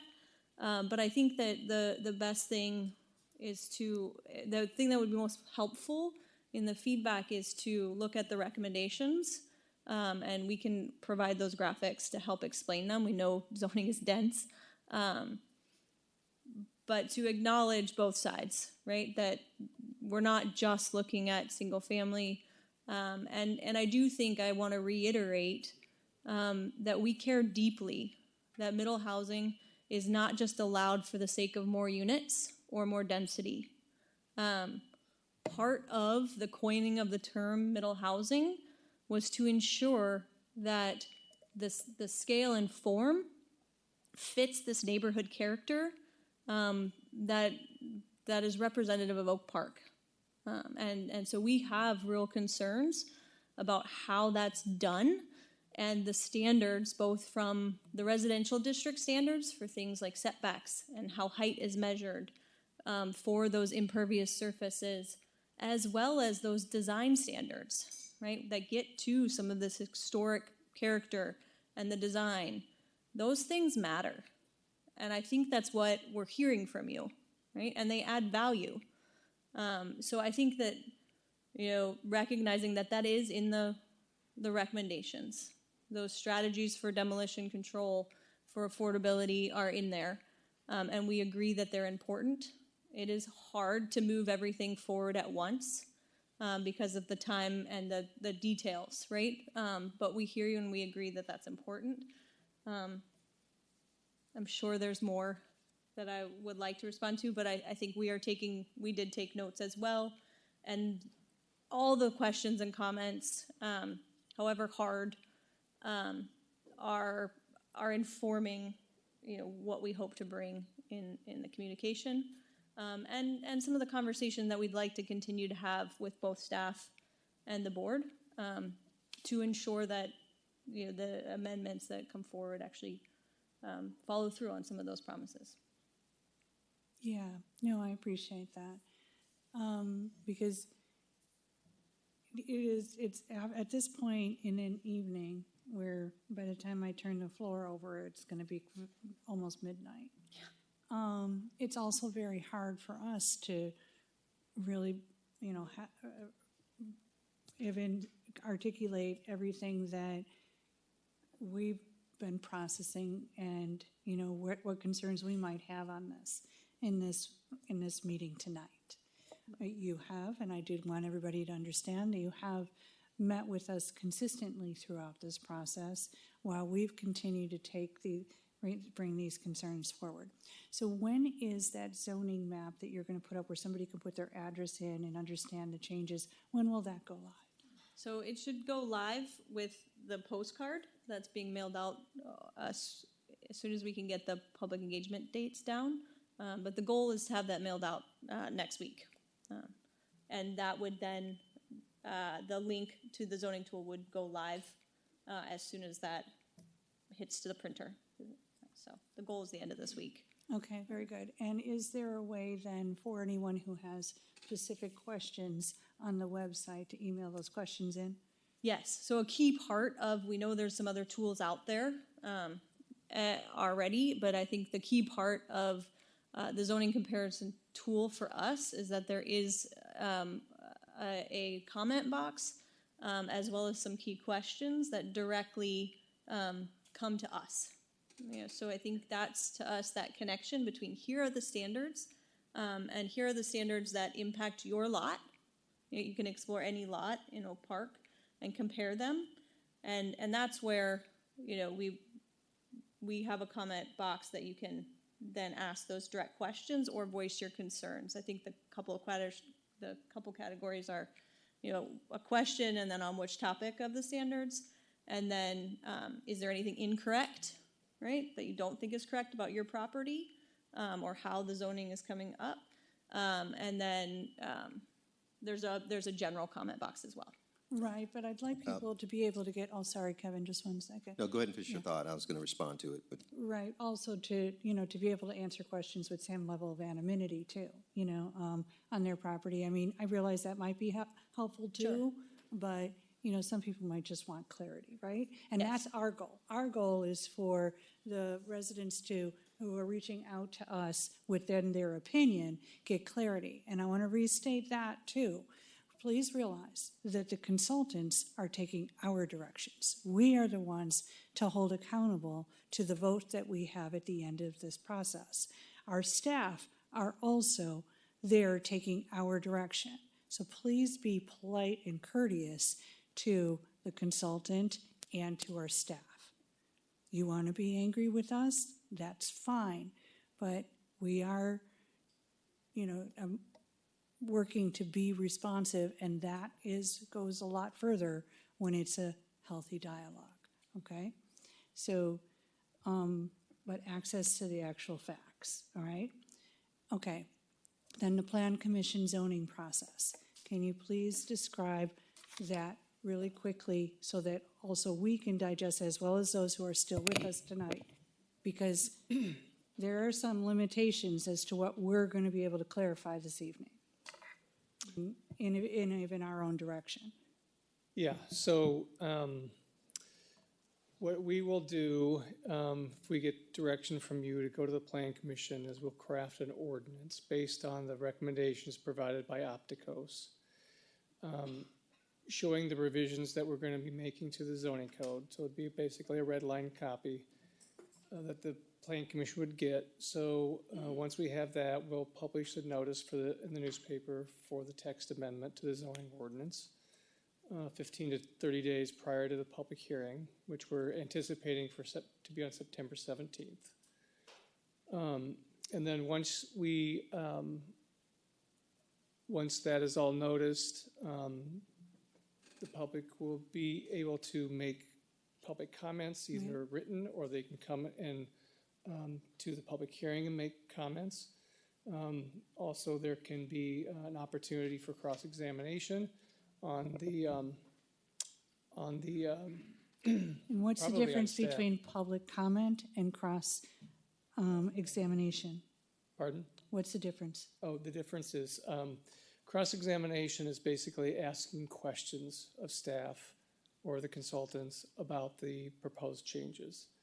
Public comment is just making a comment either in writing or at the meeting, similar to what you did tonight with public comment.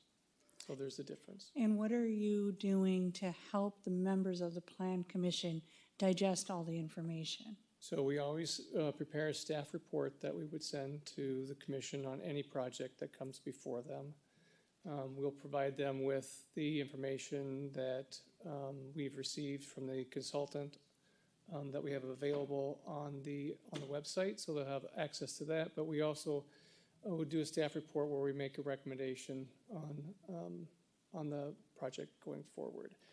And if there's any changes that we want to see in that, we would mention that, or if there's some direction from the board that you have for us to put in that staff report of changes you want to see, we'll add those into the staff report as well, and then we'll present that to the Plan Commission for their review and consideration. And then, of course, they have access to, if they want to set up a meeting to, because it's a lot of information to take in, right? Mm-hmm. Okay. All right. Thank you. And then they'll make a recommendation and come back to the village board with a presentation to you. Brian. I want to agree with one of the things Trustee Wesley said. I don't want this to be zoning by exception, and I think that as we've already discussed, the 6-unit buildings, because it was on lots exceeding 5,000 square feet, where they it ended up being a case that's a whole lot of lots in Oak Park, and so I think making sure that we move forward with the recommendations where it's like 6 units is the by right, with the exception of where only 4 units will be allowed, because sort of flip the exception so that the exception is the thing that's actually the exception rather than the exception being the rule. Because I want whatever we're moving forward with to actually be clear so that the engagement we have with it is clear. I think that, tonight we are receiving a recommendation. We're talking about sending it forward to the Plan Commission, and I certainly am in support of that. I think it's vitally important that the engagement we have moving forward, we are hearing the concerns, we're responding to the concerns. We are hearing, hey, we're okay with this, but we're not okay with that, and figuring out what exactly is where the community is. And I think one of the things that was hard to hear in public comment was the idea that this isn't a board that values engagement, that values listening, when what I said last week was I don't think a yes or no referendum is actually listening, because I don't know from a vote yes or no on do you support this whole proposal, whether someone's saying I don't support 35 feet because I'm worried about my garden in my backyard, or I don't support 4 units because I'm worried about what my neighborhood might look like depending on who moves into those units. And those are 2 very different concerns.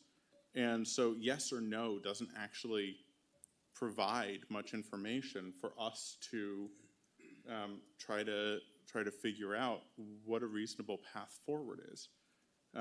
Yes or no is the end of a conversation, not the start of one. And so I think that this engagement process is vitally important, and I hope that we actually do get meaningful engagement into the Plan Commission process, so we can get a recommendation back to the board that has meaningfully considered that.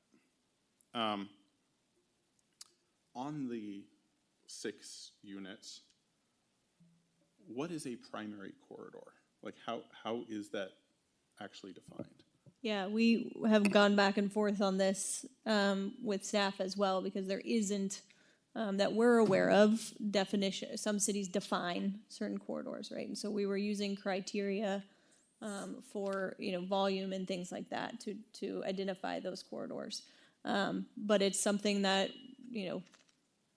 in most cities we'll look to a streets plan that identifies those, and we didn't have that information. And so I think that is one of the areas that we want to look closely at. Because I pulled this slide back up because I think we agree when we started layering in those standards from build for that 5,000 square feet, it was the majority of those. And in that case, we agree with you as a sort of zoning standard. If it's the majority, if it's impacting the majority of lots in that district, it should be the standard, not the exception. So this is why, we asked to do the non-conforming analysis partly so we could identify this, where those areas would be impacted. And I think, that just finished 2 weeks ago. So we are also still asking questions and formulating what we would recommend. And so I think, your questions are all legit and something we want to think through. And I think it would be, and we did in the community workshop, try to ask some of these questions, but it was very early on. But we did ask, do you want duplexes, triplexes, fourplexes, sixplexes in the residential districts? And we did ask, what height are you comfortable with on corridors, and trying to identify, differences in corridors.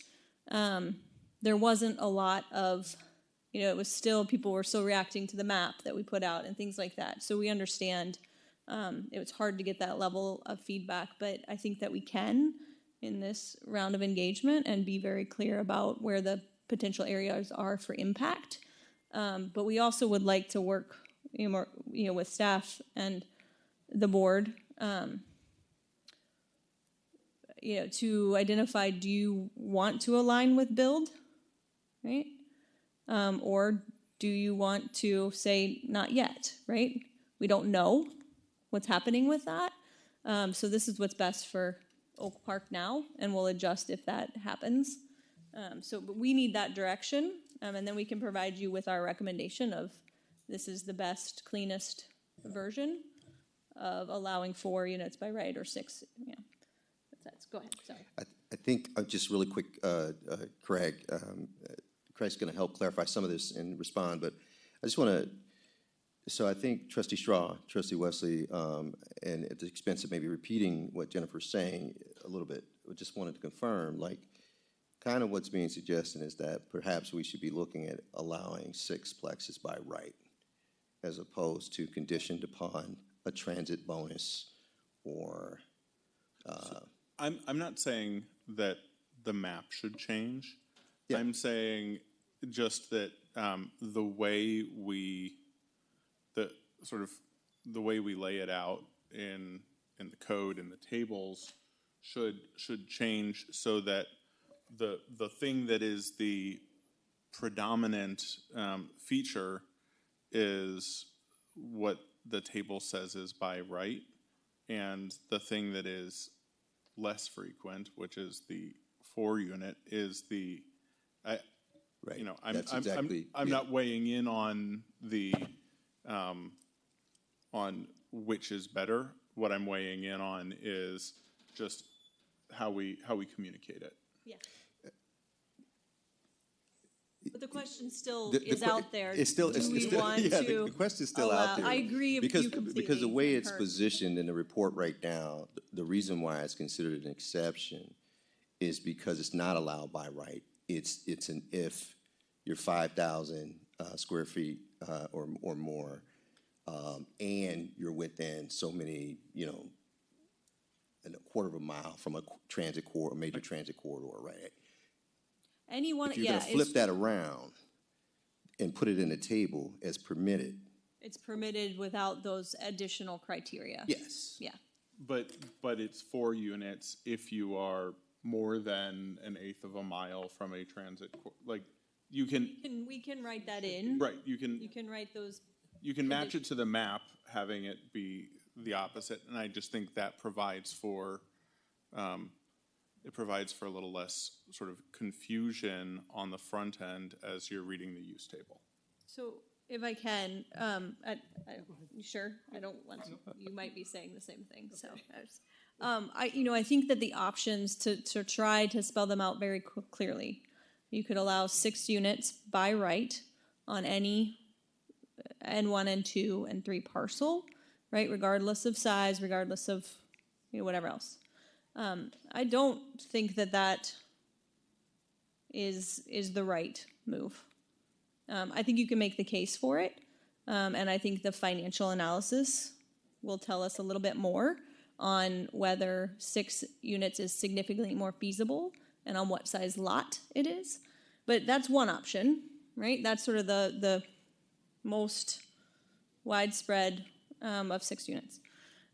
We can tie it to affordability. So it's a bonus, right? You only get those additional 2 units if you are providing affordable units. And we will define, the code can define what affordable means. So that's another option. The other 2 options are we could keep just the criteria. We heard in the public feedback, right? Density should be by transit. You could just keep the within a quarter mile of a transit. The difficulty in Oak Park with that one, because we agree with that, is that means most of Oak Park, right? And so that's one of the hard things of deciphering the public feedback. But the last one is the corridors, right? We did hear comments of more should be allowed on the bike lane, the corridors that have bike lanes. So that's where some of the corridors came in. So those are criteria. You can look at all 4 of those. You could pick just one. What's the most important for Oak Park? Is it the transit? Is it the affordability? Right? You can do any one of those. But we did hear and we heard the call of put it in there. We can always pull back. And that's what that was coming from. So I think our recommendations would be to allow 4 by right, and then decide as a board and based on community feedback, if there is a desire to allow those 2 additional units tied to some criteria, whether that be transit, affordability, lot size, right? We can do any one of those. And we will come back to you with additional recommendations and clarity once we get the financial on that issue too. Sorry, Craig, that's long. No, I echo what you just said, but I wanted to pull this map up so you saw what the distance is from the transit areas and the major corridors that we were mentioning in the report. And as you can see, it covers a majority of the village. If you want to do 6 flats in those areas, you're going to cover about 90% of the community. So having other criteria that she mentioned might be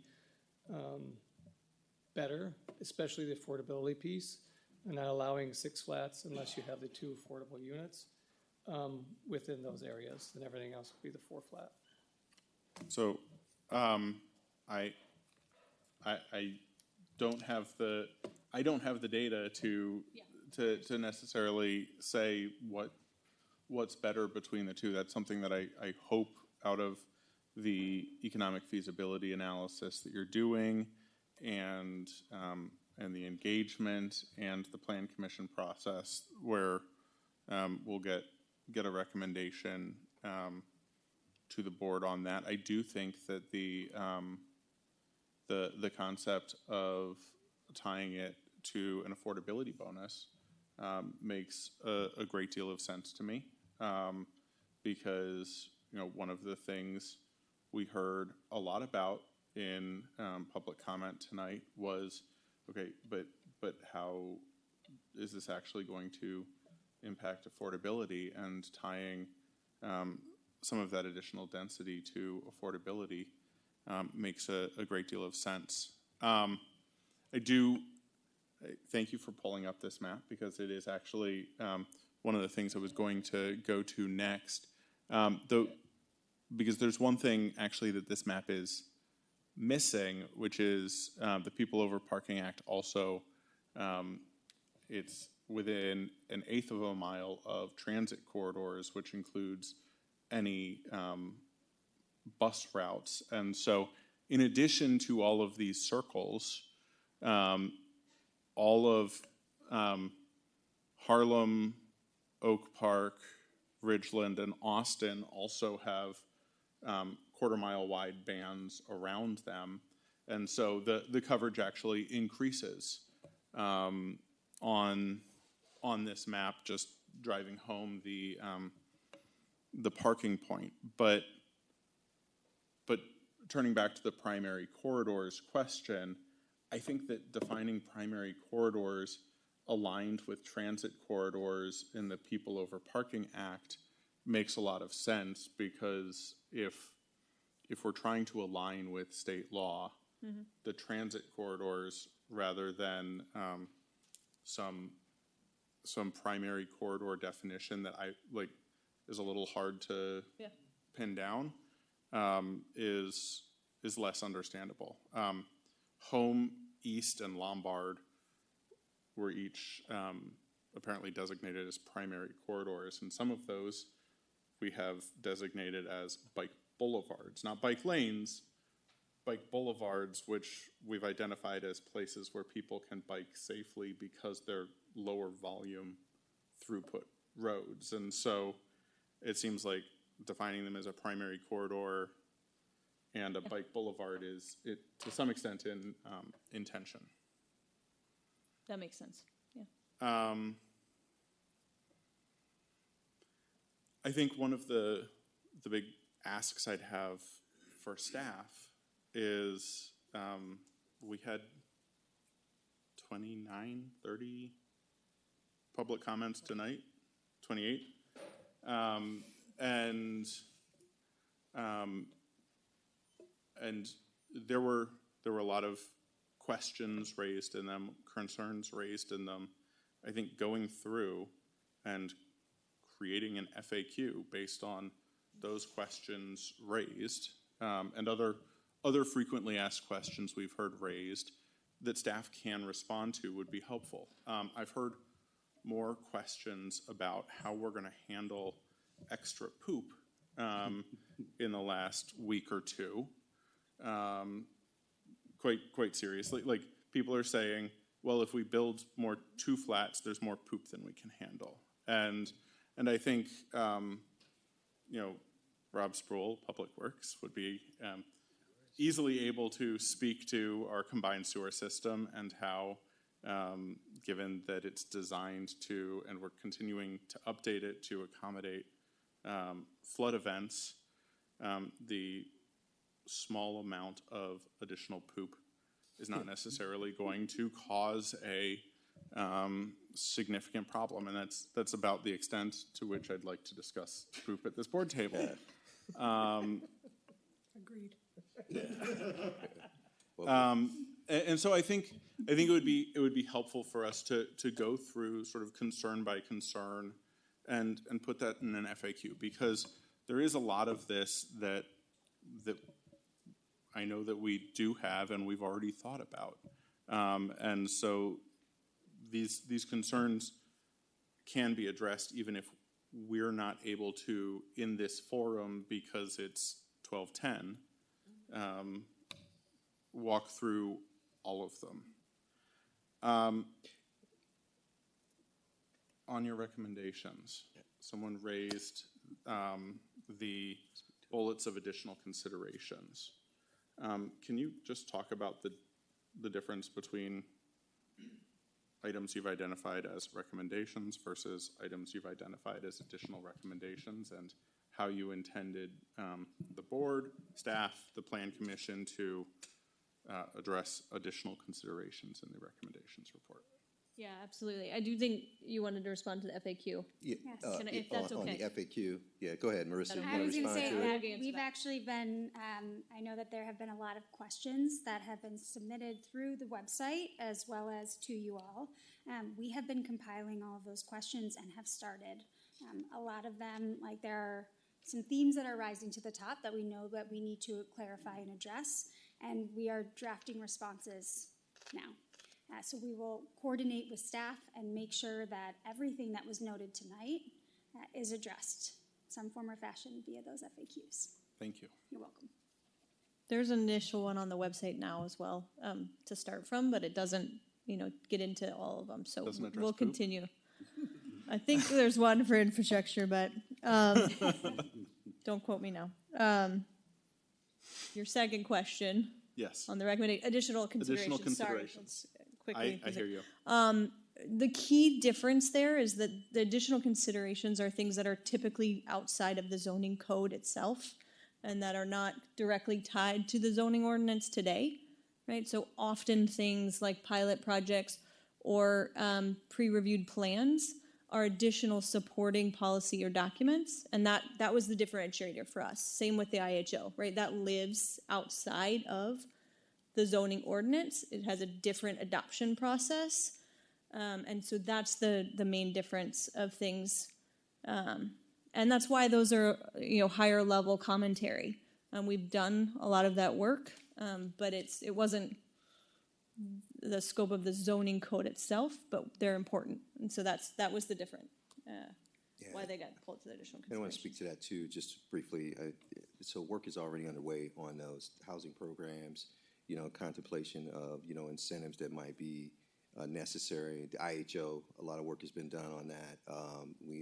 As the economic feasibility analysis is coming to a close, that's going to provide us with the final information we need in order to finalize our recommendations on the IHO.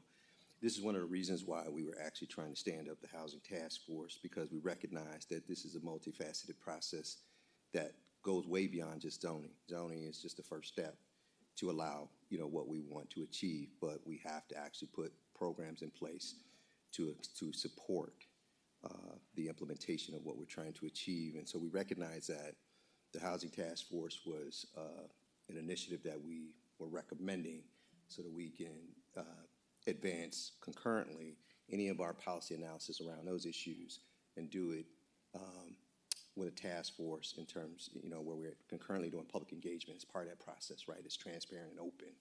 So that was sort of the reason for the recommendation for the task force, so that we can work through those things transparently.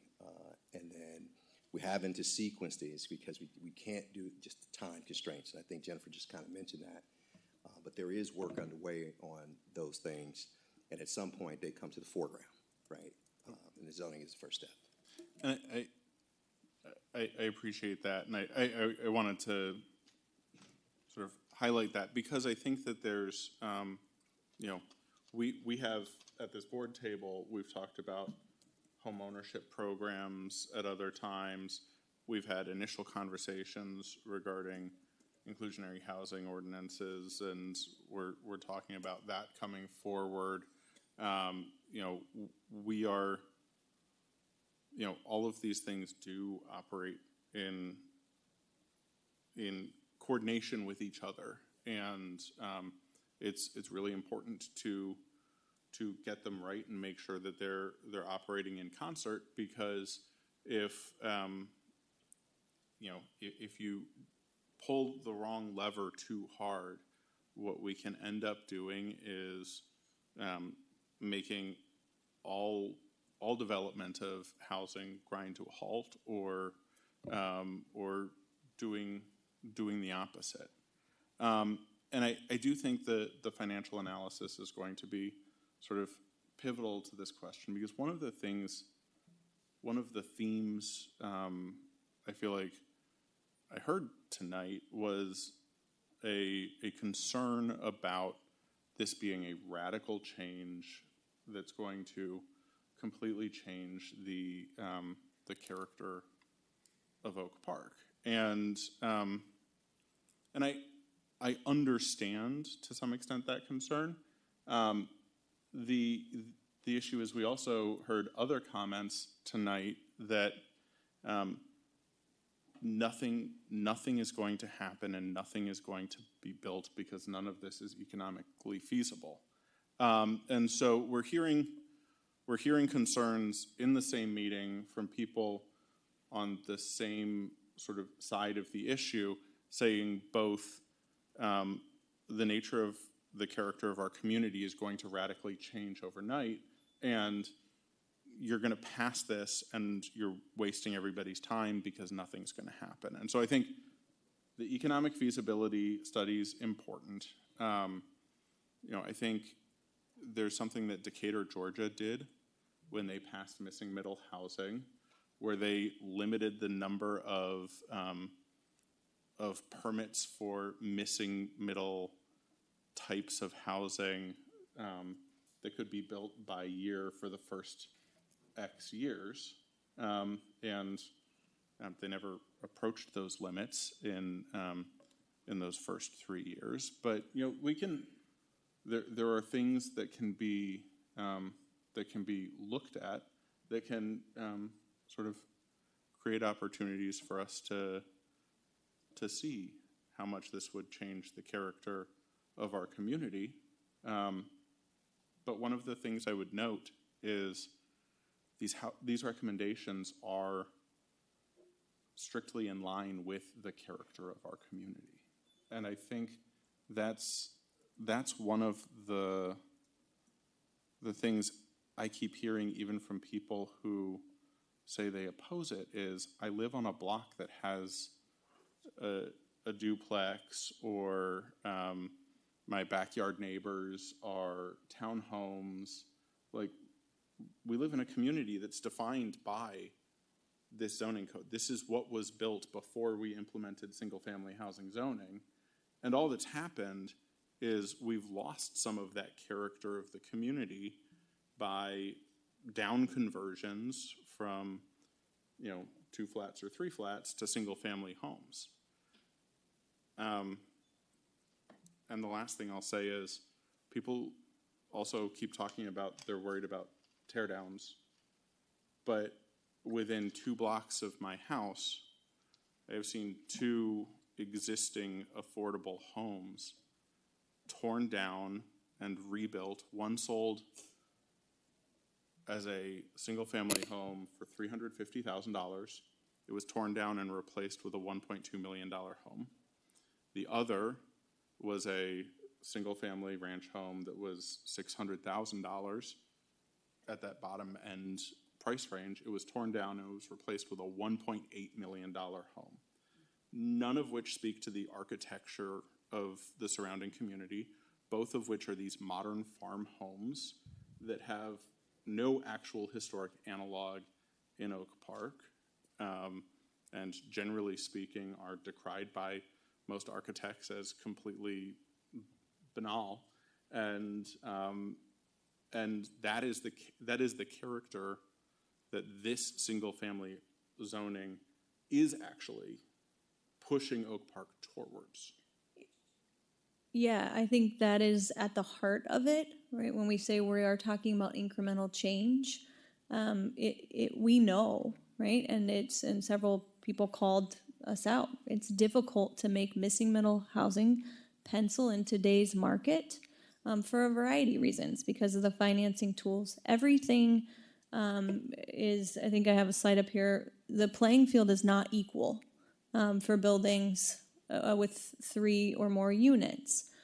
So even the feasibility is already showing, right, that the most enticing thing to build in Oak Park is the largest today, new construction. The thing driving the possible demolition is the construction of $1 million larger house that maximizes what's allowed on any of those residential lots.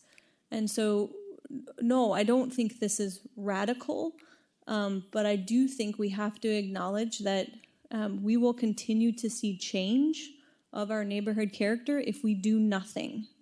We are already seeing that. Yes, it's maybe 5 homes a year, right, on the unfortunate fire or tear down.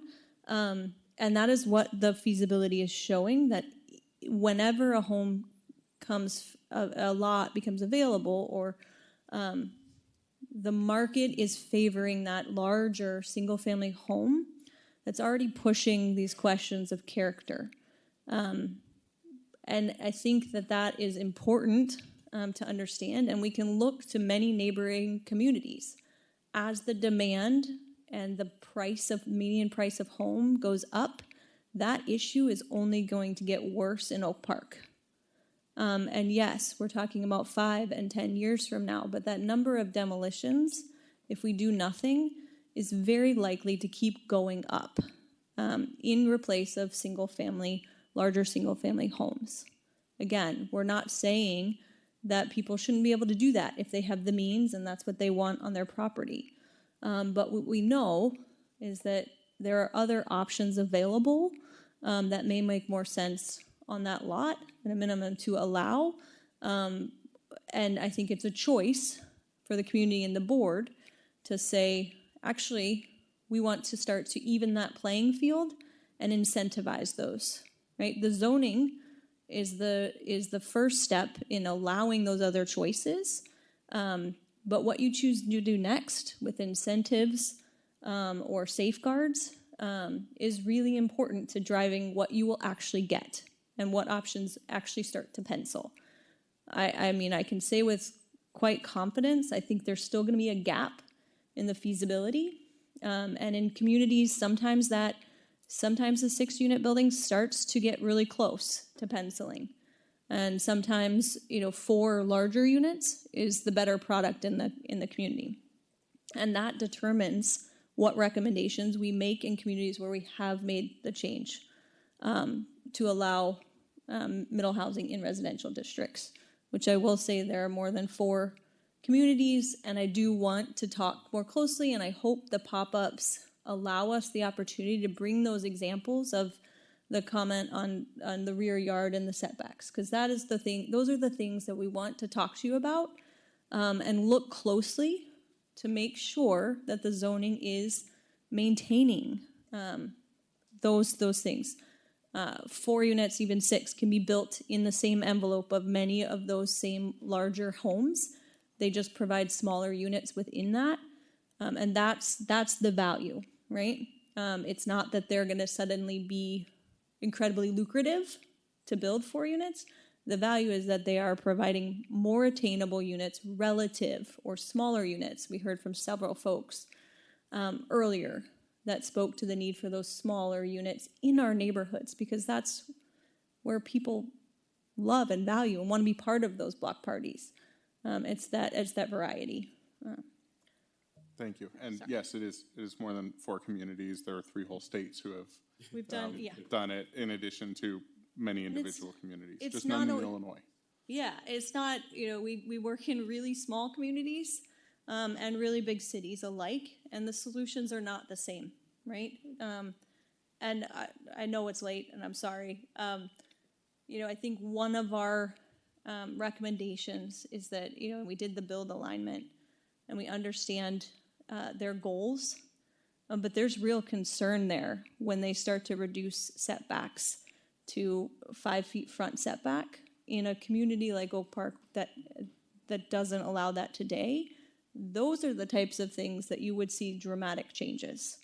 And I think that's something we're trying to be ahead of and meet the goals of build, but also be really mindful of some of those nuances that Oak Park could lead and get right. If I can just break in for a second, since it's widely known that I was very supportive of the build bill, but what was just said there is something that I also really appreciate about how we're proceeding. What I was supportive of with the governor's build bill is what its goals were. Its goals to building smaller fill-in, missing middle housing. The reasons why outside of Oak Park you don't see development at the rate that you do in Oak Park and addressing that. So to answer your earlier question, what am I preferring? What's right for Oak Park or you know, that allegiance with the build bill? You know, I do appreciate the nuanced way that we're going about it here in Oak Park. And like we've done on so many other topics, we can then pave the way for how to do it smarter, right? But, you know, I don't think that the governor was actually thinking about Oak Park when he did this. Yes, he looked at our 2024 study and learned, and his staff learned a lot from that. And I think we can be very proud of that, which was done in partnership with our community and the electeds and our staff. But, you know, he's trying to solve a housing crisis for the state of Illinois. I said at a previous meeting, Oak Park isn't where I'd start because we're I guess, the fifth dentist community in the state. But he was also realizing he was going to have to put some money behind it. But one of the things that you've heard from Trustee Wesley and Trustee Straw is that the experts and every room of experts that I'm in, all agree that single-family zoning is a bit of a money loser.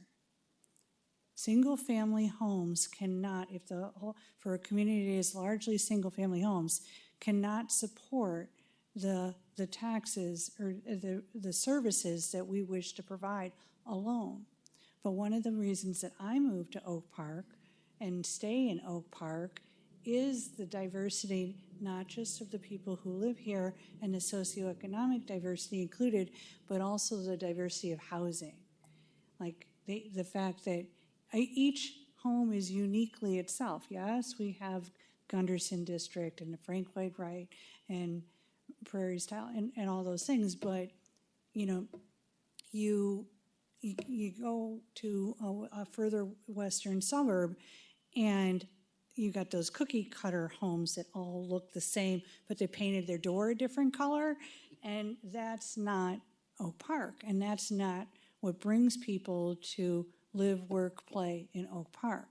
So one of the things that I do want to see, and it's in here, it's already in here, but maybe in that FAQ is what are we doing to protect our historical architecture, right? You know, there's a perception that that's not understood. What are we doing to protect the affordable housing that we already do have, the bungalows? What is in here that is reflective of, you know, our goals? And we need to state our goals a little cleaner. We heard that loudly tonight. You've got purpose statements throughout here, but they're very technical purpose statements. What do they actually do? You know? Sure. And so we talk about, or I have heard as an elected official that Oak Park is landlocked. Well, it's really not. You know, you drive down Madison Street, there's still a lot of opportunity. And I don't think we want everything to be high rises, right? We'd like to see some, 6 flats, 8 flats, and different types of housing that supports our architectural standards and has that missing middle. But the two flats that are on my block were built in 1919. Our zoning code was created in 1921. I'm quite confident that if we went, so some of that beauty of the mixed architecture on my block, because I just came back from out of town and I, drive down and I'm just reminded at how beautiful my very ordinary Oak Park block is. And it's the mix of the architecture, okay? And after 1920, 21, you started to see less of that in Oak Park, and now, you're talking about. So you can't, build a 2 flat on that vacant lot right now, or a 3 flat. And that is still very expensive to build. But what I want, is that independent homeowner who has a 2 flat that's more willing to work with that single mom, of which I was, to just be able to afford to live in Oak Park and have access to the amenities. I also lived with my first husband, and more to that story, in a Victorian that his parents turned into a 4-flat so that they could afford to still live there. And then that was where we were, newlyweds, for 2 years, was in an apartment from the outside, looked like a Victorian, okay? And so we're not looking at creating zoning that encourages tearing stuff down. We're looking at also preserving the architecture that we have and modifying the ability to house more people that want to live here, and people at various different socioeconomic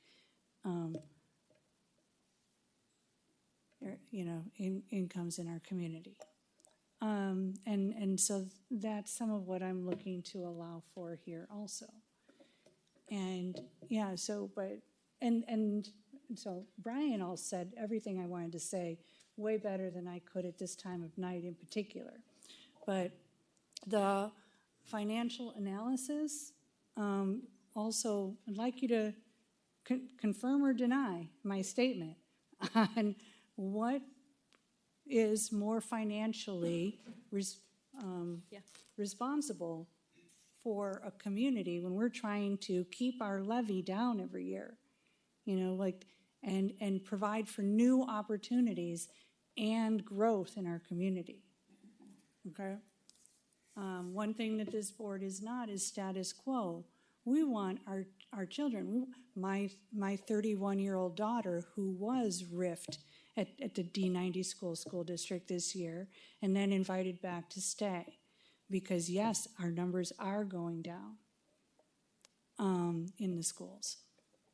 All right, well, otherwise, everything Brian said, and Corey for that matter. And we do want to make sure we're clear on the sixplexes. Are we giving that information? Yes? I mean, like. Yeah, yes. Yes, okay. To work with? All right. Yeah, and so what we're doing that the bill didn't do is largely about maintaining the character of our community. Yeah. Thank you. Understood. Thank you. To Vicky's point, I am also looking to see the economic analysis. My question is not, will changing our zoning produce more revenue? I'm sure it will. It's, will it produce net revenue for the village? Will it be a positive overall when you consider what we need to consider in terms of what the expenditures may look like in 10 or 20 years? So I think those are important calculations. I don't know. I hope that I've put that out in a previous letter. I hope that gets addressed as much as it can be. Yeah. A lot of it is based on future. Yeah, it's difficult to answer that question. The feasibility will get to some of those in terms of, but not, it will have difficulty getting to the village-wide net revenue, right? Because we can't predict the market, especially in a place that isn't seeing rapid change, if that makes sense. But I understood, and we can answer some of those. There's more revenue. There's going to be more expense too, and how does it balance out? What are other places? What are they experiencing? What are their communities? Yeah. In as much as this is a relatively new phenomenon, in as much as data is available. Thank you. And to Brian's point, it was a good point about the tear down, and again, going back to the economic feasibility, it might be different if it's a sixplex and they're renting out at $4,000 a month. That's $24,000 a month that the owner might be collecting. That could be a different scenario potentially if you have depending upon what gets built, right, and what's allowable, what, as you say, pencils. Yeah. And so that's something to consider as we look at that. So most of the questions have been answered. This has been a very informative, helpful discussion for the last hour. I do have questions on the sixplex and the map that I saw, the blue map with the light and the dark, and the majority, what it looked like, and I asked you to confirm, looked like over 50% was in the area which would be impacted, would be allowing sixplexes. I don't think that's a great idea to put them in the majority of the village. I don't think residents, you know, it's one thing to accommodate, and like I said, we try to be agreeable and acceptable, and we do, and we are as a village, but a sixplex it's a bit to wake up and find one there. It would be a bit of a shock, I think, for some people. And the last couple of questions, you mentioned about feedback, and I appreciate that. The feedback, you know, the surveys and all that were just a few hundred people, so you were polling and getting this information based upon that, and I get it. You did a good job trying to get what you could get. It was difficult. As I said, it's a difficult task, but it's a small sample. We have to remember that when we look at these decisions, that they were not large samples to begin with. And finally, some of the questions, I just want to get a process question clear. When we talk about tools, whether it's a demolition, deconversion policy, bonus program, we talk about a pilot program, these are all good things. Right now, they're blank, right? They're not filled in. The Plan Commission, is that a matter that they would normally assume? No, because this is outside of their task purview. force. Okay. This is the role of the staff. Okay. And working with respective commissions in the board to define, to identify policy recommendations. Right. In those areas that you just described or identified. Our method for trying to do it is to try to stand up the task force, right, to facilitate the expert input and do it in a public way. So we facilitate public participation in that process and try to make it as efficient as possible. Great. So yes, I think that's work that is the staff work that would not ordinarily go through. It's policy work. It would not ordinarily go through that. Got it. But the point is, I'm trying to make is that is integral to people's buy-in and making sure that this is really something that they are behind, and that includes trustees. So when you have these ideas, and they sound like, some of these sound like good ideas that should be in part of this, I want to see more about it before I can come and say, yeah, that's something I'm 100% behind. And I don't know how, honestly, the Plan Commission can assess this at this point. It doesn't seem to me, I'll use the word ripe, it doesn't seem ripe almost for them to evaluate this absent these tools and other parts that are going to supplement. And again, I understand it's not their work, but why shouldn't we do that first and then put all the pieces together and give it to them, and then they could see, oh, this is interconnected and this makes sense. I mean, wouldn't that be helpful to them, or no? Am I wrong? It could only be helpful.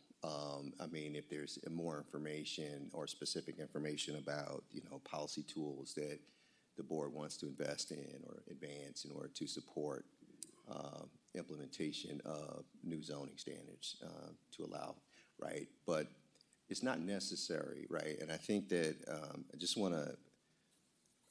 I want to acknowledge, it is a very intricate process, and it is comprehensive in nature, and we are looking at it holistically, but we can't just, by sheer practicality, do it all at once. We can do things concurrently so that we time things and sequence things in a way where they actually come together. And I think that's what's happening here.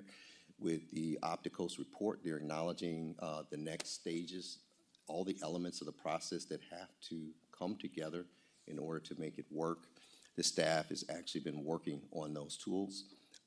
We will see, we will be in the near future, probably as early as September, be having some conversations about the IHO. Right, that's another we do have some draft, we have some ideas about the demolition deconversion issue. Mm-hmm. So these things will at some point come together. But I think the zoning allowing the type of units that we would like to see, I think is the first step. And all of this is articulated in the strategic vision for housing. It's all laid out there, right? And all we're doing is taking steps to move on all of it. And it's all tracking, and at some point it all comes together. And we're going to see that this fall, right? Thank you. I would just say that from the public standpoint, at least, and I trust you when you say that, the staff is professional, they do an excellent job, and they've done it, and the consultants are working hard. But to the public, when you talk about these pieces and they're blank, it is a leap of faith to say this is all going to come together. And I just have to say, I hope it does. I think it will. But I would also suggest that it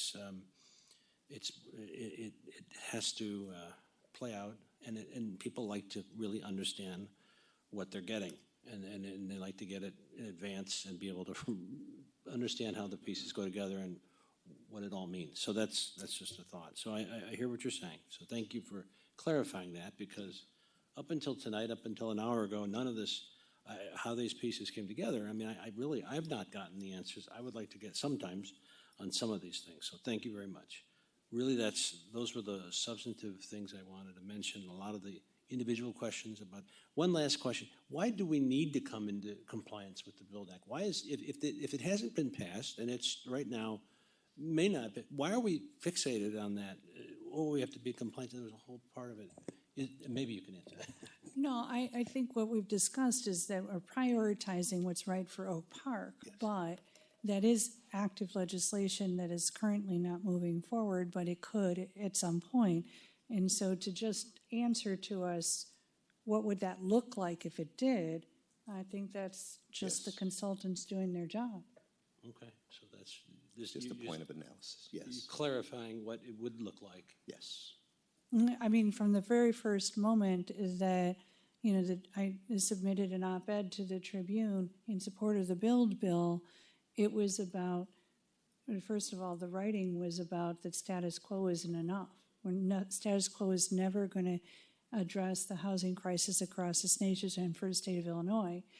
But immediately, the first opportunity I had, it was, but this process is ours, and the two, it's easy for them to be conflated, but that wasn't, I attempted to clarify that from the get-go. And just final comment, those items I mentioned about the tools, they're important to me because I really do have concerns about the single-family housing stock still and what would happen. And clearly, everyone seems to agree that if you remove supply, demand will raise prices eventually, and and we're going to have a more exclusive community at least in the housing end of things, and that doesn't help. That excludes an entire group of people that want to buy homes and grow up and have their kids grow up here and spend their lives here. So that's something we don't want to do. It's an important way to keep the housing moving forward too. So this is all being driven by our board goals, starting in 2024. And what you've heard tonight is that each step has actually been quite strategic. It is extremely normal for any community that's considering making the significant changes like this to have this kind of community pushback. But what my experience as an elected official is that pushback does make the final product better, okay? And so I do appreciate my colleagues acknowledging is that there's always an opportunity to do engagement better. I think it's actually been on us and less on staff and the consultant. Us putting out there into the community what we're trying to accomplish. And so you've heard affordable housing, you've heard diversity of housing stock, that's largely so that we can really live our values and remain the diverse community that we want to be. A welcoming community is that appreciates really raising our children in a place where that's very accepting and inclusive and the way that we would want the world to be. In 1968, the Village of Oak Park took action to not allow for sale signs, and that prevented white flight. There had to be proactive action to not, on affirmative moves so that we work to be an integrated community. We are one of the most successfully integrated communities in the nation. Our comparison to Evanston, this is one where we win. But it always took really brave action every step of the way for any board when this work was being done. And, you know, but we truly believe that our goals actually are your goals. And this is, and so we need to do a better job of speaking to what we think this is going to actually do. In the report, it said that the board sees this as incrementally making, implementation. And I think that that's inevitably true. You know, when we passed ADUs, 3 years ago, we've seen only just a few pop up. And we didn't really, that ADU allowing for accessory dwelling units was really allowing for single-family homeowners to create the space they wanted on their own land.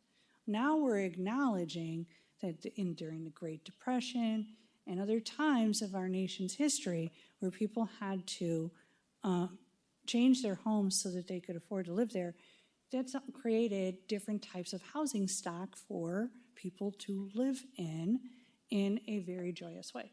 So there's, I'm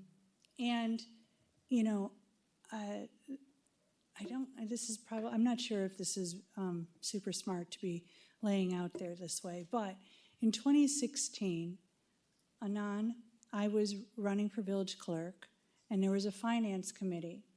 And Anand said in that meeting, after the village board approved a lot of funding for the many different nonprofits that the Village of Oak Park funds, Housing Forward, Way Back In, et cetera, et cetera. And he said, Oak Park is very generous.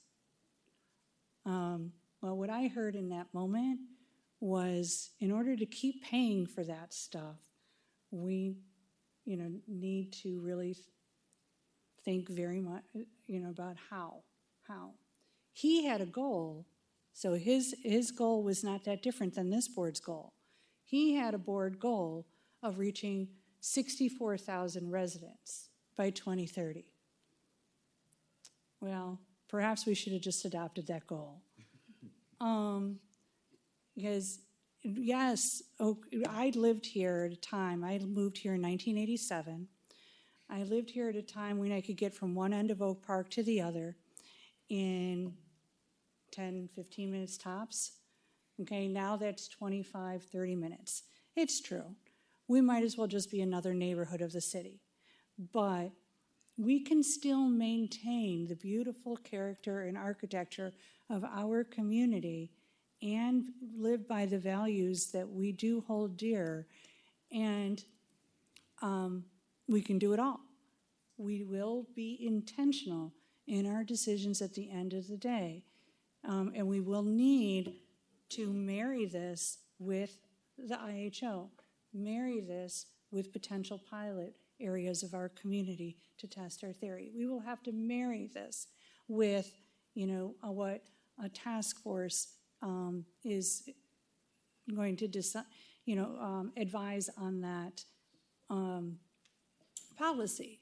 So when I say strategic, this is zoning discussion. This is boring stuff, man. This is one where we say this is our vision, and staff come back and give us the details that, well, I would never be able to stay up all night to write, okay? But you can explain it to us and how it's going to work. We do want it to be easy to read, for people to use, right?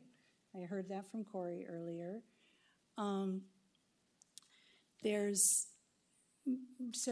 But I don't know, much earlier community engagement to what we're going to see in the next 3 months.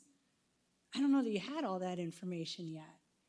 you've been working to pull it together, right?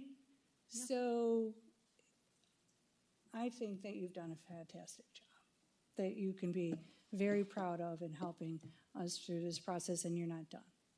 And neither are we. And, you know, so there's still two of you and you'd like to go home. I do want to ask Jennifer why she decided to do this for a living, because I'm just very curious now. I think I have a different answer today than I did. That's another day. All right, for all of our sakes, I'll try to be brief here. Just to give the input that staff are asking for here.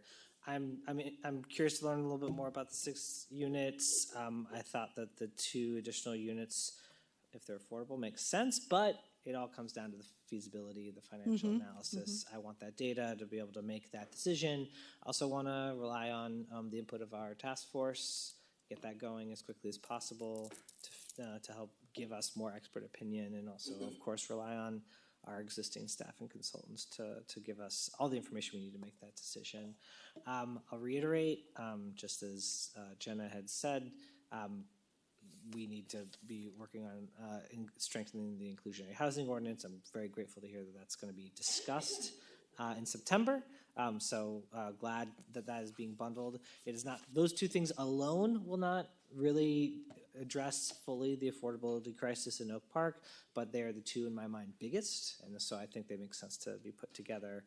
I have a lot more to say on zoning, but it's too late to say all of it. I'll just remind folks, I wrote a very long blog post about this and posted on my website. It's going to be in the Wednesday Journal, I think, next week, so you can... it's already in there today? Okay, or tomorrow? Great. Today now. Hey, it's Wednesday. You can read it today. So you can see my position on that, which is that I am for the zoning changes. I am for strengthening the affordable zoning, inclusionary housing ordinance. I just wanted to also, to the question, the last slide, on getting all the way back to the questions. We heard 28 public comments tonight on this issue. I was taking notes, just like many of my colleagues were. 10 of them were pro zoning changes, 15 against. I counted 3 as neutral. You can debate me whether or not that's actual, that counts, but that's my take on it. I think it's also worth noting who we didn't hear from tonight. Of the 28 public comments, I only noted that 2 of them identified themselves as renters. 40% of the village is renters, and every single person on this board is a homeowner. Nope. Oh, wait, you rent?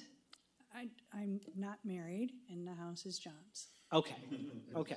But I've Exception rented in taken. at least 10 Okay. places in our village. Exception taken.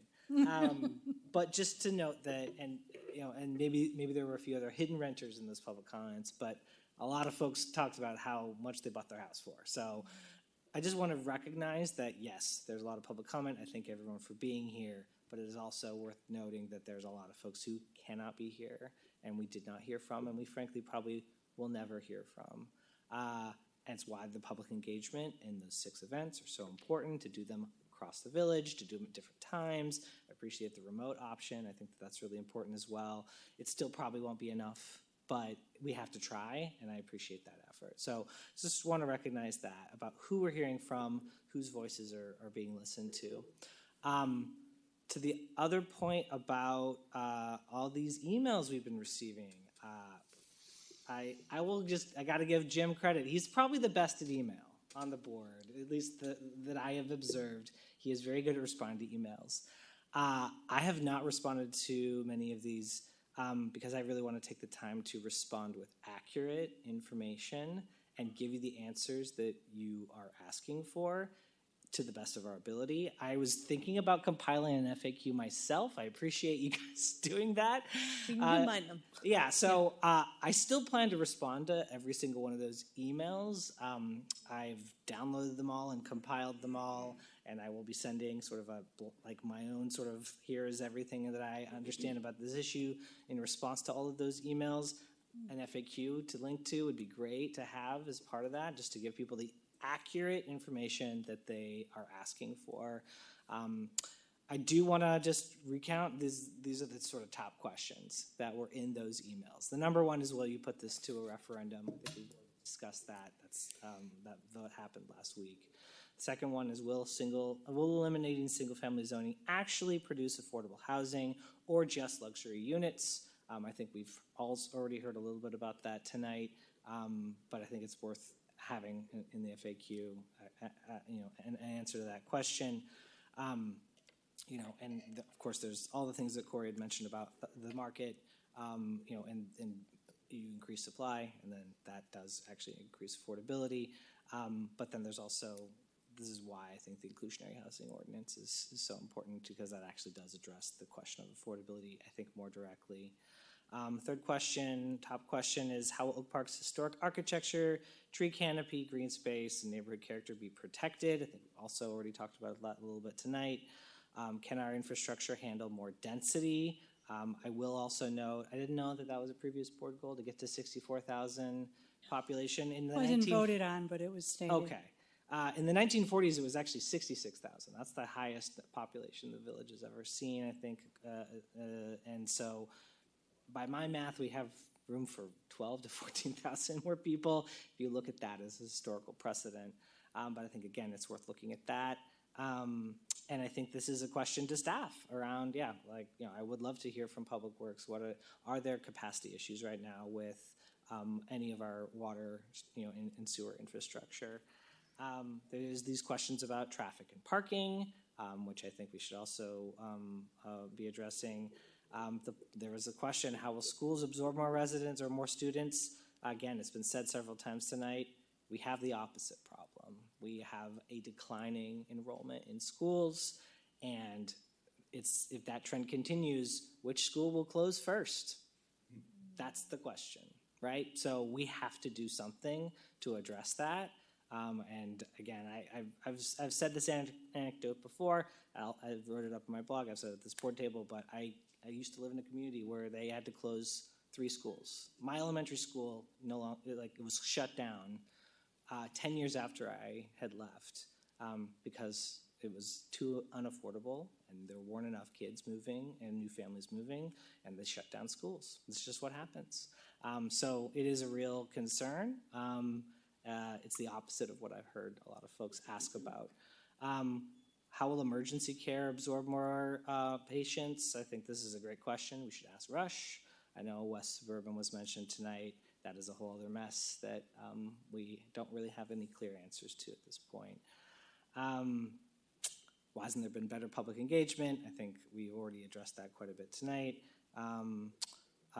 What stops developers and private equity from just buying up homes and building luxury multi-unit replacements?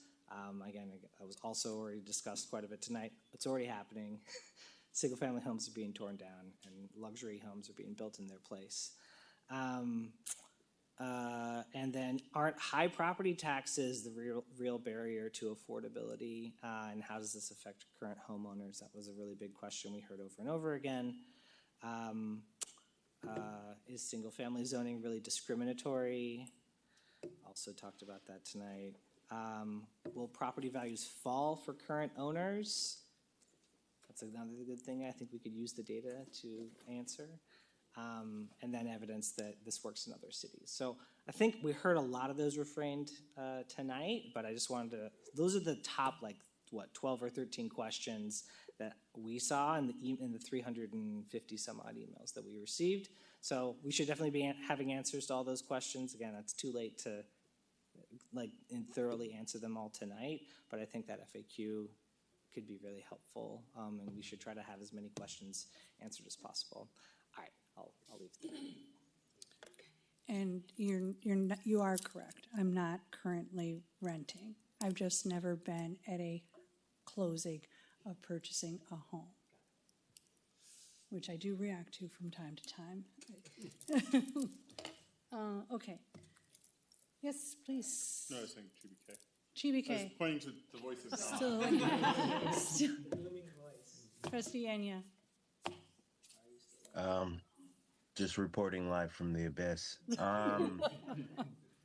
No, No, I don't want to repeat anything that's already been said, and there's a lot been said. And I know Derek went down a list that, pretty much went to a couple of the things I wanted to address. But no, I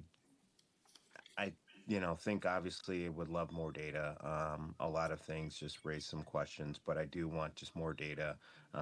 Still think this is the trend of where things are going and where we need to go to address affordability. But I do think, giving data to our residents so that they can understand where some of us are coming from if they hadn't had a chance to see some of our platforms when we ran for our campaigns or had many meetings about this. We don't all have the exact same feelings on every part about what we're doing, but I think we all have the same overall goal of wanting to make Oak Park more affordable and more accessible to more people.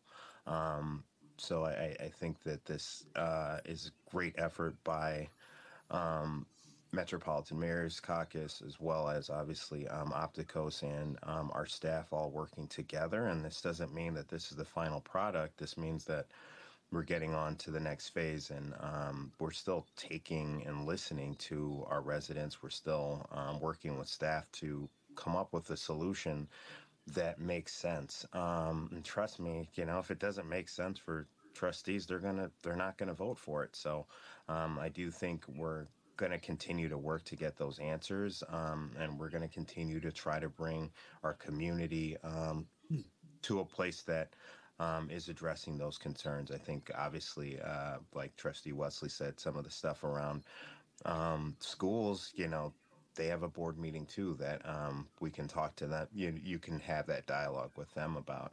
But I do think we are trying to move as best as we can to a situation that has grown increasingly.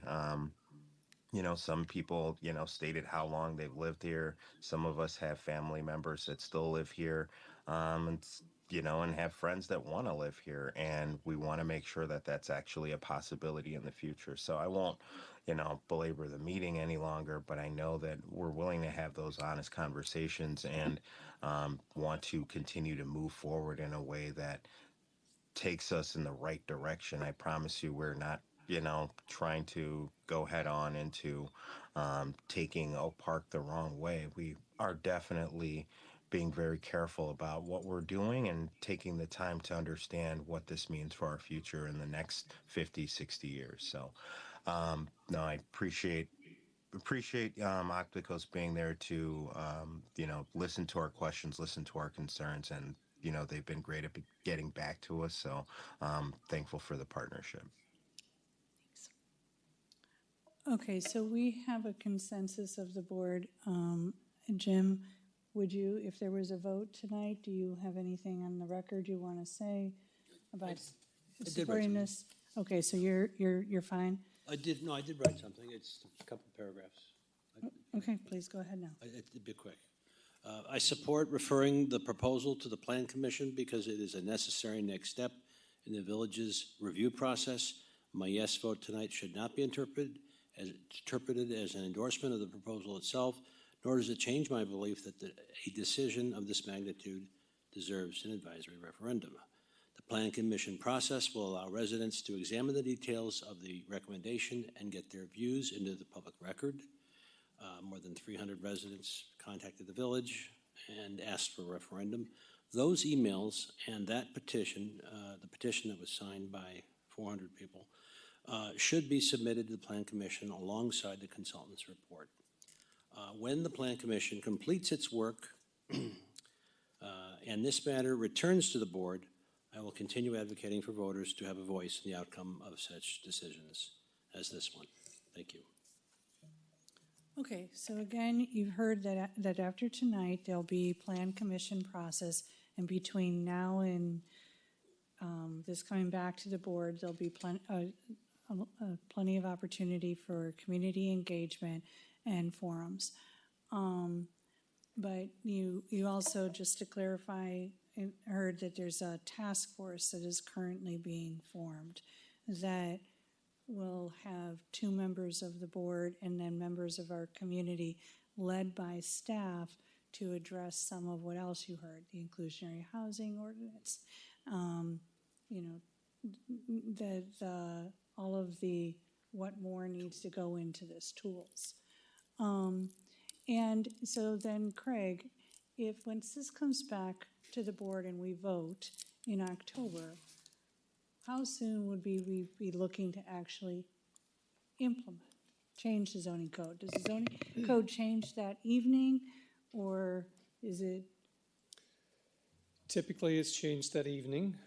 Okay. You could always put a date on it that doesn't come effective till January 1st, for example. Okay, but staff would be ready to implement?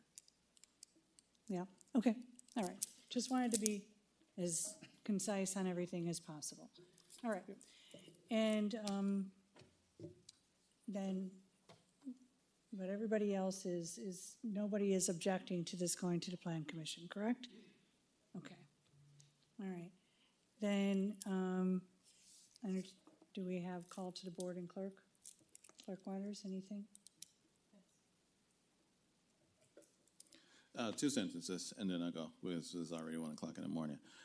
Just reading from the forum that I have from the election that got me this term, what the forum participants, organizers said. Mr. Wesley said, Oak Park zoning ordinance relies on exceptions rather than rules. This is what I said at a public forum while trying to get elected to this office. He said he has the courage to change the ordinance when necessary to create fairness and justice for those negatively impacted by zoning issues, which is what I think I've exhibited throughout this entire process. Pass. Good night, pass. Pass. Okay, this is the longest board meeting we've ever had. I doubt that we will ever actually repeat this long of a board meeting, but I do think, and so I'm very grateful to staff for hanging out and for all of you residents who have stayed hung out. This is a big deal. This is really important, and I do think it ended up being a great conversation. Trustee Enya, call to board.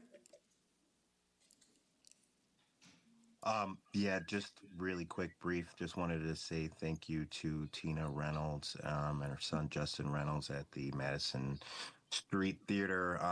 Just trying to, bring some unique opportunities to Oak Park, and it was really lovely to be able to hear just a awesome Broadway rendition there this weekend, and just want to continue to support the arts, but just wanted to tell them thank you. It was personally a great experience.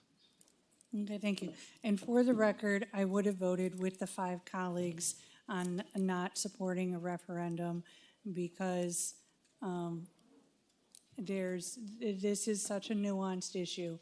We are ready to do the work for it. It wouldn't have been a binding referendum, and a advisory one, very, very, very difficult to make sure that everybody walking into the polling booth that day would have the information that they need to really weigh in. And so we're here for all the discussion that you're interested in having. Thank you. I entertain a motion to adjourn. So moved. Second. All in favor? Aye. Aye. Much more.